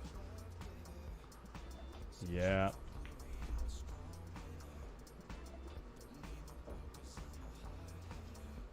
Oh, just a friend of mine texted me. He's listening to me. Oh, nice, nice, nice. He's From Austria? or- Yeah, very good 8 Ball player.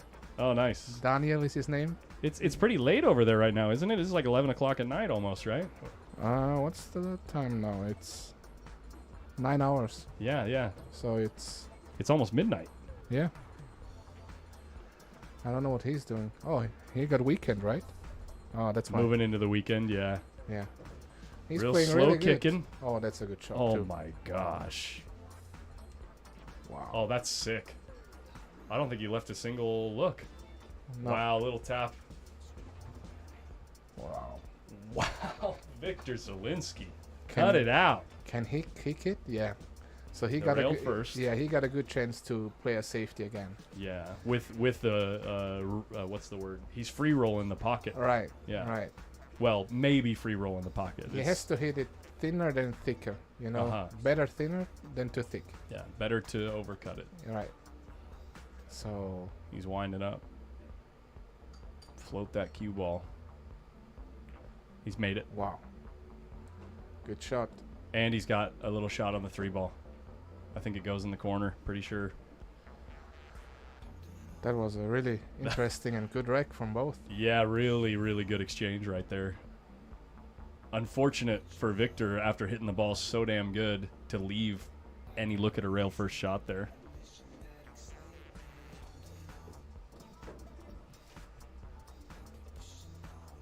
Yeah, that's how it feels, man. Brutal.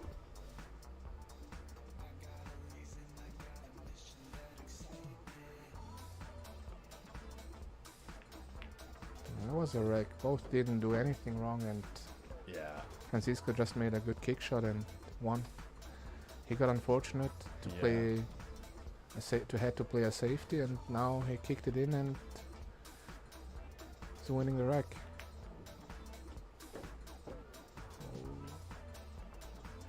That was an interesting game of 8-ball right there. Definitely the most interesting of the last 3 to 4 hours.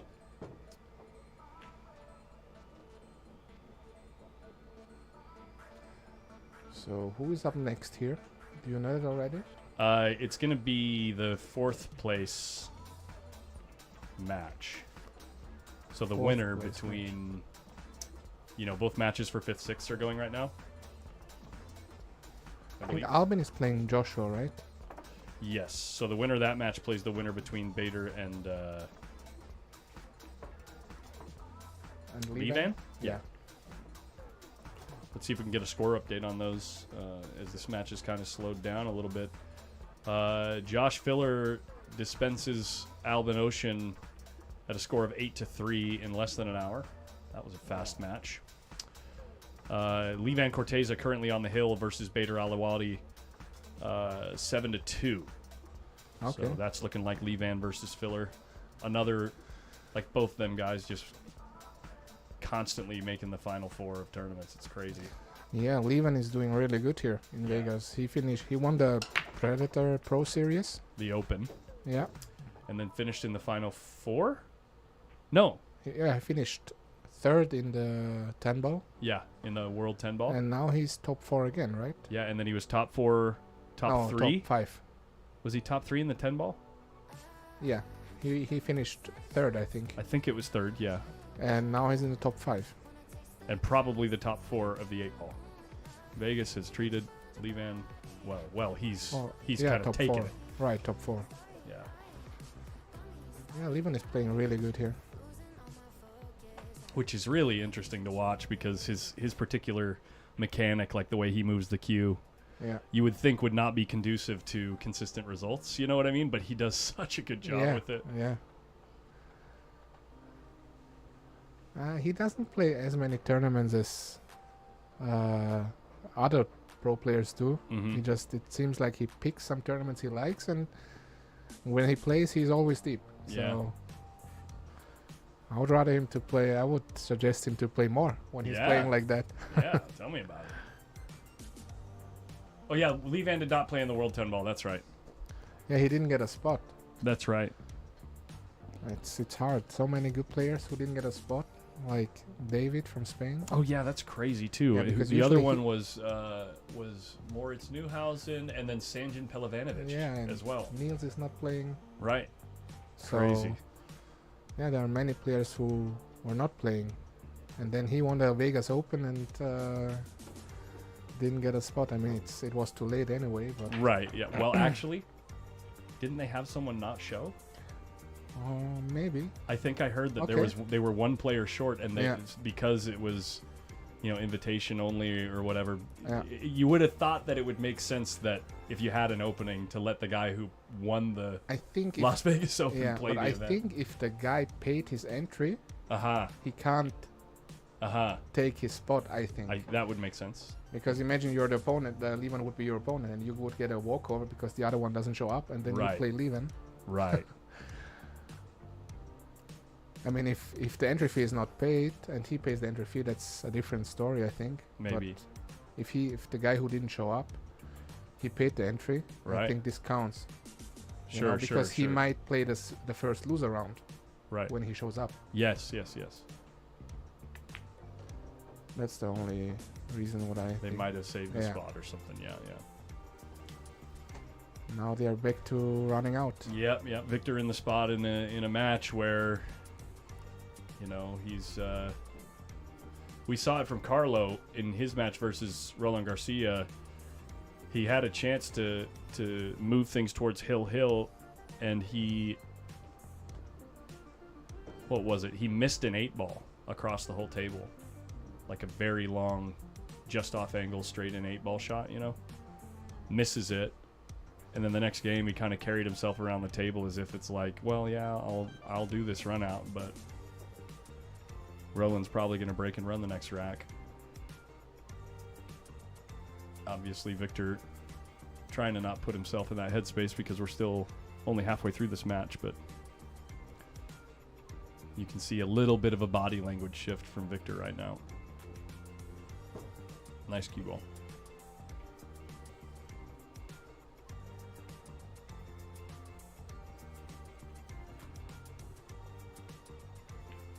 No, Robert no, that's not correct.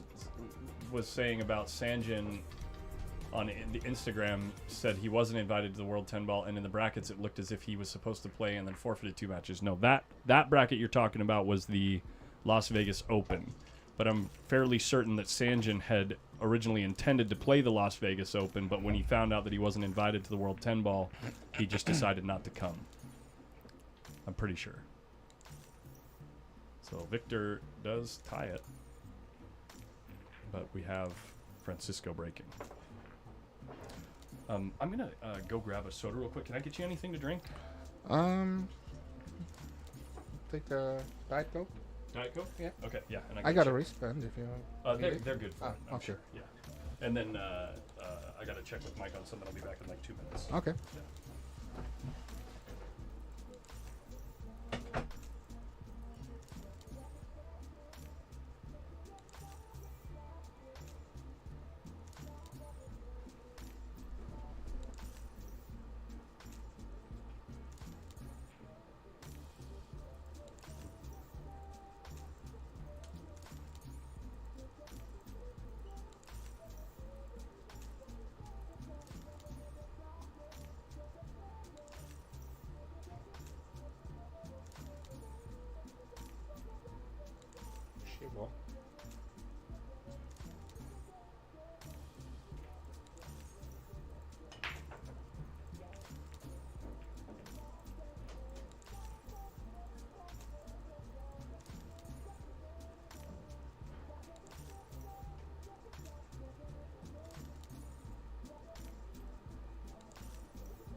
up, buddy?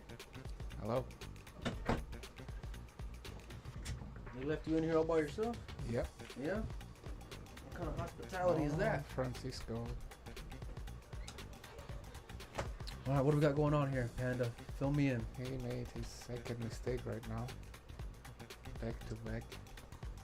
Big spot in the match, Mario. Yep. He's solids then. He got the stripes. He's got the even worse spot. Who's break? Francisco's break. Oh man, even bigger of a Yeah. spot because has it been a lot of breaking runs? I'm guessing. In the beginning, yes. Yeah. And then Francisco made a mistake. Victor, the last game was pretty good. Francisco was a little bit unlucky. They played a safety game. Francisco kicked the ball in and ran out. But Francisco missed one ball into the upper corner 2-3 games ago. Right. And then he had a dry break. So could be already over if he would have played perfect. But now, What do you think playing the stick right here, Mario? Just hit the 11 ball. Just yeah. a little stop Yeah. shot, right? You want to come out? Yeah. Oh, I like that. I like that even better. I don't think you can see the ball. Yep. Pretty effective. It's, yeah. Yeah, it's. What's the return here, Mario? Yeah, that's what I was thinking. I would play the kick to the 7 and try to stop it, you know. Oh, but that's a. How are you gonna stop? Oh, okay. How are you When gonna stop play- it though when with it being I that mean- far off the I mean, rail? when you play follow, it stops more. It has a higher chance to stop, but you have Right. to play it really perfect. You might even make the 7 into the side if you play a follow. No. But other than that, I don't think there's something good because you don't wanna. You might also, if you kick the 7, you might touch the 2 ball and freeze it up to the 13. So it looks like Levan Corteza has beaten Bader. I don't know what the score line is, but they are gonna be. That's a pretty nice Wow. shot there, Mario. You Yeah. hit that pretty well. He played it soft. If he would have played it a little harder, it might stop, you know? Yeah. Because he hit it perfect. Right. He almost He hit it hit the it good straight. spot. Yeah. Yeah. So the Filler and Levan match is gonna be played. Taste that. Check it. I'm pretty sure that's the diet. Is gonna be played after this match. So everything else from here on out is gonna be played exclusively on Post Up, with the exception of the finals. That's gonna be on Griff'S Billiard TV. Make sure if you haven't already, go subscribe to that channel because that's where we will be playing at to end the event. It's going to be finished today, right? We're finishing today, buddy. We're finishing today. Are you going to Boston after this? We're going to fly on 12th. Okay. So Yeah, you got a few well, more days left in yeah. Vegas. Yeah? Yeah.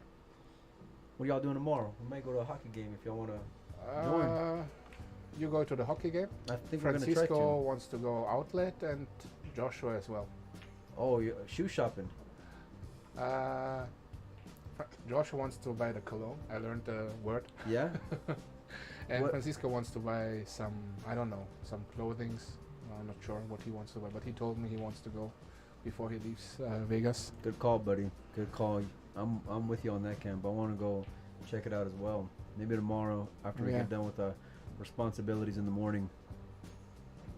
He don't like something, Panda. What is he looking at? I don't think he doesn't like the 12. 11 and the 12 is tricky. What about just drawing into the rail I and think, pulling it back out for the 11? honestly, I think the easiest way would be playing the 15 and then the 11, Right. draw it back between the 8 and 7. Right. And you got a natural position for the. See, this is what I like right here, Mario. Right here. Yeah, but now it's tricky to get position on the 12. Tight window. You know, that's why I like to go forward and draw it back a little bit. You have a tougher 12 ball, but you have a guaranteed position. Yeah.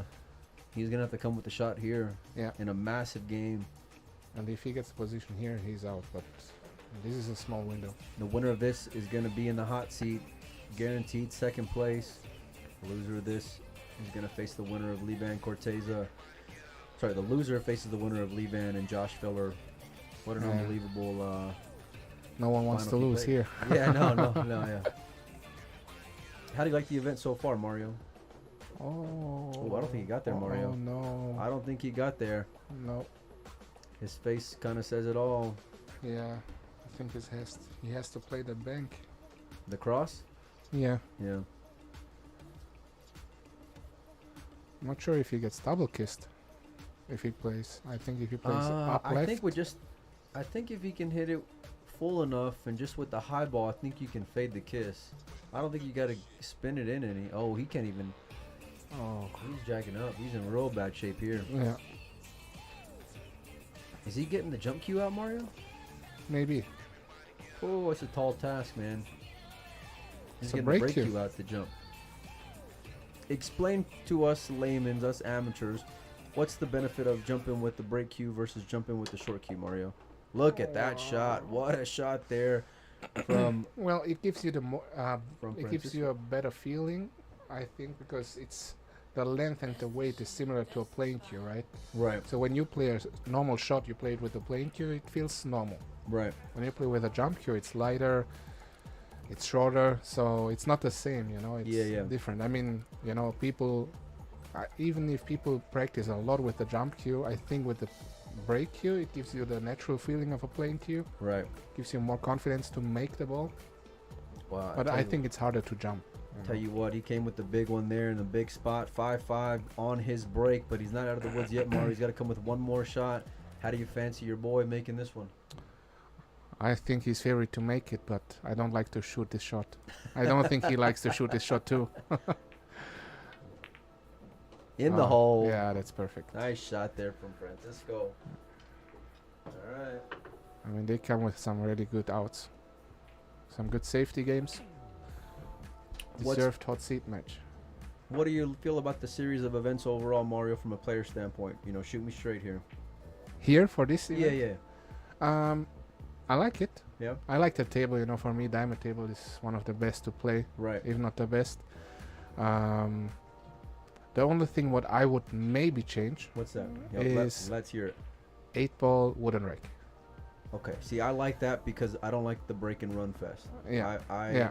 I am with you there. Listen, big shout out to our sponsors, Town. They are our sponsor of the event. Yeah. Provided us with the max racks. But from someone who just loves watching great pool, it's a little bit easy seeing all these, you know, big breaks and everything Yeah. wide open. I'm with you. I think I would prefer to see a triangle.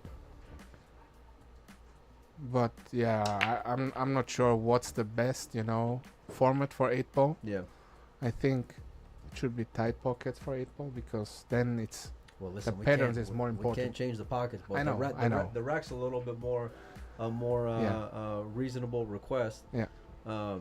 But the max rack is doing its job, right? It's freezing the Yeah. balls. It's making the break, just in an unbelievable advantage because Right. you're really taking not a risk. You know, if you Yeah. fancy, if you like your break, you're busting them up. You're making a ball. You get a spread like this, Yeah. Mario, and then it's curtains because you guys are Yeah. running balls so well. I think the best thing about the magic rack is that every player gets the same rack. Right. You know, Consistency. that's a fair game, I think. Yeah. But you know, I think if it's a difference when it's a race to 8 or a race to 15 or 20. My only, I don't want to say issue, but potential issue, I guess, when it comes to using the wooden rack is I don't want to see guys racking the balls for 3 minutes. Right. You know what I mean? Yeah. I don't want to see guys doing that over and over again. Yeah. The other thing that I'll say is, like, for rotation and for 8-ball is I don't want to see you guys or any guys for that matter mess with the 1 ball. You know, Yeah. that's something for me that I don't like Yeah. seeing. I know what they're trying to do. I know what the advantage players are trying to get. And for the most part, you Europeans are pretty, you play within the rules, and we didn't have a rule in place for it, but I would prefer, and this is probably something that I'll bring up, is just no messing with the 1 ball. You get it Yeah. set, leave them alone, and you break them as it is. So Or what else would make it maybe attractive is using the magic rack and break from the side. yeah. See, I think that's a little too gaffy for me. You know what I mean? I'd rather just, if you want to get rid of it, get rid of it. And, Yeah. and again, it's doing its job, but for big top players, they're breaking the ball so well. All these Yeah. guys are hitting the ball so square. You got a big break as well, so I got out because of my break. is that right? Yeah. Yeah, I broke dry a few times and that's it. That's it, man. Yeah. That's it. But that's just the pool gods, you know what I mean? Like you live by it, you die by it. So, but we got some opportunities to work on. We've been bouncing around some ideas, like I've mentioned before in the chat. So, I appreciate all you guys for sticking around. You know, all you European boys hanging out, and I wish we get to see you play the one pocket because I know you. I know you Oh, run ball. I pretty love good. the game, but I'm not really good at it. Who's the best European one pocket player out of, let's say, the obvious like Federer and Josh? I know who I think you're gonna say, but I want to hear what you. Okay, so I think there are maybe 2-3 more. Okay, It's Dennis Grape. that's who I was gonna say. Dennis Grape really he stays in it when Yeah. it comes to gambling one pocket when he's here in the States. Then Victor. Zelensky. Really? I think he's Victor? good. Yeah, I think he's good. Really? I would have never guessed. And I don't know, but I think Niels, because he finished run-up once at the Yeah? one pocket, right? Did At he? the Derby. He I think he he's did. never won the Derby. No, one pocket. second. Has he He really? finished second once, I I, didn't think. know that. But I'm not sure. I'm not sure, But about I that. heard we need, that. We need someone in the chat to maybe confirm it. Maybe a Derby specialist can confirm. But Dennis, I do know because I remember years ago when I saw y'all in Aiken. You know, maybe Yeah. like during COVID, right? During Yeah. that time, Dennis was staying in the one pocket gambling. Man, every time I'd see Yeah. him in between matches, he was playing by the game, all around the country. Yeah. He's got the patience for it for sure. No, I really like one pocket. You know, I really love it. It's just also I love to watch it when Yeah. there are two good players. You know, and you. Oh, He's good though, right? Because now you can Yeah. use the what is it, the 14 ball?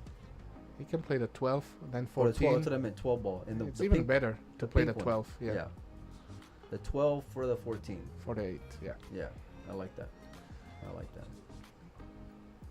Big game here to hold serve 6-6 in a race to 8. This is the hot seat match at the U.S. Open 8-ball championships.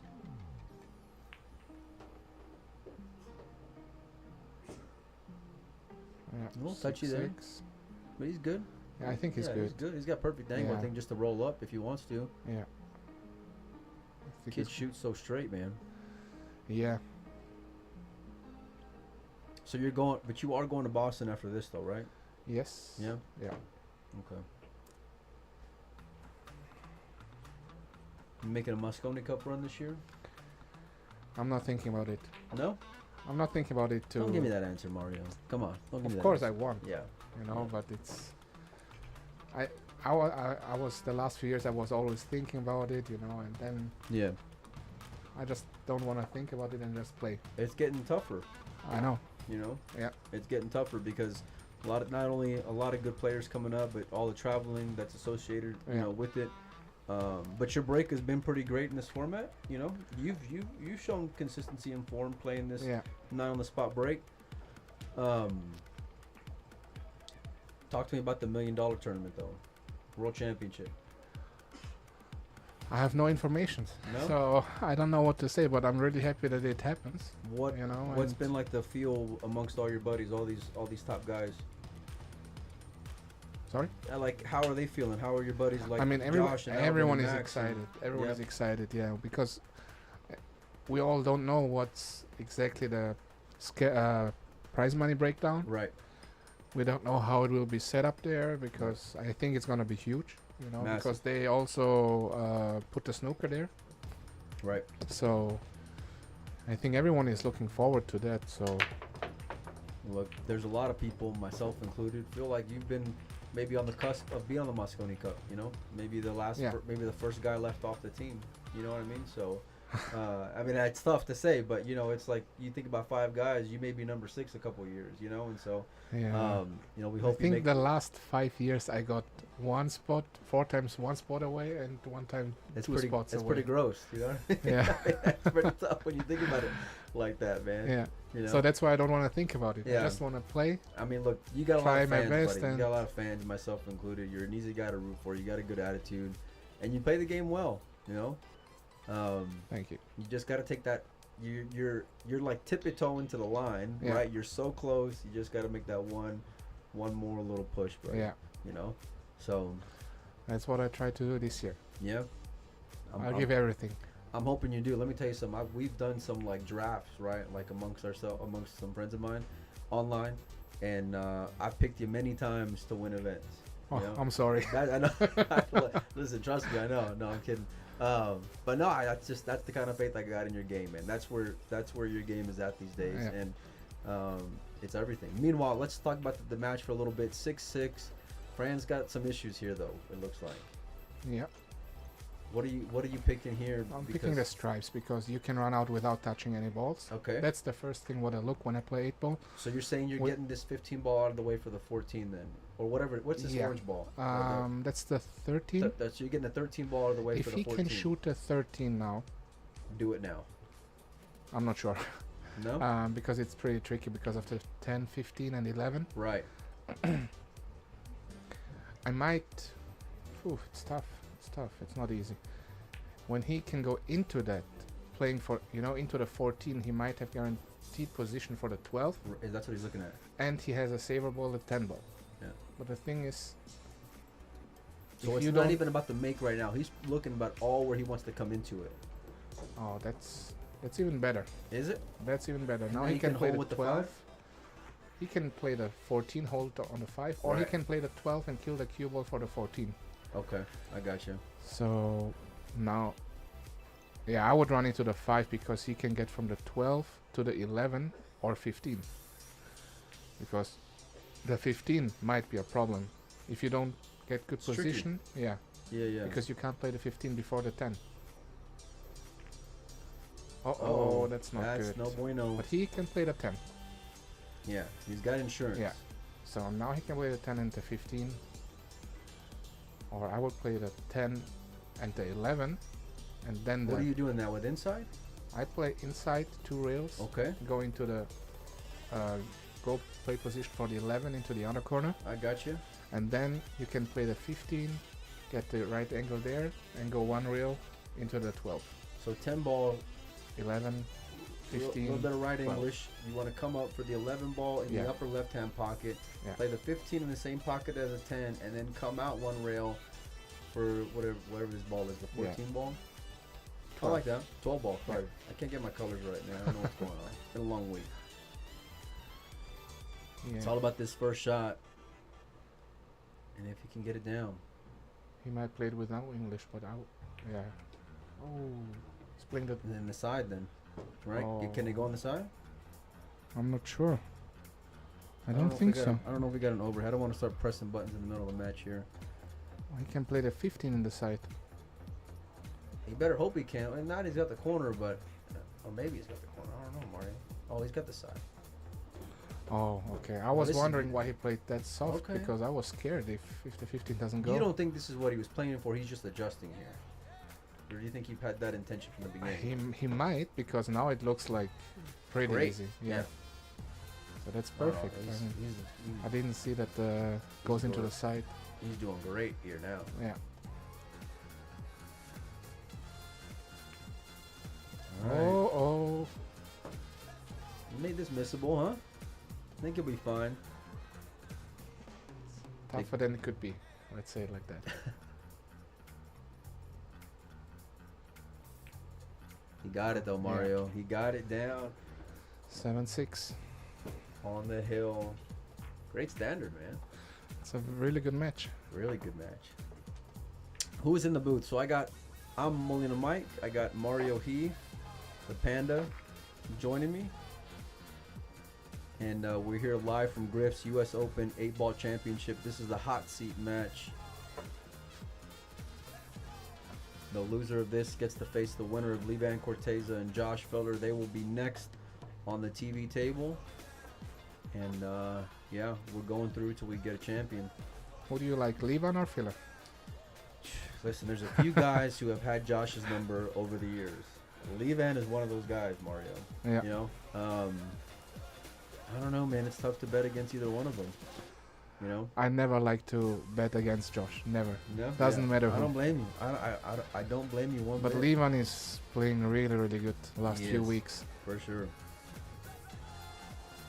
I don't know, man. I guess flip a coin. I mean, both of them are playing extremely well. Look at that. Powerful break. Yeah. You got a couple balls down. Is anything going to tie up Mario? No.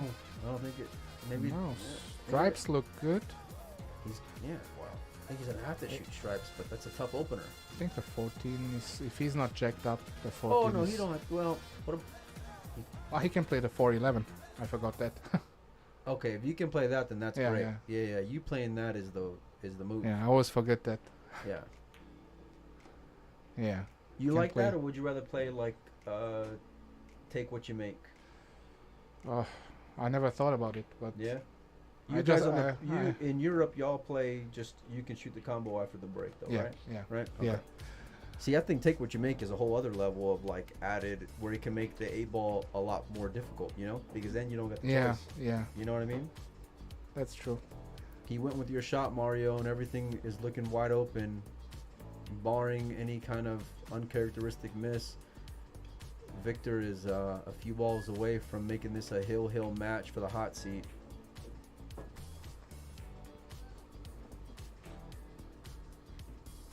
Yeah, that's out. You've been known to gamble a little bit from time to time, right? Oh, Would you like to fire a little friendly wager on the next match? next one? Let me tell y'all something about Mario that y'all may not know. Mario is not only does he like a sweater, but he may like the best of it whenever he does fire. He's laughing because he knows. Meanwhile, Victor's about to make this hill. We'll do something friendly, Mario. You know? I'll take Francisco. No, not Oh. not on this rack. Oh. I'm not. You see what I mean? You see what I mean? He's willing to take the guy who's breaking the balls. That's how nitty my man. Oh, the let next him game. in. No, the next match. Filler and Levac. I like filler. Of course you like filler. Okay, so what do you want to do there? I don't know. What do you want to do there? We'll do a little We'll do something friendly. We'll talk about it. We'll do a little friendly cash wager. We won't mention the amount, but if you're willing to do it, I'll take Liban, and we'll have a good time with it, huh? All right. Yeah.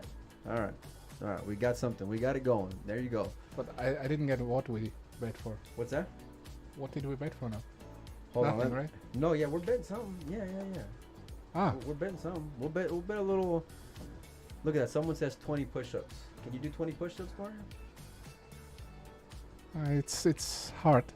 I think 15 maybe. 10, 15? 15. All right. Listen, I will bet the 15 push-ups. All right. You good with that? No. No. You got Josh. You're stealing, man. We'll figure something out. Meanwhile, I don't know. What's a fair bet? Leave on +1? I'll take Liban +1. Yeah. You I, gonna give me a game? I don't know I'll what take a I game. don't know what's fair. I'll take a game. Yeah, sure. I mean, since you're offering me a game, I'm not gonna say no. I will take +1 in a race to 8, taking Liban. Done deal. Maybe like a friendly 50 on top then while we're at it. Huh? And some push-ups. Huh? We'll figure something out. Meanwhile, Francisco's got a ball down, Mario, and everything looks wide open, you know? So, Yeah. Yeah.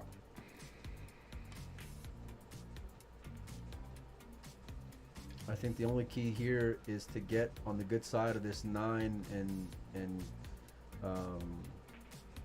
14. No, 9 and 12, whatever it is. Hmm. Because it doesn't look like it passes to the 10. I mean, to the left side, excuse me. Right?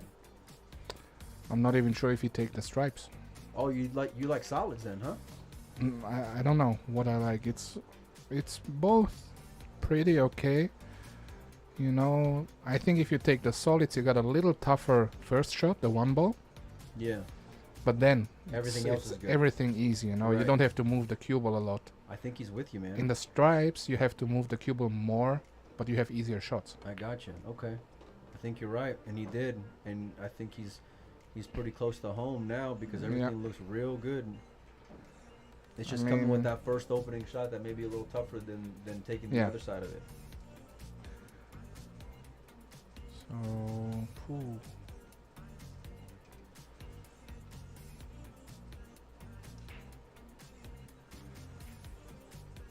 If the 2 goes by the 3, it's very easy.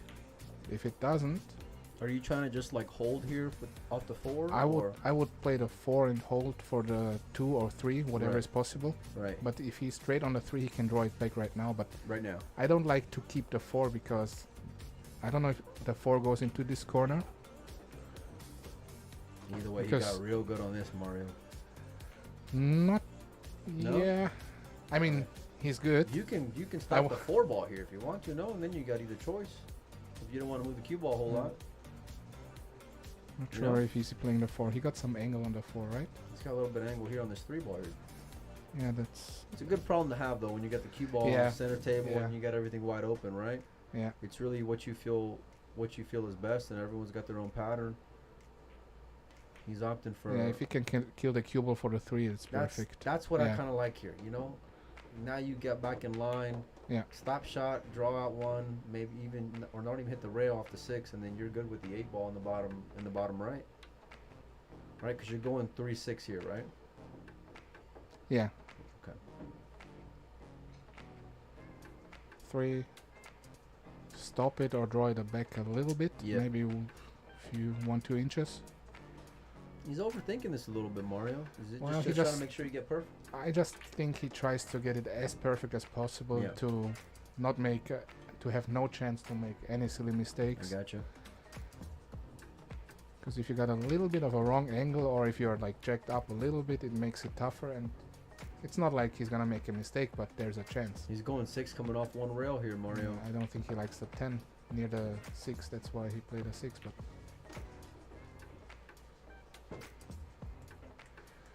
He's good. Come out 1 rail, center table, yeah, game, set, match.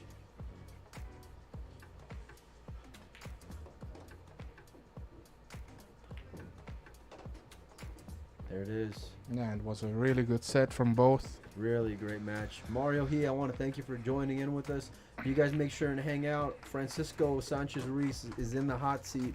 Victor Zielinski plays the winner of Josh Feller and Lee Van Corteza. That match is coming up next here in just a couple of minutes. You guys hang tight, hit the like, hit the share button, and we'll be back shortly, you guys. Yeah, thank you. It was a pleasure.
All right, you guys.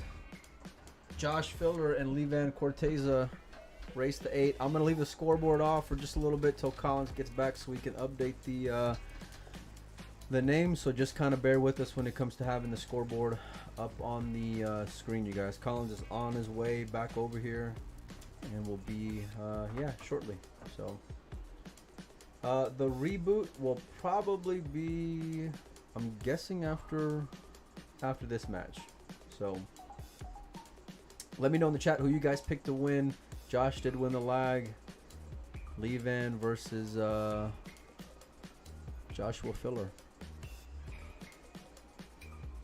Let's see who everybody likes. Comment in the chat, guys.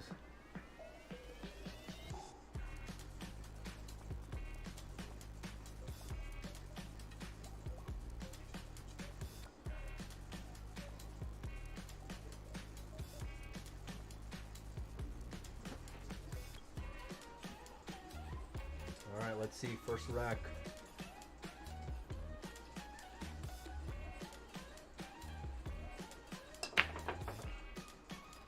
Nice little pop break. He's got the 10 ball down, cue ball on the left side of the table. He's got an opener. He's got options here. I'm guessing he's going to pick stripes.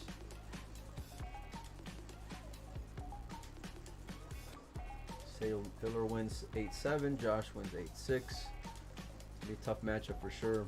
Hopefully I'll win that sweater I got against Mario, getting the game.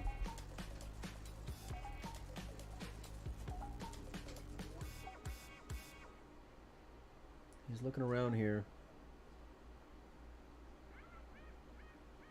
Just kind of seeing what all his options are, depending on where he wants to end up with the cue ball.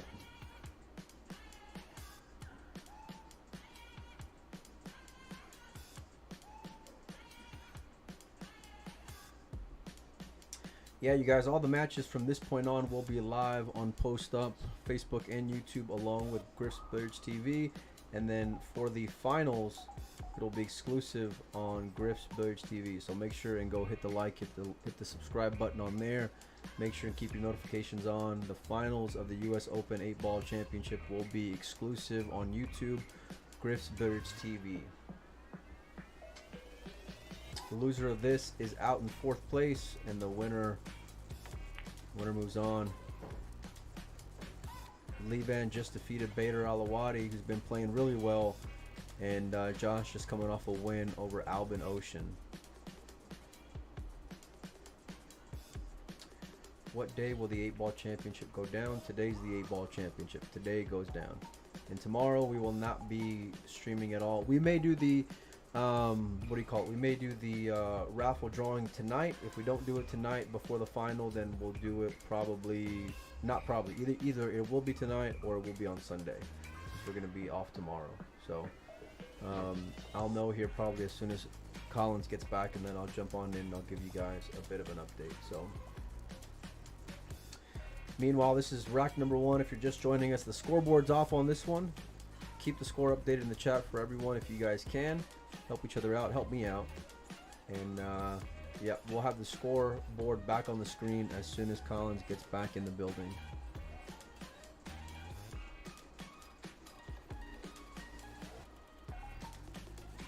These two have had a lot of history. They met each other at Derby a couple years ago. Levan got the better of it.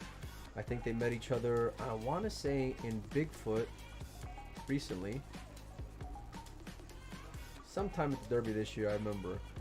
I forgot what event it was. Josh coming down table here for the 14 ball.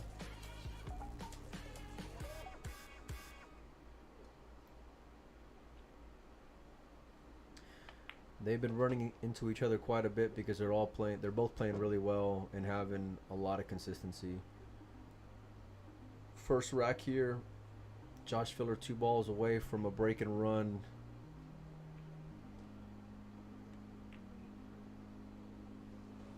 Nice shot there. Perfect position. Great on the 15 ball. Joshua Filler's going to draw first blood here. Decided to play it in the same pocket and came up a little short. Big favorite to make it, but it got a little bit more missable than what I thought he would have been.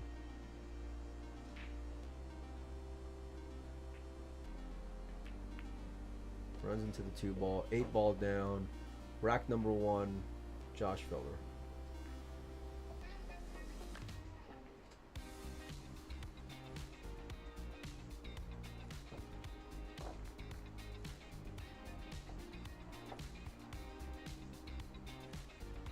Says yes, the Bigfoot 10 ball event.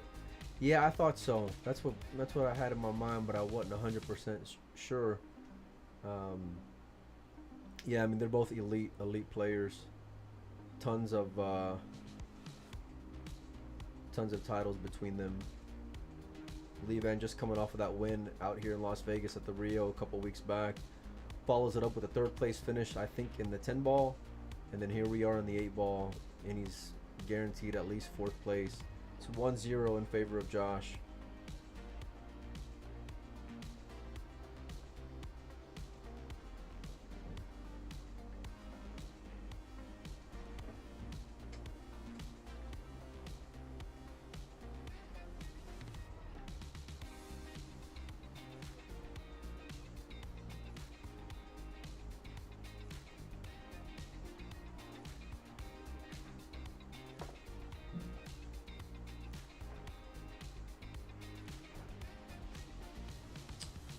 Here we go, rack number 2.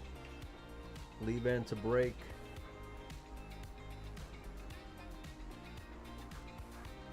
He uses that open bridge break, but it's working. He's got a ball down. Balls are opening up. The 15-14 got a little funny. The 4 and the 6 got a little funny. 9 ball by the 3. This is interesting.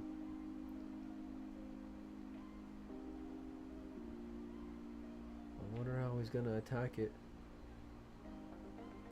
He's just sizing up the table.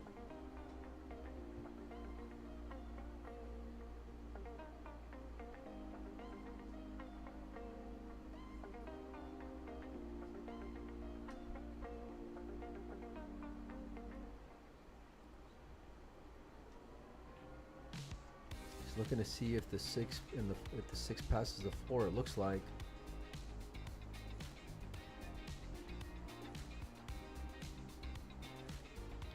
So I guess I'll start off with this 1 ball then.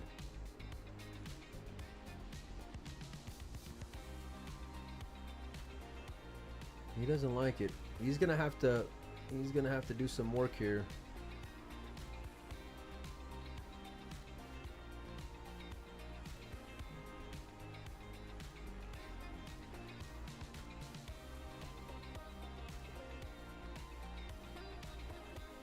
He's coming across 1 rail.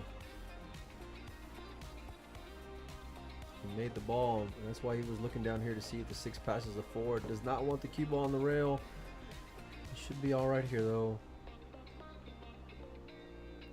Mike, can they start with a dirty combo? I'm assuming you mean a solid into a stripe, and yeah, you can. You can start the rack like that.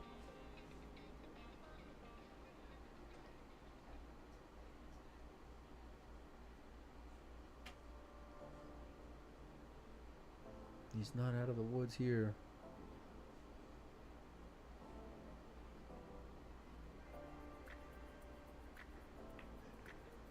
Take it on the 4. Yeah, he's sitting pretty good here now. Nice shot. He's going to come out 1 rail off the 6. And really more of what you prefer here.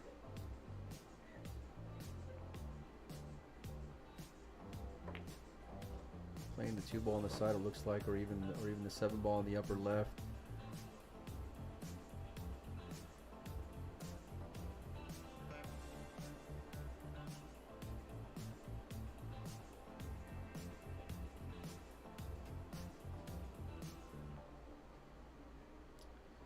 Just touch a little shot, no problems getting in the side. Gonna go 7-3, probably 5 in the bottom left as you guys are looking at the screen. 8 ball on the side. He's sitting real good, and he needs to. It's his break. Josh took game number 1. If you guys are just joining us, we are going scoreboard list for a little bit, but we'll have it up here momentarily for you guys. Second game in a race to 8, alternate break. Big shout out to all of our sponsors who help make this event possible. Griff'S, Q-Tech, 1PKT, Michelle Griffin Realtor, Premier Billiards.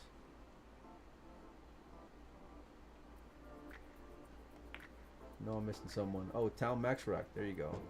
Good shot there from Lee Van.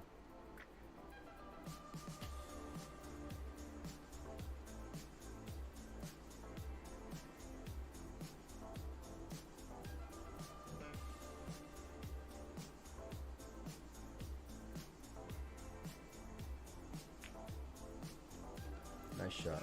Nice shot there. This is to make it 1-1. Race to 8. Josh to break next. Tap of the table from Josh. A little sign of respect there.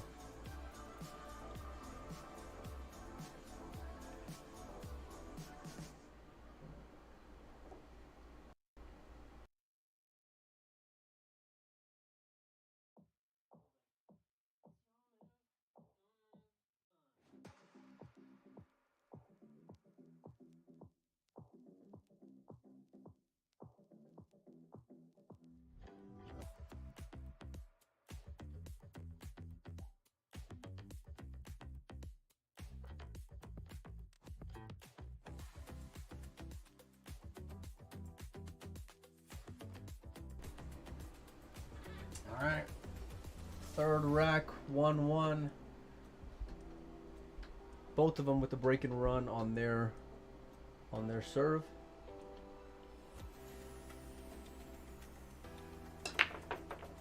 Nice pop, 14 ball down. Cue ball in a really good spot here. Looks like things are just going to dress up for Josh.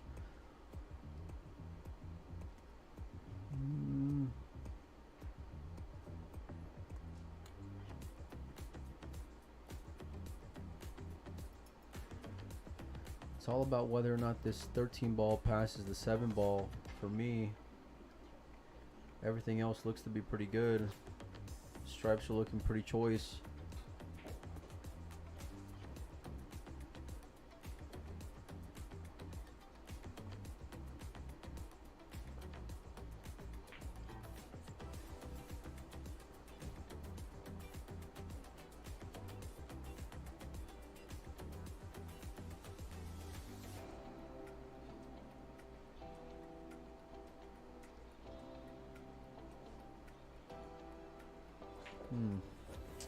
Maybe he doesn't pass the 7 ball. It's tough to tell just looking how he's looking at the 13 ball.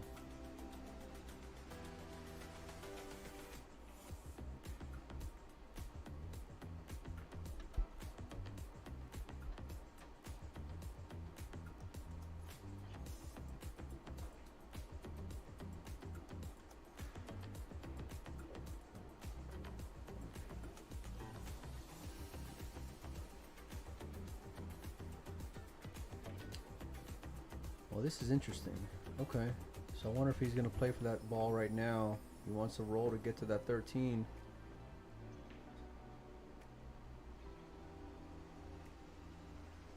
A lot thinner than what he wanted to be. Certainly makeable for Josh, but not the position he was intending on. Comes out one rail and just gins it. What a great shot here. He needs this ball to go a little bit. Hang on. He still has the 14 ball on the side, but that's the only ball he's going to be able to shoot at. I don't think he can shoot the 10-9, and I don't think he would want to shoot the 10-9 either.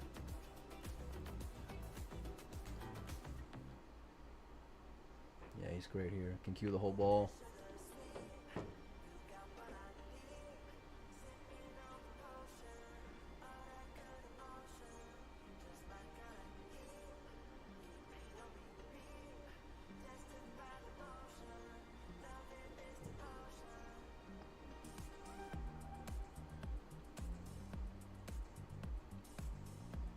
It's 1-1 right now. This is Josh's break. Levan is breaking next. Both players to this point have had break and runs in the match. Both batting 1,000 so far.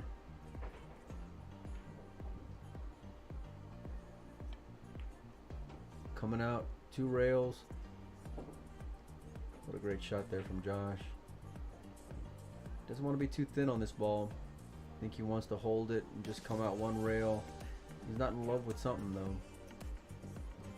Probably gonna play it in the 8 ball in the upper left, would be my guess. Unless he's coming across back and forth here. Oh, did not want to run into the 3 ball, but he'll be all right. He'll shoot this 8 ball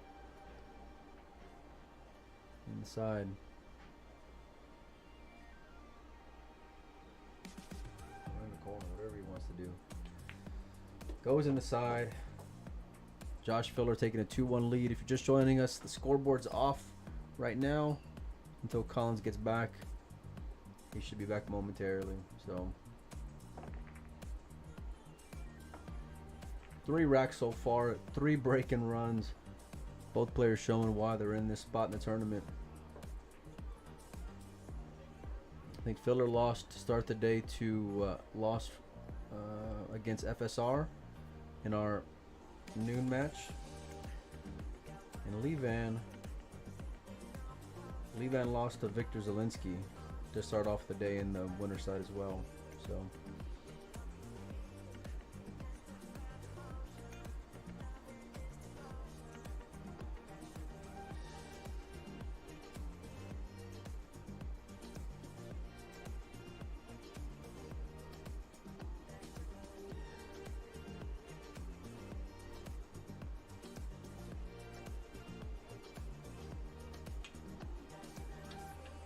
comes the open bridge. Cooley's carbon fiber brake cue.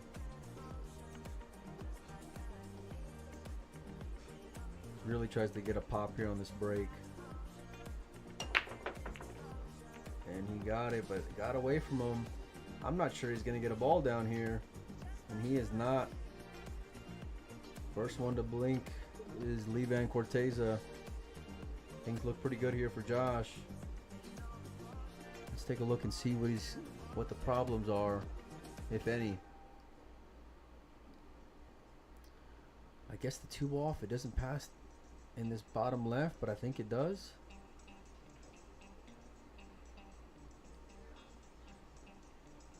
Probably start off with the 5 ball all the way down.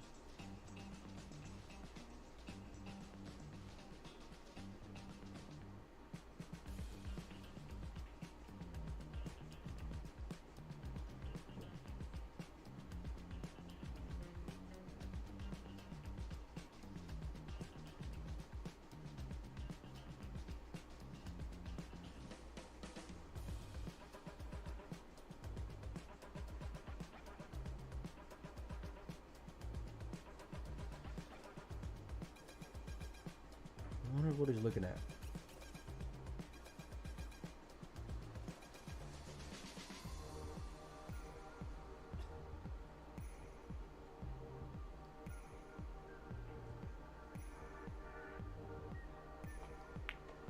All right, coming out one rail.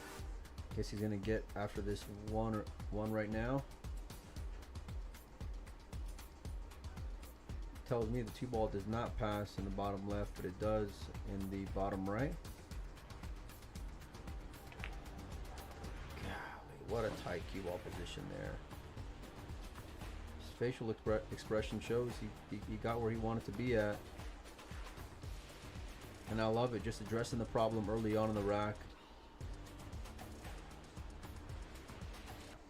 You know, the toughest part for him was just deciding how he wanted to get there, or trying to figure out how he was going to get there. Such a high level for Josh. Now he's great.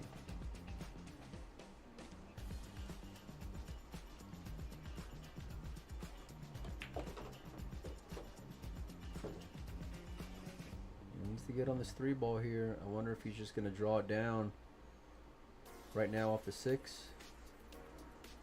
He's playing this ball on the side. And he does. Tight little spin here. He's going to hit the 3 ball with inside English to get on the 5.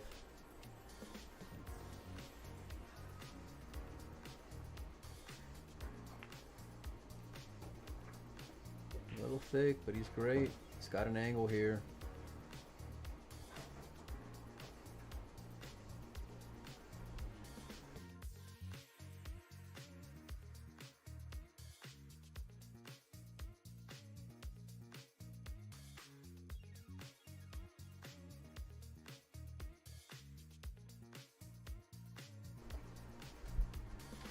Joshua Filler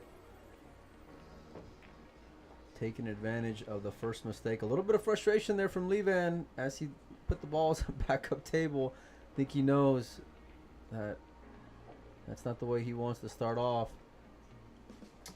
It's going to be 3-1 in favor of Josh. This is going to be Josh's break coming up. We started off with 2 break-in runs from both players. Josh followed that up with another break-in run to go up 2-1, and then Levan just broke dry.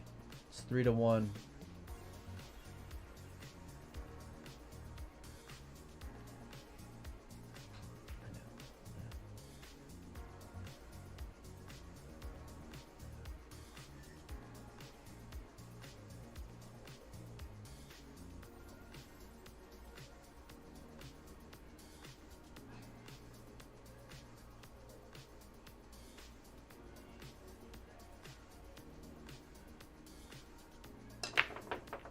Nice pop break there from Josh. He might come up dry himself here. Look at that. We got action. Wow. Here we go. And you can tell the frustration by both players.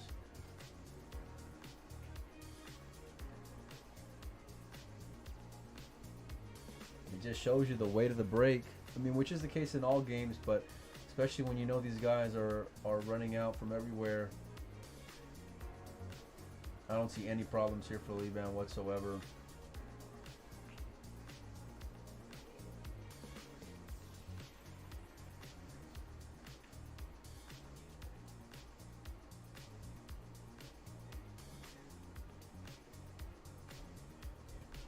We're going match for match from here on out, live on Post Up. Everything from here will be on the TV table. Victor Zielinski awaits the winner. Francisco Sanchez Ruiz waits in the hot seat.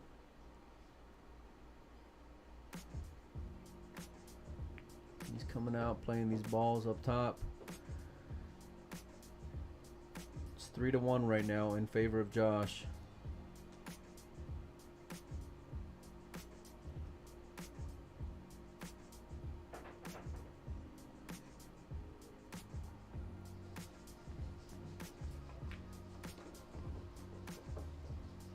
Levan plays all games extremely well. 10 ball, 9 ball, straight pull, you name it.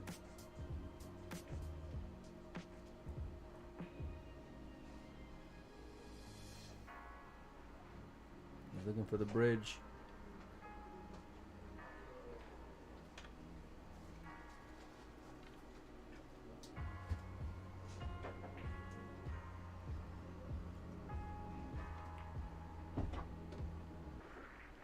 He's got an angle. He's good. He'll play for the 7 ball next.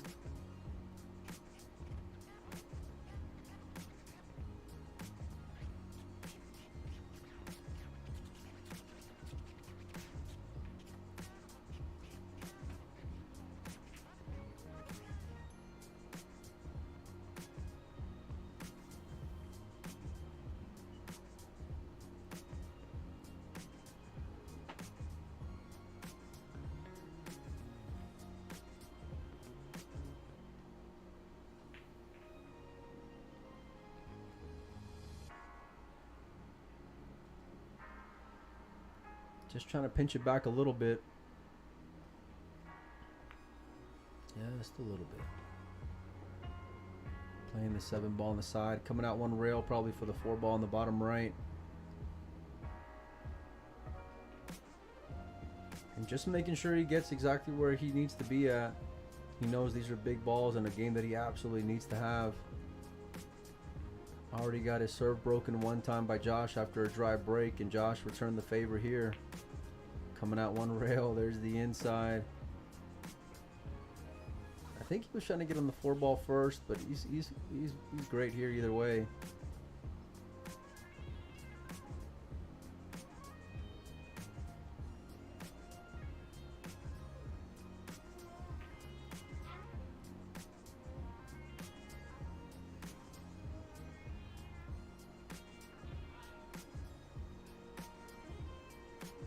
Making sure he hits exactly where he wants to.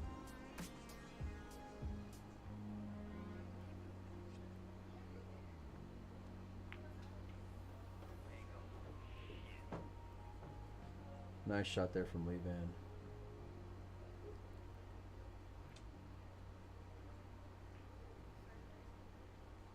Two balls away from making it 3-2. Levan Corteza is going to be breaking next. 8 ball on the side. On its way. In the hole. There we go. All right, you guys. We will get the score up here as soon as Collins gets back. You guys can check out live scoring on digitalpool.com. Search US Open 8 ball and find the live scoring on there. In the meantime,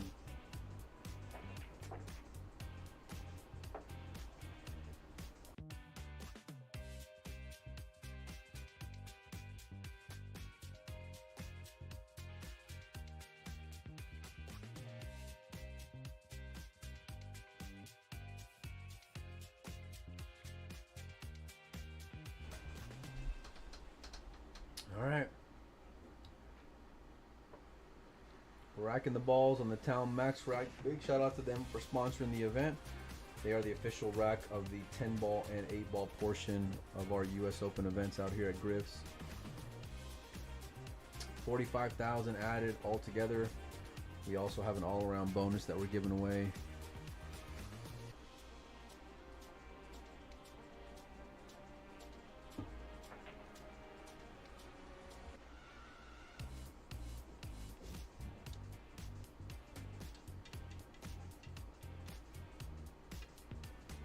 All right, here we go. He broke dry his last one. Hit that a little flat, but the 7 ball is going to go in, and cue ball is going to dress up in the center of the table. Not the most ideal opener, but I think you're good with whatever you want to do.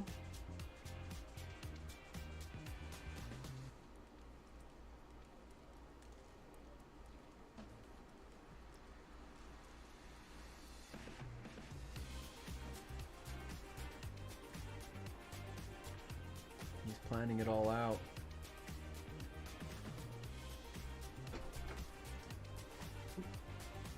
Well, welcome back. Finally made it. Finally, yeah, that was a quick break, buddy.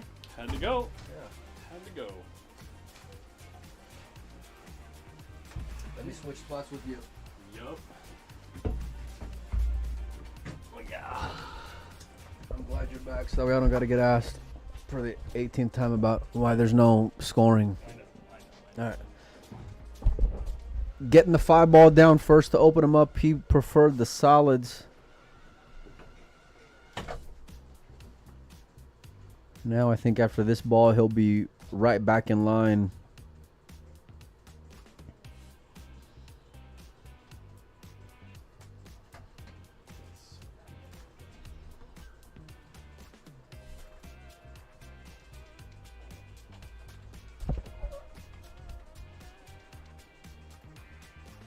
I had like 5 people message me too. Just message me directly. About the score? Hey, you don't have a scoreboard. Oh, really? I had a guy in the room come up and ask me, hey, there's no score. And I'm like, oh, that's interesting. Because I can't see the screen. It's right in front of me. Yeah. Okay. I mean, come on. Lee Van is currently playing Josh. We try our best, but sometimes we don't have a full team of people here. Well, you know what I mean.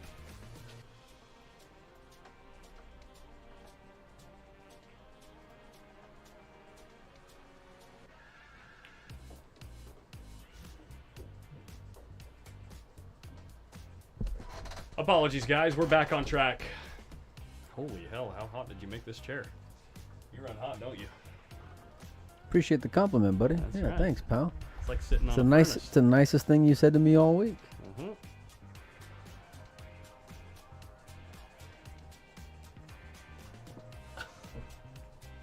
What's up, Gary Haas? Thanks, man.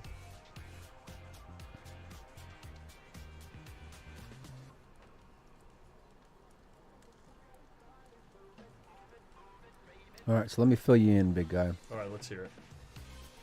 Break and run, break and run, break and run, try break, try break. Levan got a little funny here.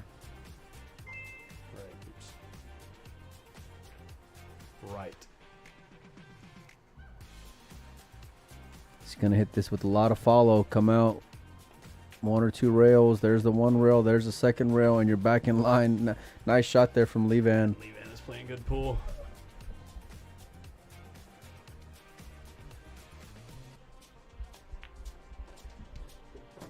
Three. In 3, 2, and 1. There you go. Fire at it, buddy. Let's go. Did you stop at the casino on the way over? No, No? I don't know if I believe you.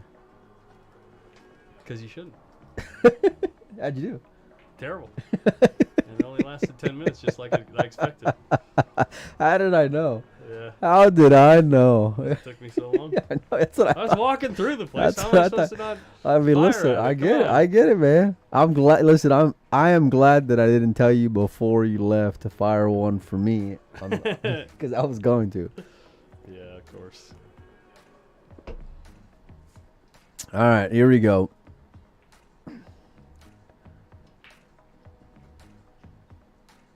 Josh broke pretty good that last one, man, but he didn't get a ball down. Big break. Let's see. That one was a little flat. The 14 ball goes in. Cue ball is running around all over the place. Is he going to have an opening shot? I'm not sure. Maybe he can back cut the 6. I don't like the 1. I don't know.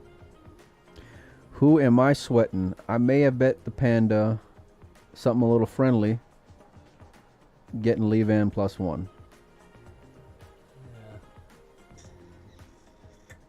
But I just want to see some good pool. Both these players are top shelf. Not even just in like not even in just their pool game, but just good dudes. Yeah, actually, this is a rematch of that infamous match that we had earlier in the tournament. Now that I think about it, Infamous. it was a little infamous. Oh, a different game. Yeah. Different game, yeah. Not in this tournament per se, but Right, in this right. series of events. Yeah, Born Hype, I know my man pretty good. I know my guy. I figured he stopped by. Yeah. He stopped by and put a little sweater down on something. Josh is gonna scratch in the side. No way. Wow, a little cold roll there, but he's gonna get ball in hand. He being Levan, that is.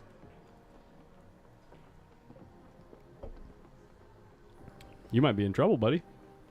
I got Levan plus the game. I mean, that's real I good. thought Yeah. I thought Mario got it. Yeah. Okay. No. You're looking pretty good, buddy. Thank you, buddy. Thanks. Buddy. Yeah. He's cleaning the ball and sizing up how he wants to attack it. He's got It's a little open. bit of the furrowed brow with the half bottom lip stick out. You can see the wheels turning. Yeah. You know, Yo, David Cavazos coming in with a 9.99. What's up, man? Thank you. He's got options here. It's open still because that was Josh's opening shot after the break. And just like that,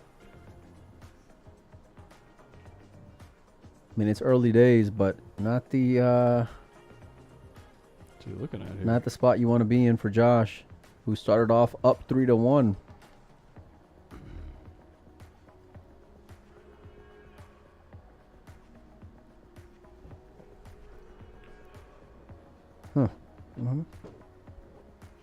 Then playing the 3 on the other side. It's interesting. And then the rack is open. They make it look so easy. I really like it. I really like the pattern he picked right there. It's good. Well, let me tell you, someone who can, butcher. You must be talking about yourself. I am. Okay. I am. He makes it look easy because he's playing really great, Yeah. you know? Well, the interesting thing about this run out and the reason he had to think so long is because each of his solids on this side of the table has a stripe either next to it or on both sides that kind of like restricts what he can do with the rails. You know what I mean? So he just had to make sure that in these first few opening shots, he really got his cue ball into like really specific windows. And now the work is done, and he should have no problem taking care of the 7, 4, and 8. Yep. GG's. That's why. It's Oh, interesting that he went back and forth. He overcut that though. He hit it to the left side of the pocket. That's not where he wanted to be at. He overcut that ball.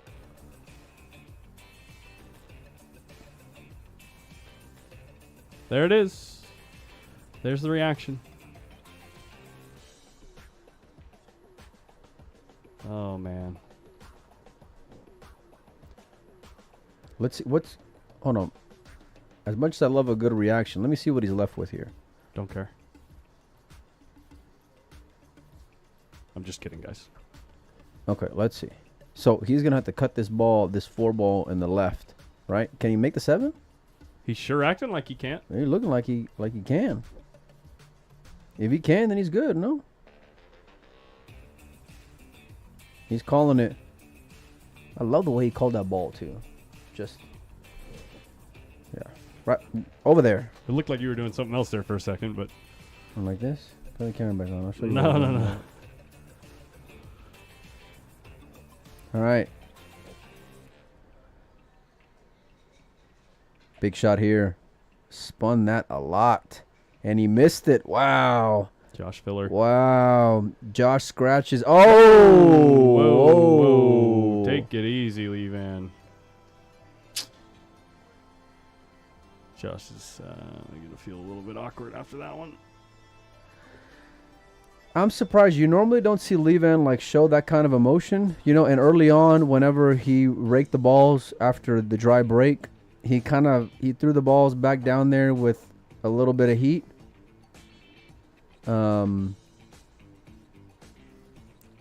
But I never seen Levan. I've never seen him do that before. I've never seen him do that before either. And I've watched Levan play a lot. He's usually got a real like pleasant disposition and just, you know, nice demeanor, table and all that. And so to throw the balls like that, I get being upset.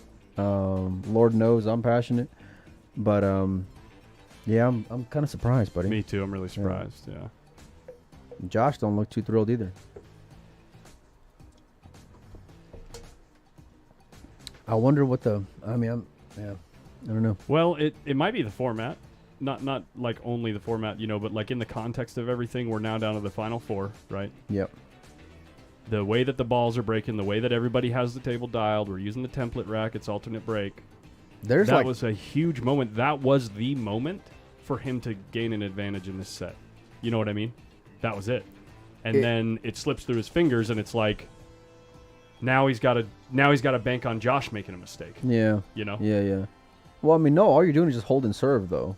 You know, like that was Josh's break. But that's my point. Is that was his chance, opportunity to get ahead to where even if Josh holds his serve, if Levan does his job, getting to 8 first. The win's over, or you know, he has the win, right?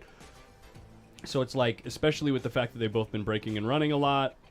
Well, let me tell you, that was the moment to take the advantage in the set. Where like even now, even if he plays perfect from now, if Josh also plays perfect, yeah, you can't win. So well. You can cut the tension now. Yeah. For sure.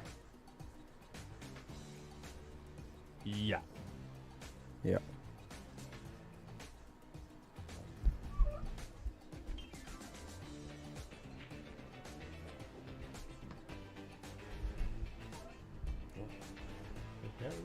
Yeah, I'm good. Okay. I'm good, buddy. Thanks. Yeah. We do not have any rules as far as conceding racks or giving up games, any of that stuff. We don't got anything in place for that. So No. I don't want anything like that either. Yeah, here's the deal, especially with that type of rule in this format, the way that we're running this tournament, at least currently, until the tournament and pool in general grows enough where we can have dedicated refs on every single table, or at least, you know, like 3 for the whole event. You know what I mean? It's like you can't really enforce it. You know what I mean? It's really difficult to enforce. So yeah, well, because then I can't watch every table for sure. Right. You know, so and it's not like we're only going to enforce it on one table. You know, so it is what it is. Concessions happen. Yeah, These guys are in the thick of the grit, and you know, on a tournament like this, a tournament this size, especially when you get to the final 4, the pay jumps become pretty big, and It's the difference between having a, once you get to this moment, it's the difference between having a break even 3 days and actually making some money. So Chris it's like, Santana says, I want to be good enough where my opponent gives me the rack with 7 balls left on the table. yeah, I can see when I'm still at the table. So, I mean, yeah, I'm like, I ain't got it. yeah. You're good.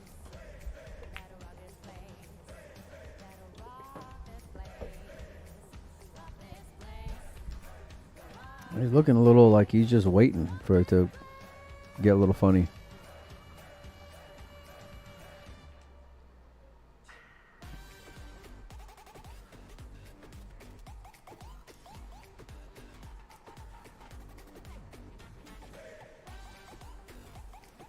I think they're playing for titles, not money. What's 9K? In a tournament that you fired out yourself without a stake horse, 9K is great for a pool player. Are you kidding me? Ship me 9K, Justin. Yeah. It ain't nothing.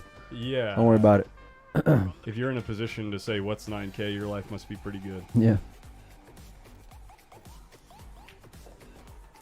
There it is, little breaky run scheme. All right. Emotions have calmed for a little bit, but Levan's still looking like just upset, Oh, yeah. annoyed. I'm going to do this real quick. We haven't done this in a few minutes. Huge thanks to the event sponsors. I'll let you guys watch Mike work down there. He's working. I'm talking with a sponsor. Exactly. Okay. That's my point. Event sponsors: 1PKT, Michelle Griffin Realtor, Premier Billiards, the sponsor of the All Around, Town Products with the Town Max Rack, the new template out on the market, and the official template rack of the 10-ball and 8-ball disciplines. Diamond Billiard Products, and of course our title sponsor, Q-Tech. Thank you for the support. And thank you guys for sweating it with us. Fast and Loose Designs, by the way, did some incredible graphic work. You saw for the promotional material for these events. We then used that to the elements from those graphics to do the overlays for the stream. And yeah, big shout out to Chris Santana. Fast and Loose Designs.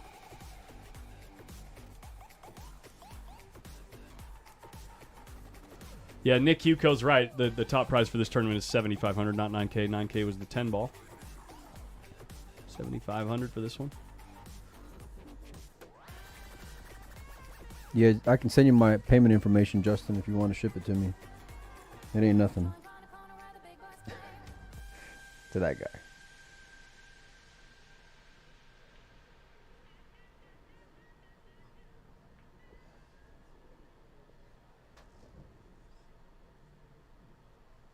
$9K is a joke, right? These guys should be making more. You feel different, I take it? Justin Snow. We're trying to build the game from a position where that's actually a really sizable payout for pool in a non like there's only 2 series on the planet that have payouts bigger than that. I love the knock on someone who doesn't do anything themselves. Yeah, exactly. You know what I mean? If you think that there should be more, then go out and make it happen, man. Yeah. We're here 12 hours a day. Well, it's not even about that. It's Yeah, about I mean- I think the game should be in a better place too, but you can't. Yeah, of course. You can't just like wish it into existence while sitting on your couch. Right. So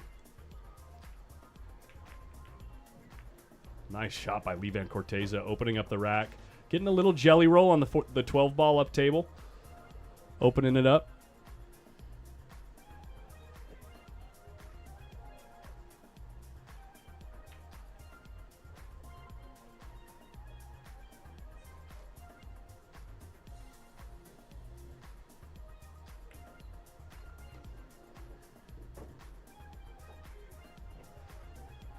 Making moves at an important time. Aaron Lake comes in and says Levan is mad, and that's not good news for Filler. A little prediction there. I can't. I'm not Kevin Trudeau. Well, sure sounded like it.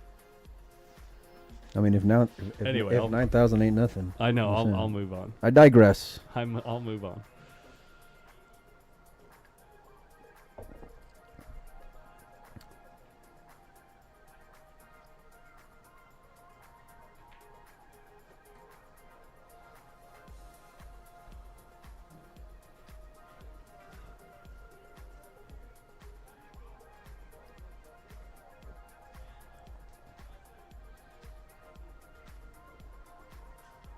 Whose break is this, Nui? You know? Fillers. Fillers? Oh, this is big then. Yeah.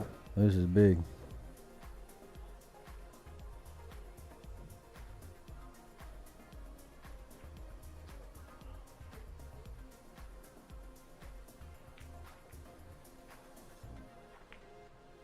Pinched it back, got an angle on the 11 ball, and he's in a great spot here to take one off of Josh's serve. And break.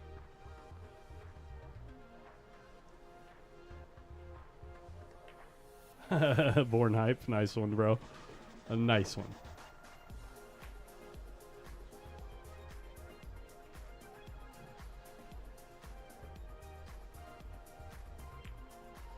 Ball down. Oh, ball down. The ball fell. I think Levan might be feeling a little bit better now. He's looking pretty good. His, you know.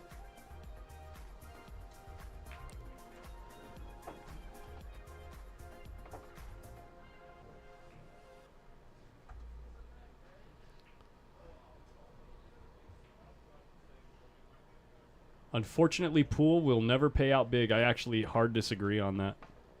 Especially because we have $1 million prize fund tournament coming up already within 3 to 5 years of people making big moves in the industry. And on top of that, I don't know if you know, the BCAPL, which is a really good kind of like litmus test for how pool is doing in general across the country and the world. The event that just happened here in Vegas has grown at least 15%, sometimes 20% year over year for the last like 3 years, 5 years. So the game is definitely moving in the right direction. Payouts in tournaments are simply a factor of how much value you guys receive at home for following the event. And what I mean by that is it depends on how many people are following pools. So the best way to help this game get to the point where these players are making enough money off of tournaments, the best way to do it is every year try to find 2 people that you can get interested in pool. Every year. That's it. 2 people a year.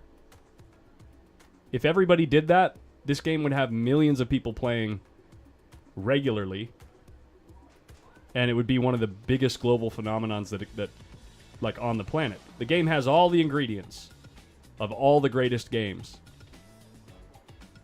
We're just in the dark ages right now. We're in the in the 1500s, right? We're waiting for our renaissance. We'll get there.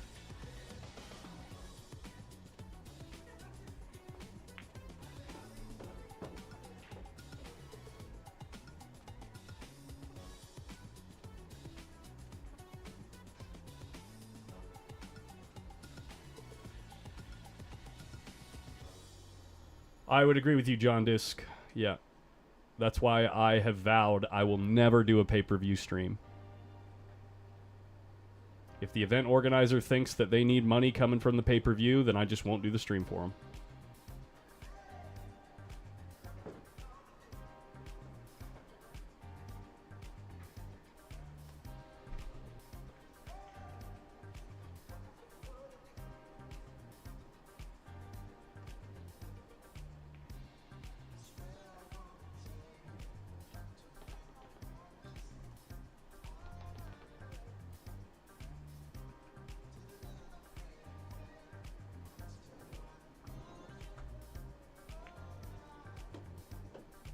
Nice cue ball here. Is he going to overrun it a bit? Obviously, putting the cue ball there, he thinks the 12 ball goes, so...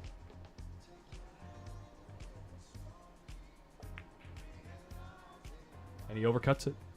And he overcuts it. Josh Filler ready to... Oh, he made a bad hit.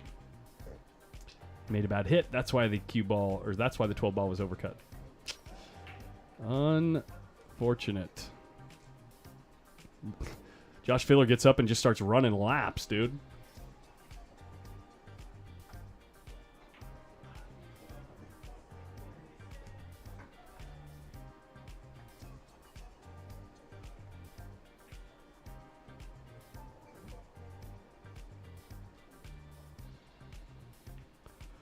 Yeah, Justin Snow, I get where you're coming from too, but I just know the current state of the game as far as how much these players are making, and 9K, 7.5K in a tournament like this makes a massive difference in their lives for the coming month or two.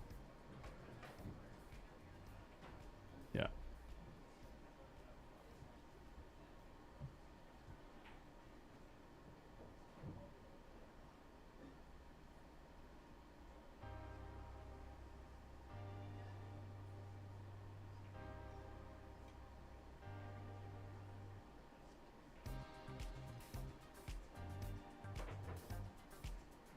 Stephen Fair, this is not a World 9-Ball Tour ranking event.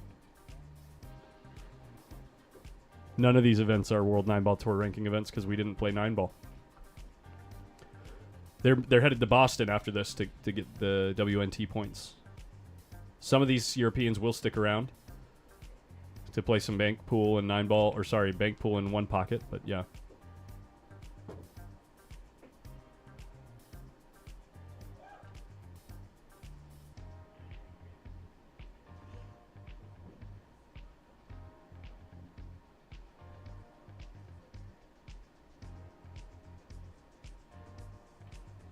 Yeah, and that's the other thing is the best players in the world, although they may be the best of the best are not created equal in the world of economics.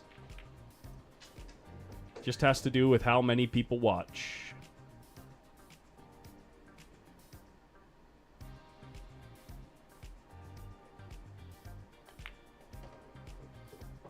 Because ultimately, they're entertainers. Ultimately, they are entertainers. That's where the value comes from in professional sports, professional games. The value and the money they make, they get paid as entertainers.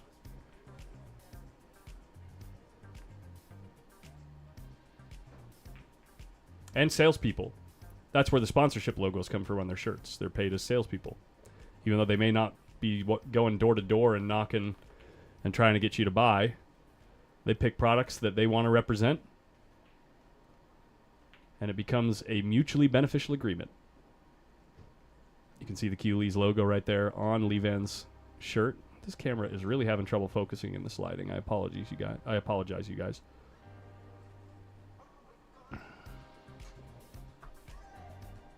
Little break here. I did update the score already, right? Yep, 5-5. Yeah, while they're taking a break, we can continue the discussion. I mean, I see so many people online like talking about how, ooh, we need to get some kind of sponsor in here. You know, if only we could get Budweiser or Anheuser-Busch or whoever.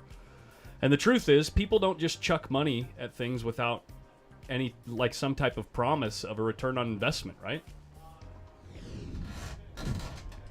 The only time they do that is it's literally called charity. Right, guys? And I'm pretty sure that Anheuser-Busch is not in the business of charity. They're in the business of making money. So, and it's also a chicken or the egg argument, right? Oh, will having more money make this game grow, or will making this game grow mean there will be more money? It's both. Like, both things are true. So the only way to get more money in the game, in my eyes, and the job that I'm trying to do, is get more people interested. I just realized that my thing is unplugged here. Hold on.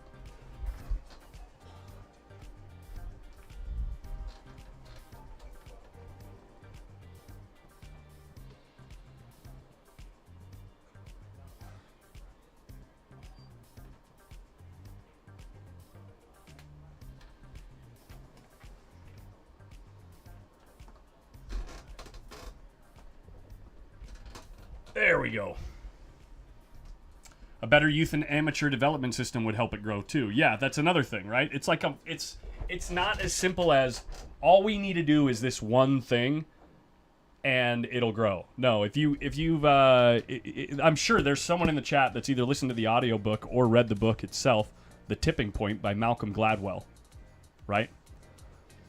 When things go viral, when things get to the point where it just spreads like wildfire, it's a slow build of like a bunch of things that all kind of move in the right direction, and then all of a sudden it takes off and goes over the tipping point, and it's like a boulder rolling down a hill that you just can't stop. So the same thing would go for our game. It's little steps along the way, and all of them have to culminate to the same goal, right? So we need to find a way to get more young people interested in the game. That's why I do this Hangout Vibe. That is the whole reason I do this Hangout Vibe, because frankly, for a kid under 25, watching pool, and they go, well, nice break here. Josh just, he made a ball in the side pocket, so that means he's going to be able to choose which grouping he wants to play. You know, what shot do you like here, John? You know, I think I like to shoot the 6 and roll up a little bit. And then do that for 8 hours and not talk about anything else. Younger people don't care for that. So I try to sprinkle that in as much as I can, especially when I've got some pros in here that I can learn from. But yeah, it's a really important thing that I think that people just kind of take for granted. It's like, oh, well, these players, they play so good, so therefore they deserve money. Well, that's not the reality of the situation, right? You could be the best person in the world at mowing a lawn with nail clippers, but the guy with the lawnmower is always going to beat you because you're playing a different game.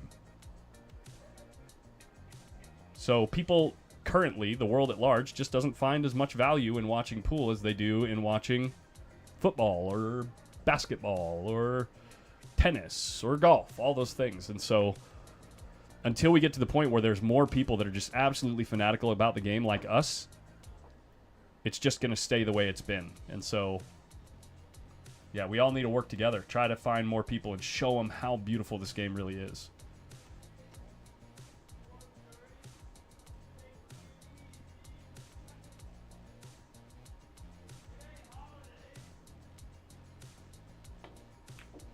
Yes, the truth is, for the most part, pool is just boring to watch. Denying that is just advocating for more failure. Exactly.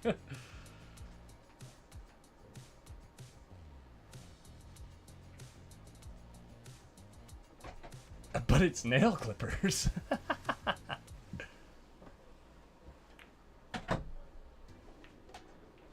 Yeah, they not only think of it just as a gambling game, but they also think of it as a game where they just like, you know, it's something you do while you're drinking. Just play, like, especially in America, that's how people see pool. It's just a game that you do at a bar while you're drinking. And we're working to change that.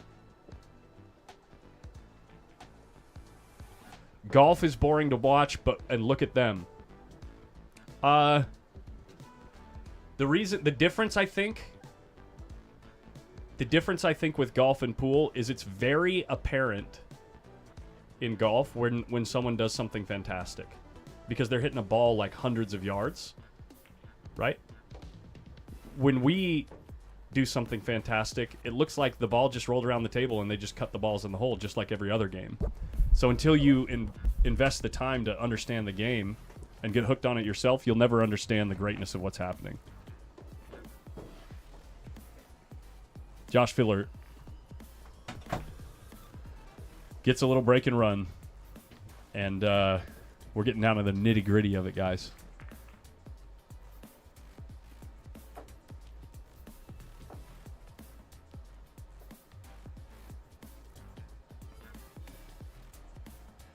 The truth can be told about all those games. Football's boring to watch for some people. Basketball's boring to watch for some people. Hockey's boring to watch for some people. All of them are. We just have, I think, a higher price of entry because you actually have to go try it yourself and then have those moments where you play really good and do things intentionally and see it happen and then realize how difficult it is to do that every time you play and how unlikely it is. And then you get hooked. You know what I mean? So doing things like, no one, someone who doesn't play the game and has never tried this shot before, this one, the shot on the right with English, and really swung the cue ball like that, until you've done it a few times, you'll never know really how satisfying it is to do it in competition exactly as intended. It won't look fantastic to you. It'll look like, well, the guy just made the ball in the pocket and played the right speed.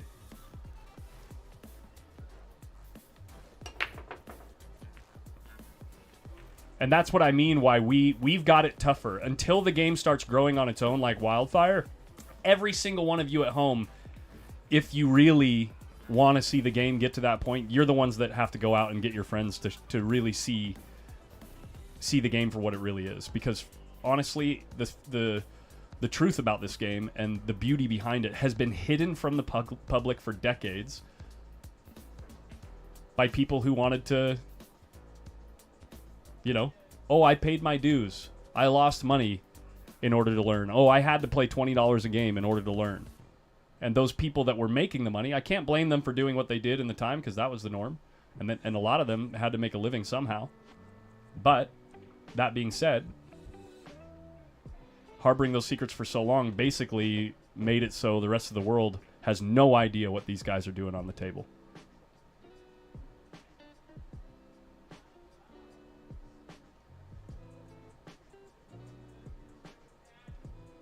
Baseball is torture to watch. I used to think the same thing, and then I started watching John Boy Media and watching him cover like the ins and outs of what's happening on the plate, and I actually find it really entertaining now. Now I don't watch the regular season stuff because there's just too many games, but the postseason is really interesting to me.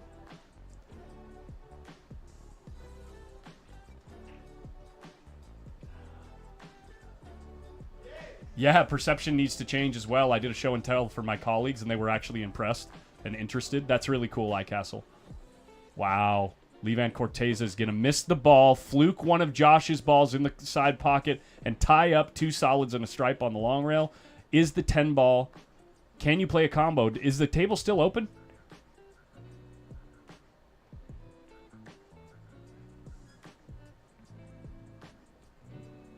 Justin Snow, yeah. I mean, it's an important conversation to have, and I feel like, I try to do my best to bring it to the table when it's appropriate. But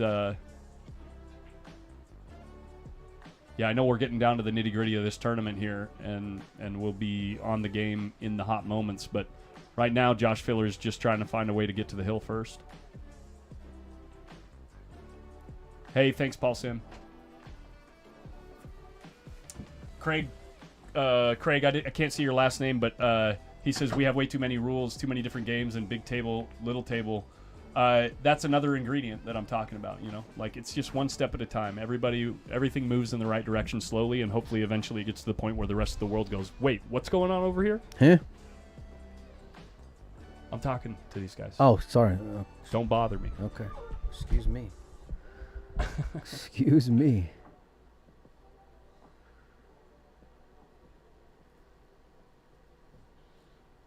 Who won the hot seat match? FSR is waiting in the finals. The winner of this match plays Victor Zielinski. I love this part of the game, buddy. Yeah, it's really interesting. It's a shame we didn't get to see more of this in this tournament. But understandable. It's actually good for the format and the amount of time that we have to work with. But could you imagine if the majority of games were like this? We'd be here till tomorrow night. Till next year. Yeah, we'd be here till tomorrow night. Easily, yeah. Jennifer Rabbit in the chat. What's up, girl?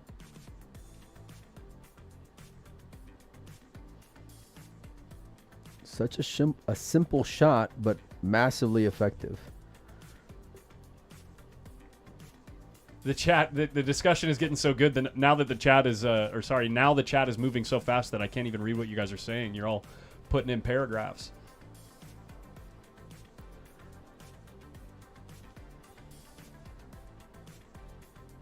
It's not as simple as that, I don't think.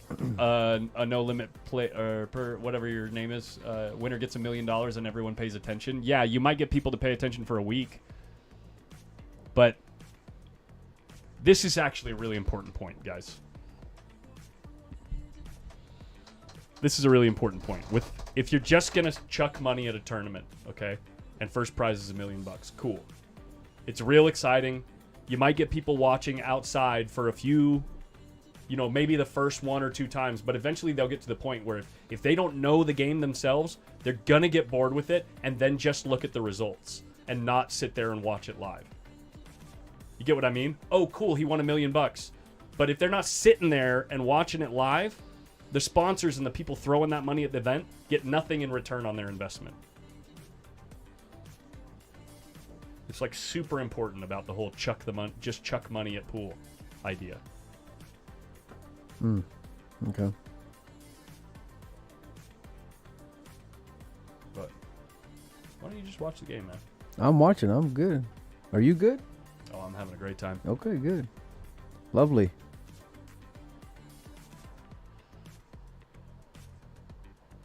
Nice shot there.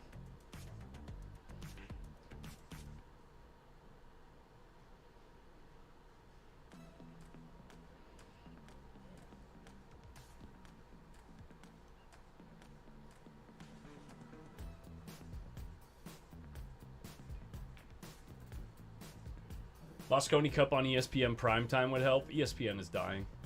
Unless they pivot more. Wow. Smart shot. Smart shot. Yeah, all those mainstream, cable TV's dying. It's bleeding out.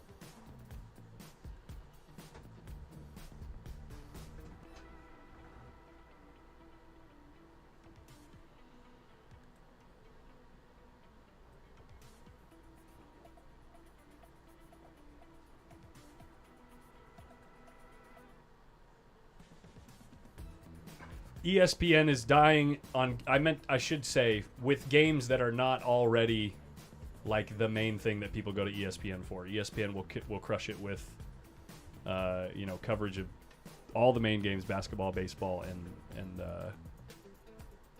football. But it's not the place to save obscure games. What was it called? The Ocho? Oh my God, when they did that thing on the Ocho. Talk about trying to save yourself and shooting yourself in the foot. Good Lord. I got such a good joke for that, but I can't say it on air. Okay, I'm going to mute the mics.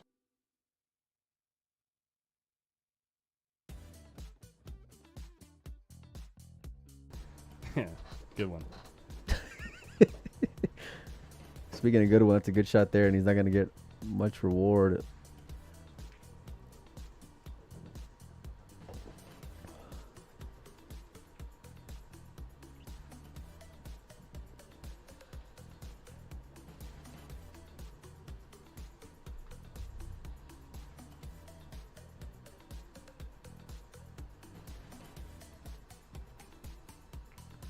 Oh, ruh-roh.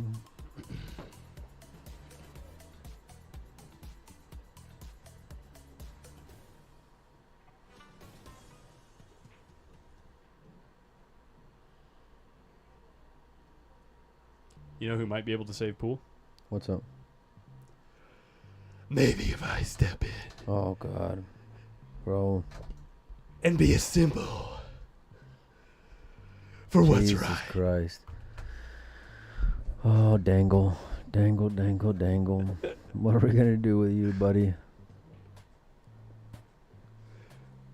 The people need a symbol to stand for what's right. You gotta...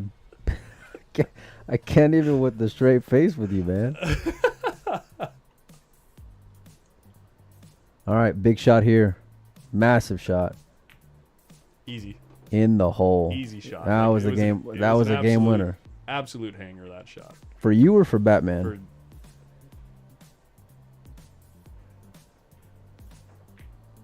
Usually I don't like to kill. But when I watch this guy play, I feel like becoming a killer. Do I gotta call EMS or? I mean, are you gonna be all right? All right. Are you good? Okay. I always get so lightheaded. I get loopy after doing that one. But we appreciate it, Oh though. my God.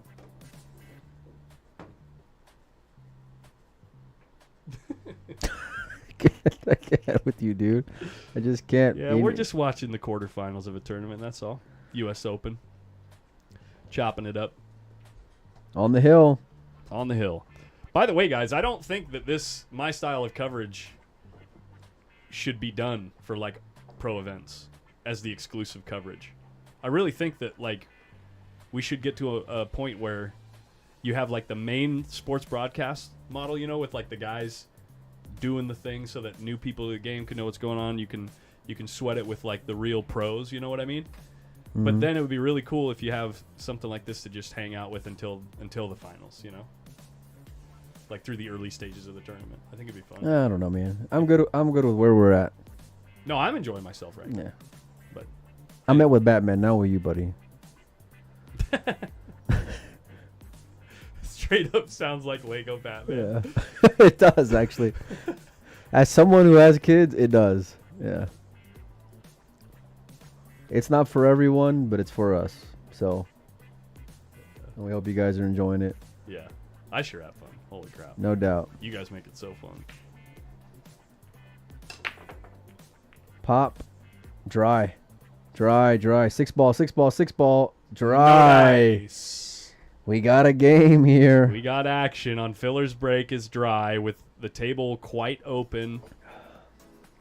Levan has an opportunity to get to the hill. How many times have we been in this exact situation? Down by 2, break dry. Now you got a chance to get back to if you hold serve on yours This and might capitalize. be the third or fourth match in a row on the stream table in this exact, the feature table in this exact situation. I think 2 of them got to the hill. No, not in a row. This might be the third in a row. But 4, I think, total on the feature table for the tournament so far. 2 of them got to the hill, and 2 of them ended right away.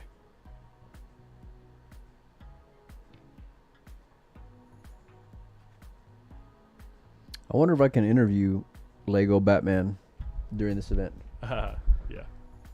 Hmm? Okay. I'm serious. How would that even work? I mean, I'm just going to, like I talk to anyone else. What do you mean? I got a page. It's called Windows Open. And on there, Wait, what was it called? I'll show you. It's on Facebook. I know you have never heard of it. But on there, we talk to players. And we just chat with them. Okay. So if I can chat with Lego Batman, I think people would like it. The interview's got to literally be like 15 seconds or I'll pass out. I'll literally just I can't commit to that. Yeah. Anyway, irregardless. I love putting you on tilt. All right, buddy. How many times are we Come gonna do on. this? All right. He's handling one part of the puzzle. Hopefully. And I'm not just saying that because I got him +1. I want to see it go hill. Yeah.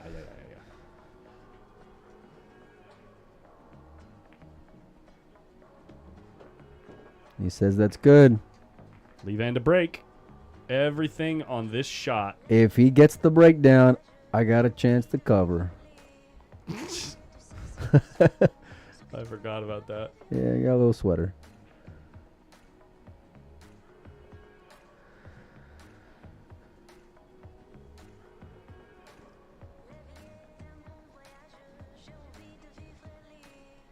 Oh, best believe if I get the 7, I'm getting a video of Mario doing some push-ups.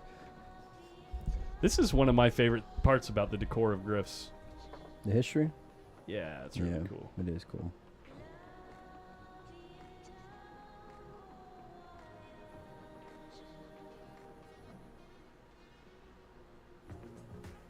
There you go.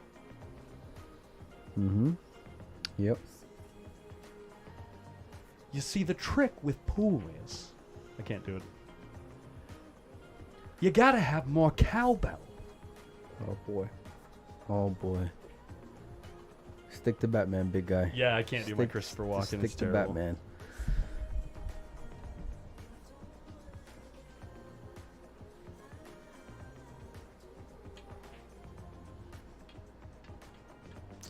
All right. All right. Here we go. You think he's getting that ball down? You think he's Which- running out? The 5 and 3. I'm not. 5's Uh-oh. in. There we go. Cue ball drifting to the short rail. 7 ball gonna maybe tie up with the 6. No, it The leaves 10 a ball, shot. though. 12 ball by the pocket. If he wants to go with stripes, it's real easy to. There's 3 stripes within 6 inches of he, a pocket. He has to go with stripes. Look at the 1-4. It's dead in the corner. Is it? It's pretty close. Maybe pointing at the short rail. Can't tell. It's light. It's close. Yeah, you got to go stripes here. You've got the 2 stripes at the bottom right of the table as we're looking at it right now that you can use to break out the 10 or get position on the 10 in the other corner. It's I'm gonna say right now this rack is night. Later, stripes. Later. It's got a little funny. Got a little funny.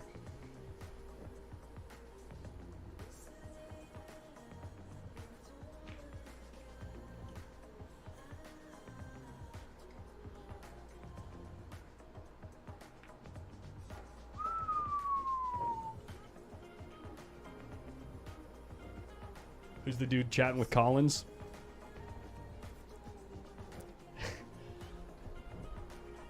Molina Mike. Windows open. Oh, you know what it is now, huh? Well, you said it like 10 Okay, seconds ago. thanks, buddy. You don't want to get straight? No, he's way above the here? ball. He's got plenty Is of he angle good? here. Yeah, Okay. plenty of angle. Okay.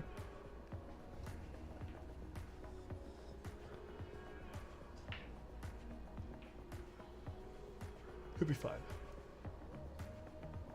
You just jinxed him, dude. What do you mean? This rack is over. Like, trying real hard to commentator's curse. Dude, you are. No, I'm not. Come on. It's like you were the one that gave me a game. Nah. The winner of this faces Victor Zielinski. The loser is out in 4th place. Francisco Sanchez Ruiz awaits in the hot seat. This can be my last match with you for a little bit, buddy. Yeah. I got to jump and go do some commentary somewhere else. A little conflict of interest, apparently. I didn't. My bad. That's my bad. That's my bad, yeah. Yeah. Get to the other side of the rim one time. Get there one time. What? Does it pass the 3? Oh, 100%. Yeah, that's where he was playing the cue ball. Okay. 100%. God, you're such a pole snob sometimes, I swear. Yeah. Excuse me, mister. I got an overhead camera. Mike, I got it all. Dude, all I know is Myra's about to have to do some push-ups, son. That's what I know. Who? Mario. The panda. 2 balls away. Come on, no whammies, no whammies.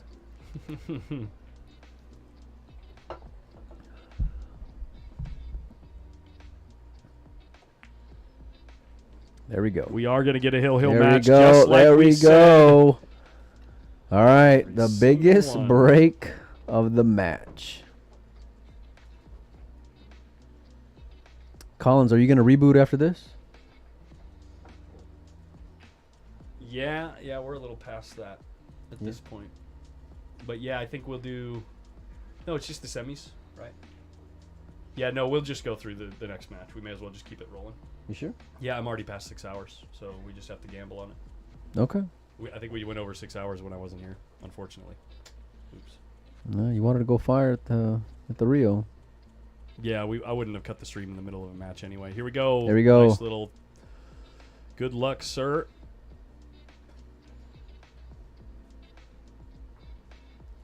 Dude, I want to see the table. Come on. We got it. Would you trust me for a second, man?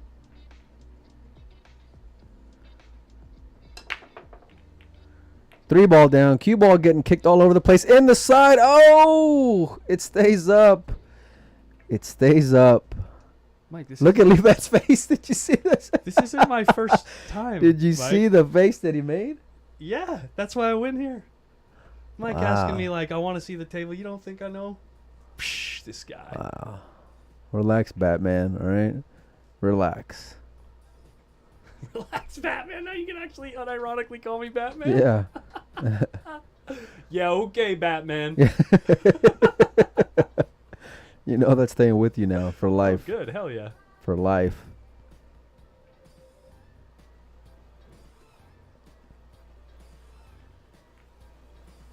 Uh-oh. He's good. Okay. Okay. Played it Never a doubt. Just He played it said, never a doubt. Absolutely freaking perfect.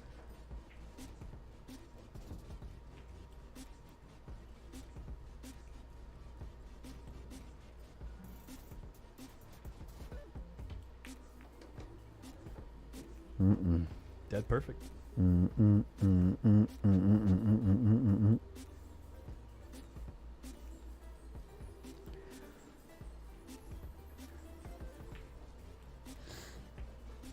Well, this has been a great match. Yeah. The last two matches, fantastic matches. Earlier today, the Carlo Biado Roland Garcia match was off the chain. We've been seeing some real good stuff here today.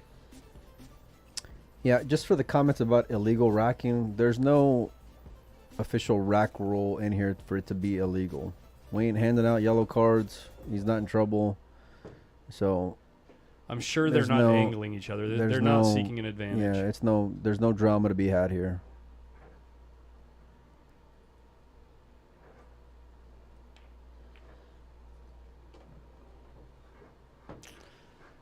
Eight ball in the side to face Victor Zielinski next.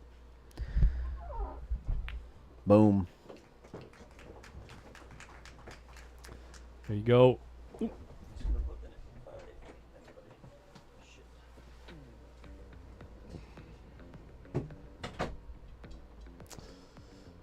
I don't know if we're going to do a player break or not. I'm sure it's up to Josh whether he needs a breather for a second before he plays Victor, but we're going to move right into the next match. Looks like he's stepping away.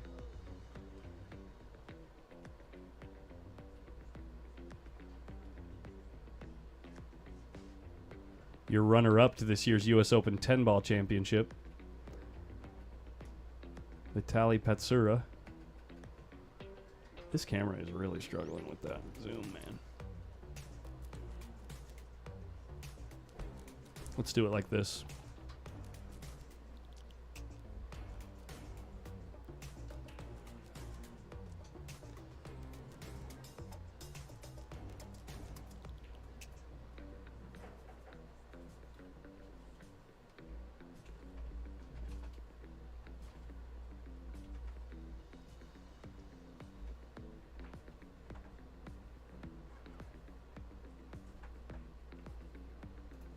Why'd I put a V right there? What the heck is wrong with me, dude?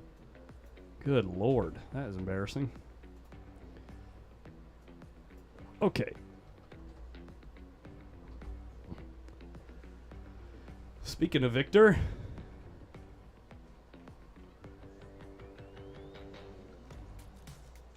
One more match to get to the final.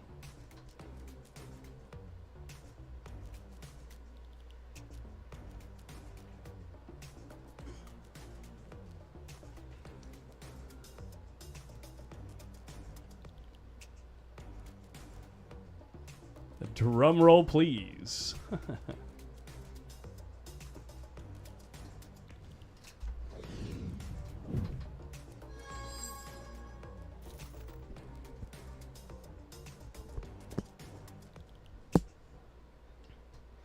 If you like the vibes and you want to rep the brand, go check out postupmerch.com.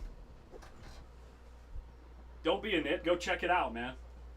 It's got the logo on the back. postupmerch.com. We got coffee mugs. We got this little water bottle. It's a little on the pricey side for the size of it, but at least you get the logo all over the bottle. Looks nice.